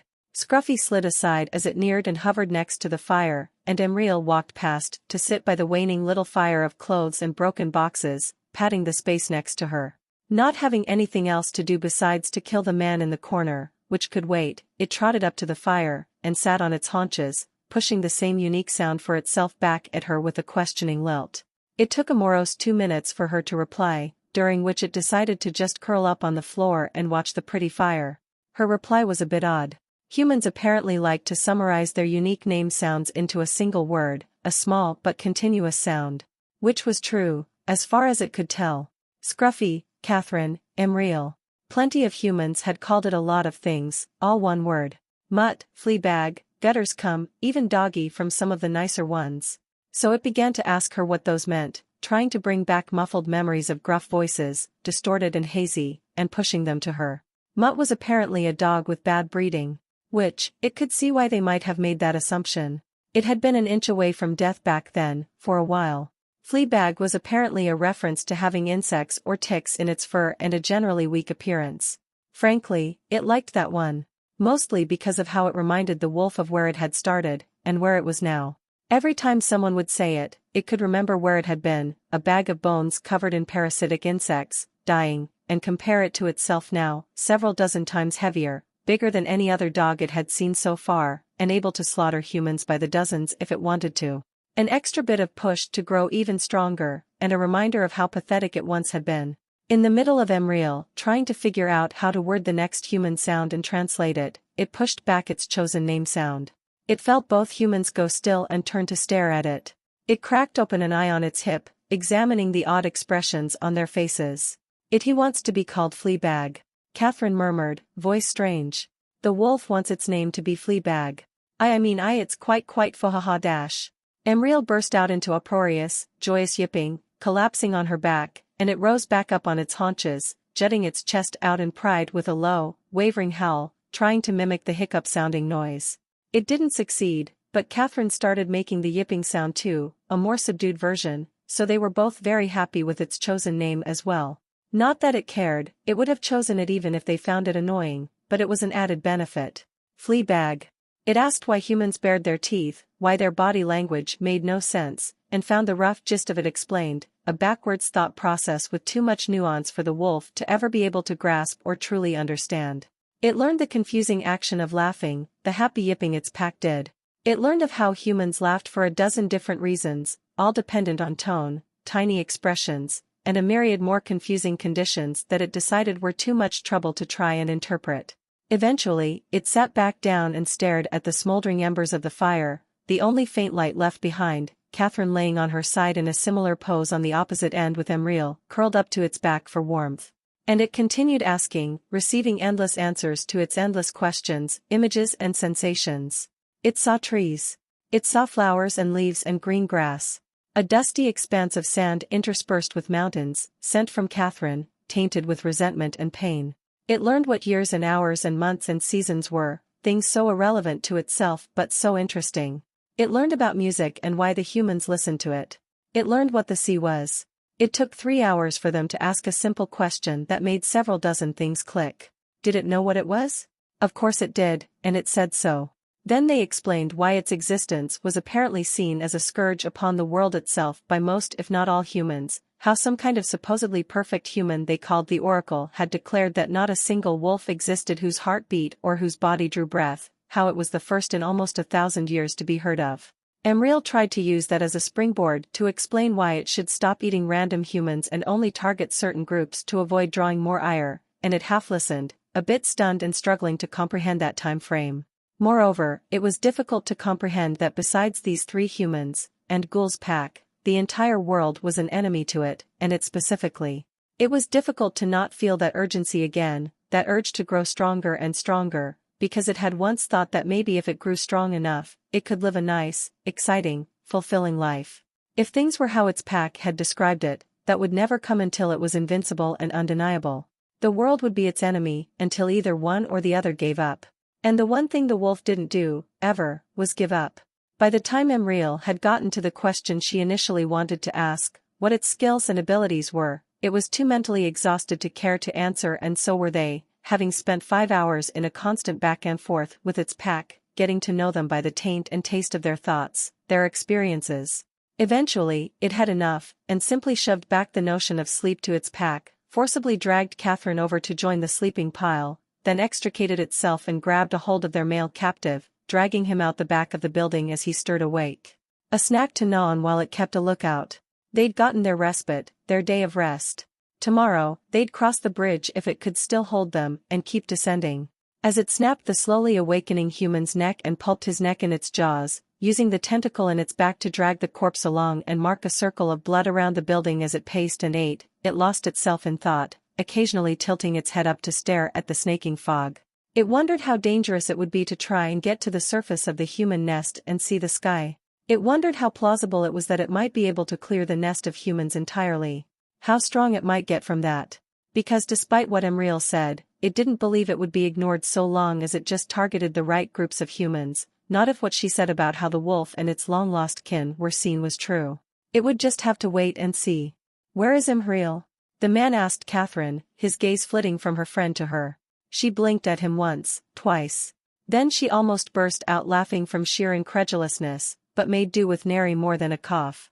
The second man's eyes were laser-focused on her as he pretended to casually lean against the wall a dozen feet ahead, glancing behind her at the thin-mouthed alley, then above, where a spinning carousel of neon-lit signs advertised shops to passers-by on the level above. She realized that as far as she was concerned, they were only two people. A 2 versus 2 was a good fight. One she could take without worrying too much. They probably had some people in reserve though. Would they run or come and fight? The bigger question was how they found them. "I don't know who that is?" Catherine offered, a surprisingly good act, which the man didn't seem to buy, his casual clothes shifting as a dagger slid through his sleeve and into his hand. Imhriel made sure her wings were very, very still within her cloak, hunching forward slightly to alter her height. She looked to the alley's entrance, and while she was turned away with her face hidden by the flap of her hood, flashed the clawed mask back onto her face. "I suggest you stop trying to act coy. Where is Imhriel, slave?" The man drawled, appearing at ease but his voice filled with warning as he spun the dagger around his fingers with obvious skill. Puffed chest, straight shoulders. Like a chicken. Her lips curled in amusement, even as she cautiously prepared herself. That was the thing about the system and a world as uncertain as this, you never knew who was truly dangerous until they showed their fangs. So despite her desire to burst out laughing in the bastard's face, she held some caution, because overconfidence would just get her killed. She activated psychometric vision, focusing on the front man. Middle-aged. Stat distribution low on endurance, build and equipment suggests mage blade or standard assassin distribution, speed and dexterity. Not a mage blade. No spells in his repertoire. Confident, not overly so. Experienced. Is not underestimating his enemy. Not here by choice. Not motivated by money. Has been blackmailed into his current situation. Subordinate to the second man. Is unwilling to fight. Will fight if ordered. Thinks this is a waste of time. Not concerned about Catherine's seeming employer. Catherine's employer has been dealt with already. She felt the strings of the skill and adjusted them to focus more on information rather than group dynamics and motivations, turning to the second man. Came here independently, tipped off by unknown party. Hadn't expected tip to be true, is unprepared, came here because of curiosity and a sense of diligence. Has not notified anyone beyond current group. Unknown party is knowledgeable. Unknown party is Ghoul. Ghoul expected Imhriel to find out. Ghoul sent them to Imhriel specifically to relay information to her through psychometric vision. If Ghoul wanted her to know something, couldn't he have just told her instead of sending these idiots her way? She had the communication crystal in her ring. A communication crystal that couldn't receive anything because it was in a pocket space.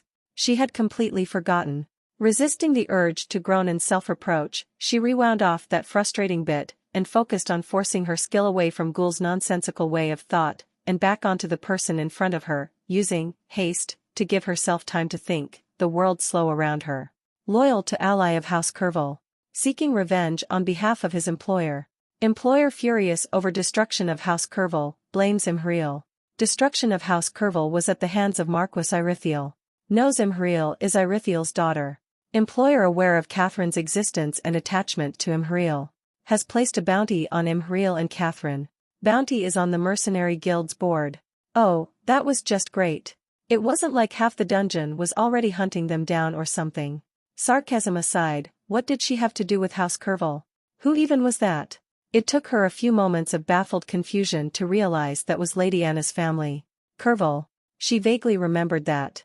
She cast haste again, stronger, forcing the world to slow down as much as she could. What the hell did dealt with mean? Destroyed? Did they kill Lady Anna? No, she knew her mother. She didn't kill Lady Anna, she probably killed everyone, down to the last man that had been in the vicinity of that manor, after interrogating them. That meant that she had indirectly killed Lady Anna. And everyone in that manor. She felt her gut twist in that familiar guilt she'd grown so accustomed to but could never seem to find a way to escape from. Some part of her noted how much easier it was to deal with that guilt, faintly concerned from how muted the emotion was, while the other parts were struggling to compose themselves. Fuck. Catherine opened her mouth, and she cut in. My little friend's acquaintance is dead. She spoke slowly and calmly, deepening her already deep voice to something only vaguely feminine, casually extending a malformed hand out of her cloak to put on Catherine's shoulder. Both men's gazes snapped to her, lingering on her seemingly gigantic, hunchbacked figure, her left arm drawing their gaze. Micro-expressions indicate disgust, unease. Unknown variable is alarming to both. Previous assumptions towards Imhriel's current persona were something akin to a mindless brute hired as muscle. Catherine was expected target. So Ghoul hadn't told them she was still alive. Smart man. Her yellow eyes glowed like little lanterns from within her dark hood, and she slowly tilted her head. She is gone. She had a brain injury after getting into trouble with snake eyes, and without healing magic or regeneration, the potions did nothing. She died. My friend here cremated her. She continued, eyes on the leader, ignoring the first man. Shift of shoulders and demeanor indicates mild unease, alarm. Is confident you're the biggest threat. Is unsatisfied with answers given. Will seek confirmation. Driven by a sense of pride and accomplishment. Seeking personal glory. Will dig for information on Imhriel's current persona. Personally invested. Will not be persuaded out of violence. She reached out through the link, and directed Scruffy to try to sneak out of the alley and relay whatever she saw to her. To cover her, she straightened a bit, drawing attention to herself as she, in their eyes, grew half a foot taller by a mere adjustment. The familiar body language of a person that was learned and refined draped over her, no doubt incongruent with her odd, dark appearance beneath this giant, shredded blanket of a cloak. Her eyes moved to the first man. Unsure of what happened to House Curville. Assumes dead, vanished, swift operation standard with his usual experience. Doesn't truly know. Isn't invested. Then to the second. Knows what happened to Catherine's employer. Reducing his tells, consciously shifting body language and expressions to deny information, feels like Imhriel's gaze is too discerning. Feels as if he is being read. Is correct. Is confident his mental resistance will protect him from psychic readings, assumes genuine skill is being used rather than anything else. You won't be getting your employer any revenge today. She stated simply, staring at the second man, who stiffened even further. The first backed up a step, glancing to his superior. Unsure. Nervous. Wishes to attack first before he is placed on the back foot by allowing someone to set the pace of the fight. Looking for a reason to attack. Silently asking for permission. Her gaze moved to the second. She turned the skill off to take a deep breath. Her chest felt tight, her gut heavy. Lady Anna and their entire house, just gone like that, because she happened to pass them by. How the fuck did her mother even know? Had they been tracking her already? Did her stunt with those two guards really draw that much attention? She turned the skill back on as the leader of the two brought himself to stand straight. May I ask how you know that? Or perhaps your name? He asked with tension in his voice, clashing with the polite tone he was trying. She let her eyes lower, just a bit, making the orb lights the man saw thin out a tad, the slit of her eyes narrowing. You may. I believe it's courtesy for one to introduce oneself first when asking, however. She said mildly, mentally preparing spells and fields as she spoke. Her head felt a bit tight from this prolonged concentration. Or maybe she'd already overused psychometric vision, though she doubted it. Scruffy noted a third man ducking into the alley, and sent an image of a lanky, middle-aged man with his hands jammed far into his pockets. When did they call him? Did she miss it because she shut off the skill for a few moments? Or because her skill had certain holes in it? Did he come here because he felt like it? The leader nodded, gesturing to himself dramatically as his jacket shifted. Weapon on left side, under ribs. 6-inch dagger. Needle below, filled with paralytic. Has more weapons. Has more concealed weapons. My name is Jack. What's yours? He asked, an easy, charming smile on his face. He would have been handsome if she could register him as anything except a talking bag of blood that she really wanted to rip apart. False name. Real name starts with J, real name starts with Ja. Real name is Jax. Ah, hello Jax. She slowly intoned, tasting the words. He twitched, stiffening to the point it was obvious, his expression crumpling just ever so slightly. How the F dash he started, dropping the act for a moment, and she spoke over him. I simply know things. Usually things I shouldn't.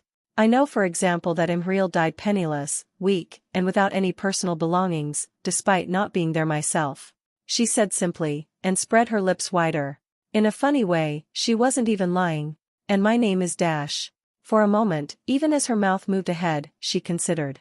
What name to give? Not that it mattered, but still, she was buying time to charge and form her attacks.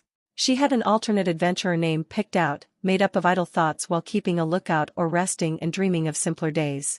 And what better name for someone and something like her, than Ramuel? It just fit too well. Ramuel, second wing of 7. The parallels in their stories were almost shockingly numerous, despite the religious connotations to the name. Once a mortal, pure and innocent and curious, turned to a creature with mangled wings that would never fly, a twisted form whose legend first began when it bathed in blood the first time, and whose legend ended in uncertainty and mystery. It was a name that fit her like a glove. She shifted to have the third man in her sight as well as he came up behind them. Stance and bearing suggest something is in their pocket. Right pocket. Something powerful. Size suggests magical nature. Is wearing a magical ring, bound spell. Incapacitation spell. Sight-based, low range. 2 uses before extended recharge time. Doesn't like being so close to the action. Doesn't like being so close to you. Is unprepared for confrontation. Prefers long range. Main use is connections and discreet assassinations using poisons, long-range executions, and traps. Can fight. Doesn't like to. She wanted that ring, and she wanted him and his connections to spread the word of her supposed death. Her fields adjusted. The second man tried to maneuver to the side as much as he could, as if to get an off angle on them, though Catherine easily matched him with a challenging glare, well aware of the game. Jax hummed, easing his shoulders in a casual tilt as he examined them, reapplying his mask, a hauntingly familiar smile on his lips. He opened his mouth. Frustration and annoyance at this stupid game they were playing peaked, her chest feeling too tight, his fake smile reminding her too much of Gar's grin, her blood too hot in her veins. Before she could second-guess the impulse, she activated the mana construct to her right. It snapped to life with a muted thwomp and a sudden rush of air, followed by Jax's face becoming the back of his head with the sound of a sharp, fleshy crack. His corpse spun once to land on its chest a few paces away from its original position, and sweet, sweet blood filled the air like the scent of honey as his nearly decapitated corpse spasmed once, then went still. Another repulsion field threw the man with the magic ring onto his back before he could react, and she spent a large portion of her mana to boost Catherine, her hand on her shoulder tightening to still her as she reached through the link. Man behind you, line of sight spell in his ring. Either cut off his right arm or blind him, I need him awake and capable. Catherine burst into motion, slipping out of her grasp. The second man was faster than she'd expected, managing to actually unsheath his dagger before her right wing uncurled from her shoulder and devoured his head in its hand and fingers, the oversized hand easily curling around him despite the last joints tapering off into sword-like blades. A middling spark burst, coming out of her wing's hand as it squeezed was enough to end him, gore and viscera practically turning to mist in her hand as it clenched shut. She stumbled back, and shook her wing's hand clean as best as she could, drawing the blood towards herself. Her throat was tight. Her emotions felt so chaotic. She didn't know if she wanted to growl or cry. And she wasn't even entirely sure why she felt this way. The only surviving of the 3 continued to gag and choke and cough as he writhed on the floor, Cat standing over him and tying his arms behind his back. Cat? She asked through the link. Catherine questioned, concern plain in the voice that echoed in her head. I'm so sorry. Lady Anna. Irithiel found out about them helping me. Tortured and killed them all. I don't know what her assumptions or motives were for such drastic action, but, they're dead. House Kerval is gone. I'm sorry. I'm really sorry. She sent, voice far steadier than it should be with the lack of involuntary bodily functions to make her stutter and choke on her guilt. How certain are you? She felt her chest compress, like she couldn't breathe in deep enough, and idly realized that she was on the border of an anxiety attack. Why? The fight was easy. She didn't know Lady Anna much, if at all. So why? Fairly. She finally said. My skill told me. These guys were after us because House Kervil had allies who blamed me for their sudden demise. Ghoul told them where to find us to tell me about it through my skill because I forgot that the communication crystal can't receive anything in a pocket dimension. So. She trailed off. Turning her head, she watched Catherine take a deep, shuddering breath as she finished tying up the assassin's broken hands together. It's not your fault. It's mine. I was way too obvious with getting you to them. I raised too much of a fuss, because I was panicking and thought you were going to die. This is on me. You weren't even awake. I'll go now, he's all yours. I need a moment alone. Catherine sent, and rose, eyes blank and face expressionless as she walked past her. Okay. All right. I'm sorry, again. She repeated. Her wings fingers flexed as she quickly shuffled the wings back under the torn-up blanket she used as a cover, and after another moment of breathing in the scent of blood and death and choking on its taste, she turned to the only live man on the floor, struggling to squirm upright, half-healed eyes turned skywards as a mixture of blood and healing potion residue trickled down his face, breathing hard and fast. She shook herself like a dog, physically shaking off her thoughts, and walked to her writhing captive, hoping that a healthy dose of intimidation and mystery would make him do what she wanted. With psychometric vision, she could probably just ask him questions about anything and watch his reactions to wheedle out enough information to make him think she was a mind reader or something. It didn't escape her notice that her skill, consistently learned things mere deduction and attentiveness could never gleam, but she was mostly going to operate on the constant part of the skill rather than the inconsistent one. A skill from a demon sounded like the exact kind of thing that would be frustrating to make sense of. It was a frustrating trip back, because while the human nest was exceptionally three-dimensional, there were plenty of spots where there just wasn't a fast and sneaky way to move. Combined with how the fight stopped almost as soon as it began, it ended up slowing down a bit, torn between believing that its pack could handle itself and their chronic inability to do so until very recently. After briefly killing some lone human sleeping in an alley to steal his patchy blanket and drape it over its back, it sped through crowds, its two humanoid arms keeping the blanket in place while it sped forwards, choking its curiosity down as it rushed past places full of light and life and bizarre scents. When it finally got to the place it felt the fight, nowhere near where they'd agreed to regroup for this fox den place, it leaned over the railing of the walkway and stumbled onto a strange situation. Catherine and Scruffy, sitting on the floor at a nook within an alley, while deeper inside, Emriel seemed to be talking to someone she'd captured, occasionally glancing about. None of them looked or moved like they were injured, and it was a bit of a sudden realization to have, suddenly facing the fact that its pack was, actually quite strong, as far as it could tell. They could handle some trouble on their own. It briefly mourned leaving two perfectly edible people behind, and hopped up on the railing to reach the nearest pipe. It didn't bother shrouding its descent, jumping and allowing the screech of metal to announce its arrival while it slid down, being careful not to jostle the melodious box too much. Emriel's head snapped up to it, before she relaxed. Its feet met the floor. A harmless prod at its mind followed as it curiously trotted up to her, and it lowered its walls as she slowly explained what happened here, eerily staring down at the man on the floor as he quietly trembled. Something told it she was using that reading eye skill, so it inched a foot away from her target of attention, slowly dissecting what happened and the background explanations. It took a while, and by the end of it, it had learned something.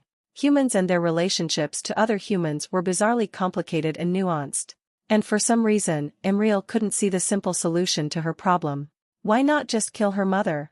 She paused when she parsed what its message entailed, making an odd facial expression. Her late, but significantly faster than usual reply, was that her mother was on the surface, too far out of the way of their objective, and it conceded defeat on that front. For now. Once they had some place they could be safe and rest in established, as well as some kind of mode of transportation, they could go up on the surface to kill her. Simple. Emriel seemed terribly amused by the simplicity of its plan, but agreed to it. Humans had the tendency to make things way too overcomplicated for no reason. Scruffy leaned on her leg, yawning, and she glanced down for a moment before shifting the radio a bit as it dug into her forearm. There was just something about this whole situation that didn't really compute. Like a faulty wire that refused to connect in her head. Just an hour ago, she had watched Emriel brutally execute two men with a sneer on her face, before threatening the third to do as she told him before tossing him down the alley. Now she was watching her friend hurriedly throwing thoughts and feelings at the wolf to try and get him to understand that he couldn't just shove his head into people's stalls and eat things without losing their shiny metal bits while she paid the man for the loaf he'd lost. Said wolf had also been casually eating a man's whole arm next to her, just a bit ago, before graduating to inhaling as much of the two men as it could handle until M was done. Now it just looked like a really wide-eyed curious puppy the size of a person and a half, ears twitching all over the place and dragging their entire group by its snout to whatever scent caught its interest, gazing around the market with open wonder. Its appearance was especially helped by the patchy blanket covering most of its grotesque mutations, only its head and entwined tails easily visible. Considering its ignorance to so many things, it really was a puppy, but that image was too incongruent with the monster hiding under that thin wool sheet, so she put the thought away. Their group didn't seem all that out of place, surprisingly. Of course, they were a bit dirtier than the usual around here, but Imhriel had the uncanny ability to just wave her hand and get all the blood off, so they just looked like a duo of weirdos with a pet and a goblin slave rather than a psychotic vampire, a genocidal monster, an armored maid and a mechanic wannabe goblin. What a group they made. Going from casual murder and torture to a shopping trip on the drop of a hat. The absurdity and whiplash was probably contributing to the numbness she felt. She watched Fleabag impatiently pace behind Imhriel as she hurriedly bought some impaled candy from a little shop in the wall that reeked of sweet herbs, and momentarily felt her shoulders lengthen as the warm scents and lights slowly soothed the chaos in her head. The music helped a bit, even if she could only barely hear it. They walked on, Scruffy holding the stick in front of Fleabag's snout as they walked, its tongue endlessly lapping at the green-gold candy ball. Then it smelled roasted meat and its head shot up, pivoting their path. Her lips momentarily twitched in amusement, before a heavy weight replaced that levity. It felt wrong to be happy so soon after realizing what she'd inadvertently done. She couldn't cry, but she couldn't smile either. She walked on, occasionally comforted by a hesitant, concerned smile and a hand on her shoulder by M, or amused by the wolf's demands of volume control to his favorite music, depending on how much it could hear through the ambient noise around them. Right now, she was content to just bask in the presence of their group as a silent companion. The tailor shop was so hidden Imhriel would not have even noticed it if Ghoul hadn't left very specific descriptions.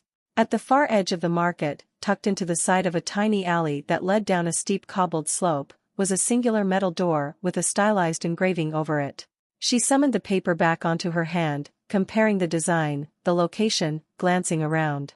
Catherine stood watch behind her, Scruffy nibbling Fleabag's remaining candy ball, while said beast was hunting rats in the sewers a couple dozen feet below. In its own thoughts, they gave it change power, whatever that meant. They really needed a way to communicate at long range. Maybe Ghoul had another crystal to spare, though considering their price, she doubted it would be given for free. Still, Fleabag was surely smart enough to learn how to use one. She flashed the paper back, and knocked on the door in a specific pattern, then pressed a button on the left side of the door for 3 seconds. A crackle of static sounded out from somewhere, followed by a throat clearing. "How may I help you?" a voice said, gravely and weathered with age, calm. "A corpse told me you make good coffins," she said, feeling a little silly as she fiddled with her new magical ring, its effects completely unknown until she found someone to use it on. She flashed the paper back to her hand to confirm she said the password right, and resisted the urge to snort as she flashed it back into the storage ring. "Really, who used verbal passwords for tailoring?" "Ah," the man said, and the door clicked open, some mechanism on the top of the door pulling the door open with a light rattle. "Well, when we met Ghoul the first time, Fleabag was about half his current size and a third as strong, I'd say, so. I don't know, take it with a grain of salt. I don't think Ghoul is invincible or anything. Just way too damn knowledgeable. Can't blame you for distrusting him either way, but I have trouble doing the same. He's frustrating, but he's helped a lot. And I think I'm rambling straight into your brain, sorry. Oh, and, do you want me to ask questions about House Curville at the Fox Den?" Kat's steps stuttered for a moment before she resumed, gracefully opening the door and coming out into the quiet, sloped path outside, holding it open for her. "Is it useful for me to know?" Kat asked pointedly. She spent a moment to think about that as Scruffy squeezed through their legs to walk out onto the alley and fiddle with her new clothes, smiling and miming punches with her personal sound effects, like a little kid playing. "I don't think so, honestly." Catherine took a deep, hasty breath as they stood there. "What are we going to do about Irithiel?" We can't just let her get away with this. We don't even know if she'll keep sending people for us. Catherine rushed out. She raised a hand, placing it on her shoulder. She won't get away with this. Fleabag's first suggestion when I explained was literally just, why are you thinking about this so hard, just go and kill her. I happen to agree. Once he's done looking for a place we can rest and regroup at, we can think of going for her. Catherine hummed. Without much else to say, and Kat's understandably dour and blunt mood, she bent forward and stomped, rhythmically. Stomp, stomp, stomp, stomp. She felt Fleabag's head jerk towards them in recognition, before turning back to assumedly wrap up his snack-gathering session. The Fox Den front ghoul had jotted down was absolutely nothing like what she was expecting. She was expecting some kind of shady window in a wall or something, or a derelict building full of scar-faced muscle. Maybe some kind of seedy establishment like a brothel or a casino. She hadn't been expecting the back door to a high-end tea shop. That was likely the point of it, of course. All it had taken to get past the veritable giant guarding the back door was some honesty. She glanced up along the dark edges above, fully aware that Fleabag was stalking around the darkness above somewhere with Scruffy on his back feeding him candy, waiting to pounce should a fight erupt, and that helped her swallow her nerves down enough to duck into the building. Catherine was off buying lyrebirds for him, having had surprisingly volunteered for the duty rather than come with Imriel. She'd never been in the back of a shop before, but she could gather that this was likely what they looked like. A couple storage rooms, a giant metal box covered in preservation runes, a wall of cabinets, and finally, an office at the end of the hallway, which a man relaxing on a chair quickly gestured her towards. It was plain, and sparsely decorated. Gray walls, gray metal desk, a pen and a couple pencils, a stack of papers, and a rolling cabinet on the side that seemed to be locked with something magical she couldn't quite identify. Behind the desk, a fat man slouched on a soft chair, wearing a striped suit, his eyes cold behind the metal fox mask he wore. Black curly hair pulled back in a ponytail, and a very bushy beard that suggested laziness or high endurance. It was hard for someone to shave when they needed enchanted bolt cutters to even trim their own hair. That was a bit of a known budget problem for high-end adventurers. Her head still felt tight and vaguely raw, so she refrained from popping psychometric vision just yet. The seats in front of the desk were like two tall, backless armchairs, the only things with any real color in them, a brown-red rusty velvet, something her wings and tail greatly appreciated. She sat in the chair closest to the door, recognizing it as the olive branch it was. The man paid her no mind as she got comfortable, hurriedly signing a paper, even as he opened his mouth. "What kind of information are you looking for?" he asked, voice deep and rumbling in the way that suggested heavy smoke and alcohol use. She cracked her neck, and spoke. He breathed in, hands clasped in fearful, wishful prayer as he woke up from his fall. A soft willowy hiss of inflating oxygen cages echoed faintly in the striplit darkness of the alley, rancid air dragging through the filters of his chassis. It hurt, once. It hurt now as well. Like a fingernail chewed a bit too far, a muscle strained too much, something horribly painful but deep down, satisfying, for no seeming reason. Such mortal sensations, he'd almost forgotten them. Catherine was off buying a feathered blob for the wolf to eat. The mental image was too chaotic to tell what it was. It had a feeling that beyond a name, Catherine didn't know what it looked like either.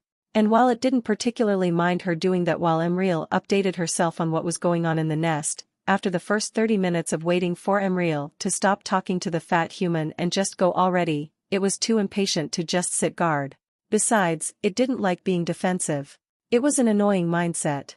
So it took the blanket back from the little green human, threw it on its back, covering most of its mutations except its arms and the spikes on its forearms, which it did its best to hide by puffing its fur up and pinning them to its skin as flat as it could get them, and descended into an alley before walking out into the open again, Scruffy hiding in its shadow, her head barely as high as its shoulders. And while the fact that it was as big as Imriel on all fours before her upgrade and almost twice as wide certainly drew quite a few looks, which was as mildly alarming every time as it was the first time, the wolf was not even close to being the most eye-catching creature or object in this market. There were people with floating, vaguely animal-shaped blobs of light ducking and mucking about their heads, people in strange distinctive armors, a giant scaled creature on a leash that was almost as big as the wolf itself, and that was without counting the bizarre objects and devices strewn about the place and stalls. It even saw something covered in multicolored feathers wreathed around a green beak, which was a sight so genuinely awe-inspiring it stared at the thing until its keeper started giving the wolf suspicious glares. It even saw some things that blurred the line between animal and human so much that it wasn't sure what it was even looking at: a giant scaled biped with a snarling snout, a man with a beak and feathers all over his body, and even someone with feline features and fur along their hands. So, while a proportionally giant canine with glowing eyes was quite eye-catching, Emriel had been right. There were a lot of eye-catching things for people to stare at in the market that weren't the wolf, and with the blanket and the green human by its side, most people just took a second glance and kept moving. Some glances were much more covetous and shrewd, but it mentally marked those people and did its best to avoid them rather than disemboweling a human because they tried to control it again like that woman with blue hair had tried to, ages ago. Following Catherine from a couple 100 feet away while incessantly checking for any creatures it could eat yielded many interesting results, but few that it thought would help with its current goal. This trip through the market wasn't for leisure and curiosity like its first one, no matter how much it wanted to grab another chabal and taste sweetness again. It had a concrete goal to accomplish. Upgrades. Considering its growth hormone hadn't been tuned down yet, it would keep growing bigger, and it wanted to have more options, mutate further. To do that, it needed things to copy from. The wolf was reasonably creative, but its best personal creations were more strokes of inspiration than a consistent thing. It needed something new. Eventually, however, as it passed by a stall, its eye was drawn by a beautiful colony of little lights. Had about a dozen of them not suddenly began to shift and scuttle about, it would have walked right past them. It paused, resisting the urge to open additional eyes, and slowly stepped forward, ignoring the way the crowd awkwardly shifted around its form, the flow of traffic changing to accommodate it with muffled hisses from disgruntled humans. The lights were moving. It tilted its head, stepping closer to the glass tanks. The lights were skittering around. They were insects. Of some kind. All glowing. One tank had orange-red bugs, while another had green like those flies that lived by the burning rivers, and one even had blue ones which were covering their enclosure in some kind of vein-patterned glass. It wanted them. It wanted all of them. Problem was that if it just walked up and threw the bugs into its mouth, it was pretty sure the humans would get angry again about not getting their shinies for what it ate. Then the people chasing them might hear of it. It turned, and slowly squeezed around the back of the stall. The stall's structure was more akin to a box of mechanical joints and thin metal sheets that unfolded to make a squared metal tent when fully expanded, and since the more solid constructions were generally large and surrounded the more open spaces, the stalls were tightly wound together, forcing the wolf to squeeze between them and position itself so the little human could somewhat follow. It hadn't been paying too much attention to what kind of distraction she was providing, just enough to keep track of Catherine and the guards, but the sudden vibration of the strike worked to yank its attention to them. After a brief thought of jumping on the guard and yanking his spine out of his ass, it took a deep breath, ran quietly around the racks of plants to jump out of the back window again, and went around the front of the store, where the guard was dragging a struggling Scruffy by the hair, glancing around the entrance of the shop as if looking for someone. It turned the corner, the snarl it let out more akin to a chainsaw, making the human startle and let go of Scruffy, who quickly scrambled up and ran to its side, eyes shining with water? Why was she leaking water? After a brief sniff for any blood and a jaw-to-hair lick of its tongue to get rid of the oddly salty fluid, it glared at the guard, who hurriedly backed up, each regarding the other for a moment. Humans all looked the same to the wolf, so it wasn't sure it would ever remember his face, but his scent? It would stay for a while. Ignoring the urge to shoot a spike through his throat, it instead turned around and left, its human arms vibrating in rage it didn't care to show to the world, clenched in fists against its ribs, holding the blanket closed. It wasn't all that angry about Scruffy getting hit, it was more angry about the fact some weakling dared to do that to someone of its pack, and the fact it hadn't done anything about it. Turning away like this, it felt like it was surrendering, or admitting weakness. It hated being weak. No, it wasn't weak, but it didn't want to bring more trouble to itself now, so it kept walking away. After another couple minutes of weaving in and around crowds, it found a decent route with little to no traffic, and swung Scruffy onto its back before using its slime and claws to scramble up a crystal light pole, and jump off its top onto a pathway made of equally sized pipes spewing some kind of green gas, meters and devices clamped along their length. It was a great shortcut because it mostly went over and through the market, and the market was a pretty open space, meaning that it could skip weaving around buildings and people to just follow the pipes. Another 10 minutes of squeezing itself and its human into the gaps where the pipes squeezed through and over, and it had Catherine in sight, talking to someone who was glancing around and gesturing to their left, each of them bobbing their heads every few seconds. 5 more minutes of tailing Catherine, and it watched her go inside a building eerily similar to the one it had escaped from when it had been separated from Emriel, full of cages and animals.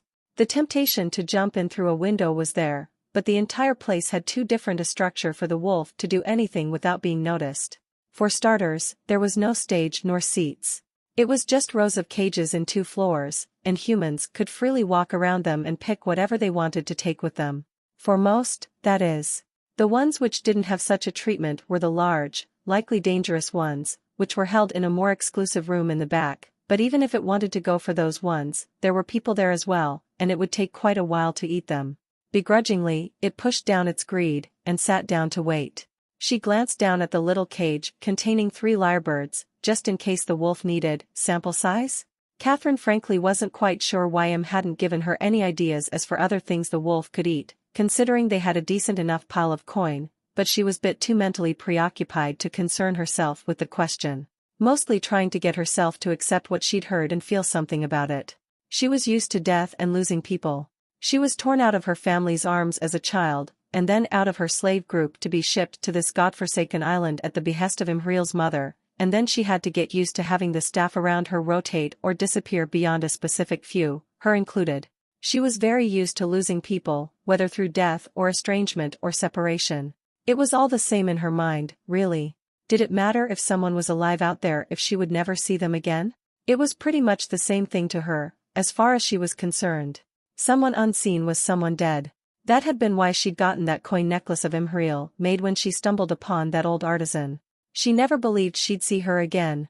The first time she lost her family and home, she'd bawled and wailed and screamed. The years that followed, she'd cried a few times. The first time, after seeing a kind, gray-haired man who'd smiled at her, gutted in the hot sands of the arena, and being forced to clean up the rust-red sand he left behind, going through the sand with a sieve to gather whatever teeth and bits of gore had ended up within the golden dust, late into the freezing night. After coming to Karmara, outside tears of pain, involuntary, she only ever cried after she'd watched Imhriel's figure retreat into the distant crowd for what she thought was the last time. 2 years ago. This numbness wasn't new to her. But it felt like she should be feeling something more, even if just to make right by Lady Anna and her father. The people who gave her the chance to learn to fight instead of endure, the chance to learn how to read instead of looking for symbols in every sign she looked at. If only so she could abide by the comforting idea that people mourn others when they pass. Even a fraction of the grief that forced tears out of her eyes back then, like squeezing blood from stone, would be enough, but all that came was an exhausted, vague, accepting sadness. Her first thought was that the news was too impersonal and just hadn't felt or become real yet. It was too sudden, out of nowhere. They were beating up some of Ghoul's involuntary messengers, and then she learned her only real connection since Imhriel was killed. Mentioned like an afterthought. So she'd snatched a couple newspapers on the way, and beyond the first page, she found it. There was even a skilled needle sketch of the ruins, the press machine distorting the image but leaving enough to see the outline of crumpled ruins. The words were few. It read like a eulogy spoken solemnly before a casket being lowered into the incinerator. The papers went into a trash can on her way to the store. The idea to visit the place was there, but she wasn't sure what purpose it would serve. It was too out of the way for where they were heading. The lyrebirds inside the cage repeated random sounds as she began to walk back to their designated meet-up location, and she quickly affirmed what she'd known about these birds when one began perfectly imitating a rumbling steam engine, even down to the creak of metal and rattle of a startup failure. It was uncanny what kind of noises they could make. The thought of the wolf's voice turning from the broken mess of snarls and rasps and whistles it currently was into whatever it wished, was quite appealing. She would like to feel a bit more at ease with the mythical monster that was leading them. A mental image of the wolf speaking in a perfectly enunciated seductive drawl came to her mind unbidden, and she shuddered in horrified disgust, discarding the thought. At least it would be more legible. Maybe. A rough, snarly scoff came from behind her, right behind her, and she dropped the cage on the floor to jump forward then whirl around, hand flying to the handle of her recently looted enchanted dagger, only to freeze stiff when her brain caught up to notify her that the sound was a chuff. The realization was accompanied by the sight of the wolf staring at her nonchalantly, Scruffy stumbling in place dizzily beside it, holding onto the blanket. Speak of the devil, and he shall appear. No, it shall appear. Em might think the wolf was a person or an individual, or perhaps an equal to a human, but she was hesitant to think the same, even if she could admit to warming up to the wolf significantly during the past week. The lyrebirds suddenly began screaming and making every threatening noise they could think of while they uselessly fluttered and scrambled about their cage, and she winced at the volume. She let go of the dagger, and took a deep breath, closing her eyes momentarily as she straightened her trench coat. The noise from the birds suddenly cut out, and she opened her eyes to a familiar ball of smoky darkness, taller than her and just as wide, the cage by her side nowhere to be seen. Scruffy's hand peeked through the ball of darkness, pawing at the air, before the goblin stumbled out of it, blinking before finding her and giving her a smile. The darkness receded, revealing a shredded cage on the floor and bloodied feathers on the ground. The wolf chuffed at her, mild gratitude in the sound. Then it yawned, wide as it could, and she unconsciously took a step back as she goggled at its teeth, snow-white and perfect with canines more akin to small knives with how large and long they were. Its mouth clacked shut, and with a toss of its head, it walked away. She sighed, and followed. She wished they had some concrete goal to follow. Something more than just find a safe space to rest and go from there. Maybe this would feel a bit less like wandering, then. Not that it was a bad plan, all things considered. Just too abstract. The wolf was likely used to this method of living. Small, simple goals with unknown paths to acquirement. Get food, get shelter. Then it spent a moment mapping out the stall itself. It was about 20 by 20 feet, with one corner dedicated to some wheeled cart of sorts, presumably to carry their things away with when they were done sitting here. But the back of the stall was covered in jars full of liquid and tons of other tanks, inside which it could feel the tapping or bulbous forms of its chosen prey. It wreathed its claws in silence, and cut a relatively round hole into the back of the tent, gingerly taking the resulting piece of metal and laying it on the floor when it was done. It pointed to the green human, then down at the ground to indicate she should stay, and after she did the head bob thing that humans did to indicate agreement, it slithered into the back section of the tent. Forcibly stilling its wagging tails before it knocked something over, it took a quick glance at its choices. Lots of small, skittering things, glowing softly in their containers. Their variety wasn't tremendous, but the sheer numbers guaranteed some fairly in-depth knowledge of its prey. It carefully felt for the two people in the stall, antennae wriggling around its legs and arms to brush against the floor, and after making sure that neither was looking in its direction or moving much, it picked up a small tank with its secondary arms and lowered it to the floor off its jointed shelf. After a moment of fiddling with the glass to get the top off, it reached inside, and without much caution nor delay, grabbed a giant fistful of the luminous orange bugs and tossed them into its mouth, hurriedly chewing and swallowing. It had to cover itself in darkness from head to toe to release a startled snarling cough when the sheer heat emanating from the bug's innards began to boil its throat, and it hurriedly swallowed them all down, using a stumpy thumb to massage its throat, lips pulled back in a snarl. That had to have been at least a dozen, so it quickly flicked the ones trying to escape back into their place, closed the top and put the diminished tank full of angry insects back on its shelf, and carefully reached for the blue ones. It had no idea what a blue glow meant, besides electricity, which it had plenty of already, but it wouldn't hurt to check. Assuming these ones were of a similar nature to the orange ones, it was careful about not biting down, if only to save itself the bruised throat. It carefully swallowed one whole and blinked at the soothing cold that passed through its tissues, before the bug dropped into its stomach and vanished. After a brief shiver born out of the inherent discomfort of swallowing something that was still squirming and wriggling, it powered through to scarf them down, one by one, until it was done. The moment it was about to reach for the green ones, it felt one of the humans get up and turn halfway towards it. It didn't bother putting anything back, instantly turning around, using its human arms to grab onto the blanket again, and jumping out through the hole it had made, jogging away as Scruffy followed. The experience made it realize that while it could feel a lot of things through vibrational senses, knowing the shape of something, even if in death, was not quite the same as knowing what it was, so it slowed down a bit to manually check any interesting places it could steal some progress from. There weren't many, truth be told. Not because they weren't there, but because it couldn't really find a way to steal and be sneaky about it. Too many eyes, too small of a stall, too well lit, not partitioned, so on and so forth. The only place of interest was a shop that Scruffy seemed to get excited over, some kind of edible plant collection from what it could see. It wasn't sure what context made her give this shop in particular so much attention, but she was practically bouncing in excitement over it. This one was thankfully inside a building rather than an open stall, so it wasn't terribly difficult for the wolf to send Scruffy in to make a distraction while it went and ate whatever it fancied from around the back. The variety was extensive. And very pretty. And it smelled incredible. Its only complaint for a while was that some of the plants were alive and feisty.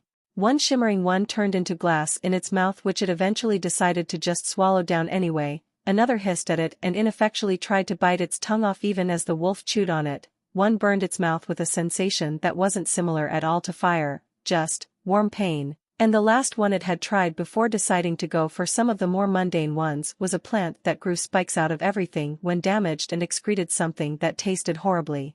The spikes didn't even tickle, but it was still terribly uncomfortable to swallow. It would have gone on to try some of the more tame and more numerous plants, had it not felt one of the human guards of the shop reach down to slap Scruffy. She was used to far more order and certainty than this however. Not for the first time, she wished that M was the one leading the pack, but reasoned to herself that if it wasn't for the creature in front of her, M would likely be long dead. And she couldn't deny that the wolf was learning about the world fast. She mutely followed, turning on vigilance, and letting her mind scatter to the winds as the world stripped itself of context and reason around her, sinking into her defensive fugue like dropping into a soft bed. It was a terrible coping mechanism, but she didn't have much else. Imhriel sighed as she stepped out into the alley, ignoring the man who brushed past her to enter the building she just left. She massaged her temples, resisting the urge to whimper in pain as the migraine continued pounding through her brain, as it had for latter half of her conversation with the man. After a few seconds, she began to trudge her way to the corner they agreed to regroup at, and tried to organize the information in her mind. She learned a lot. None of it was good news, not really. The information package she paid for wasn't very in-depth, because she could save money by using psychometric vision, but it covered a very wide variety of subjects, out of which she squeezed as much info as she could. Probably too much. The grate, where the second floor turned into the third, was now a war zone between the newly formed syndicate and the guard. It was escalating enough to make the kingdom teleport troops down into the second floor, which were currently marching down. Open warfare was starting, and sooner than later, it would stop being melee combat and bombs and turn into magical devastation once the kingdom pulled the Crimson Guard out of wherever they kept their resident demigods. Or so she assumed through simple logic, really. In response, the gangs had apparently seized control of all teleporting stations in the third floor and were fortifying them as heavily as they could. The adventurers from the Adventurers Guild were sort of turtling at their local branches, waffling between helping or keeping their head down and between their shoulders. House Curville had mysteriously burned down, which she already knew. Then she learned of the dozen gangs operating on the third floor, in a spew of information so dense she was starting to forget their names already. Mostly because if there was a syndicate, and if Ironheart was a part of it, that meant he had multiple gangs under his thumb, and she wanted to know exactly which people to kill. Or avoid. Intellectually, she knew there were a lot of gangs around.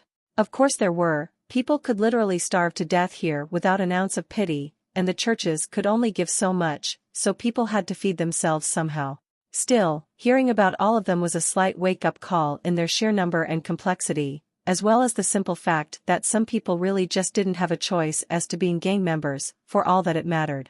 There were the dockside merchants, closest to their current location, and apparently the people they'd killed just a day and a half ago were part of them, according to her skill. They had roots in Karmar's dockworkers, about 160-something years ago, before the Leviathans decided that they liked the Black Sea and moved in. The dockside merchants were apparently just small-time drug peddlers now, and some of the most chaotic of the bunch. Their only stable holdings were nightclubs and seedy bars around the walls. Their leader was some craftsman whose name she didn't care to remember.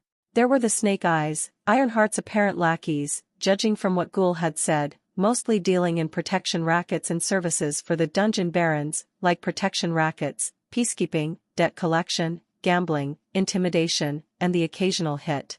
She wasn't familiar with the slang of these circles but she assumed that meant assassination. In short, they were pseudo-mercenaries. Their strongest group was the very same people that tried to kill her and Catherine, called the Butchers, in a name that she found both stupid and arrogant, personally.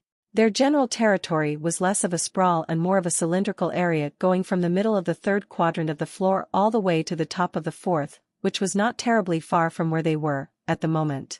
There were the Enforcers, Baron Simeon's attempt at recreating what Ironheart did with Snake Eyes, mostly localized around the more high-class areas of the third floor, like the very same market they'd been blindly prancing through in Fleabag's quest to satisfy his curiosity, but they weren't much of a gang as much as they were Baron Simeon's law enforcers. Specifically, his laws. Man's ego could rival a king, considering that was what he was trying to be. When she finally got to the meeting point, a little corner next to some kind of industrial chem compressor, she found Fleabag half-sprawled across Catherine's lap as she hesitantly pet him, Scruffy having no such compunctions. The sight filled her with something warm and fuzzy, and she smiled, before the migraine took the expression away from her. An eye on Fleabag's hip opened to stare at her, and with a long-suffering groan, he got off Catherine and stretched with a wide yawn. She linked their minds again.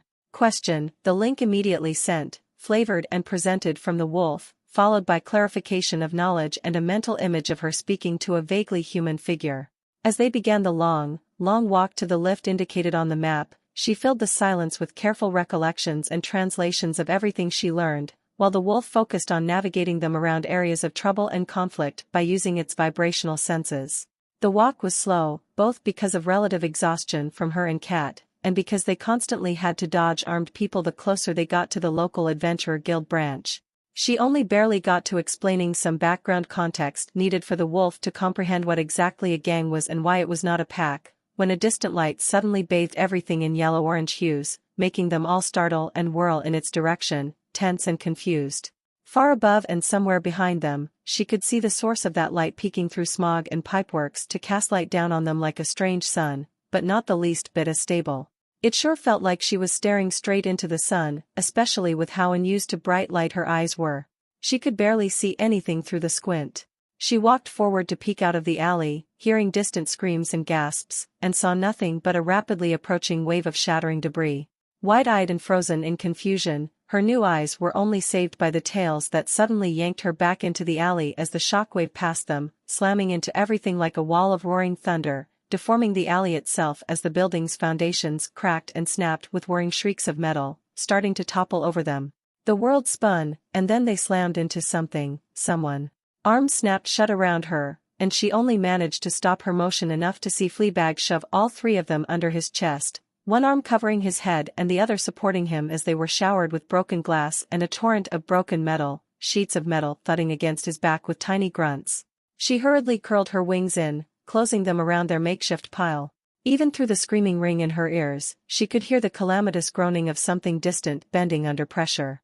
She leaned out of cover for a moment, staring up at the suddenly smog-cleared sky, only half of it visible due to the building to their right tilting heavily over them, and watched countless structures and towers all tilt, bend and break under the concussive shockwave, tumbling down like dominoes. One of said dominoes was slowly falling right on top of them, a monstrosity of steel spewing wheezing steam and lightning as it crumbled. A factory spire, a pipe, she couldn't tell what it was. She could only tell that it was wider than the buildings on either side of where they were currently cowering. The eye on Fleabag's neck likely told him before she could, because he jumped off and sent her a mental sense of urgency. She didn't hesitate to buff Catherine and herself with haste, use her wings to throw herself upright, pick Scruffy up, and run. She vaulted over piles of brick and followed in Fleabag's steps as he barreled through the doors of fallen buildings and ran on walls turned to floors, through a stretch of jagged obstacles made up of overturned walkways, grates, pipes spewing acids and pink gases, buildings crumpled like tin cans, navigating the maze of a broken city all around them as blood ran down her face from her bleeding ears while an insistent whine rendered her as close to death as she'd ever been. She could smell the blood, could see the suffering of innocents all around her. This time, she hardened her heart and ignored it. Another mental tactile image came from Fleabag, one that made her newfound confidence after the ritual crumple like wet paper. Buried underneath the mind-jolting impacts and vibrations, deep underground, blobs of motion and metal were surging upwards with a horrifying speed in all directions, including theirs.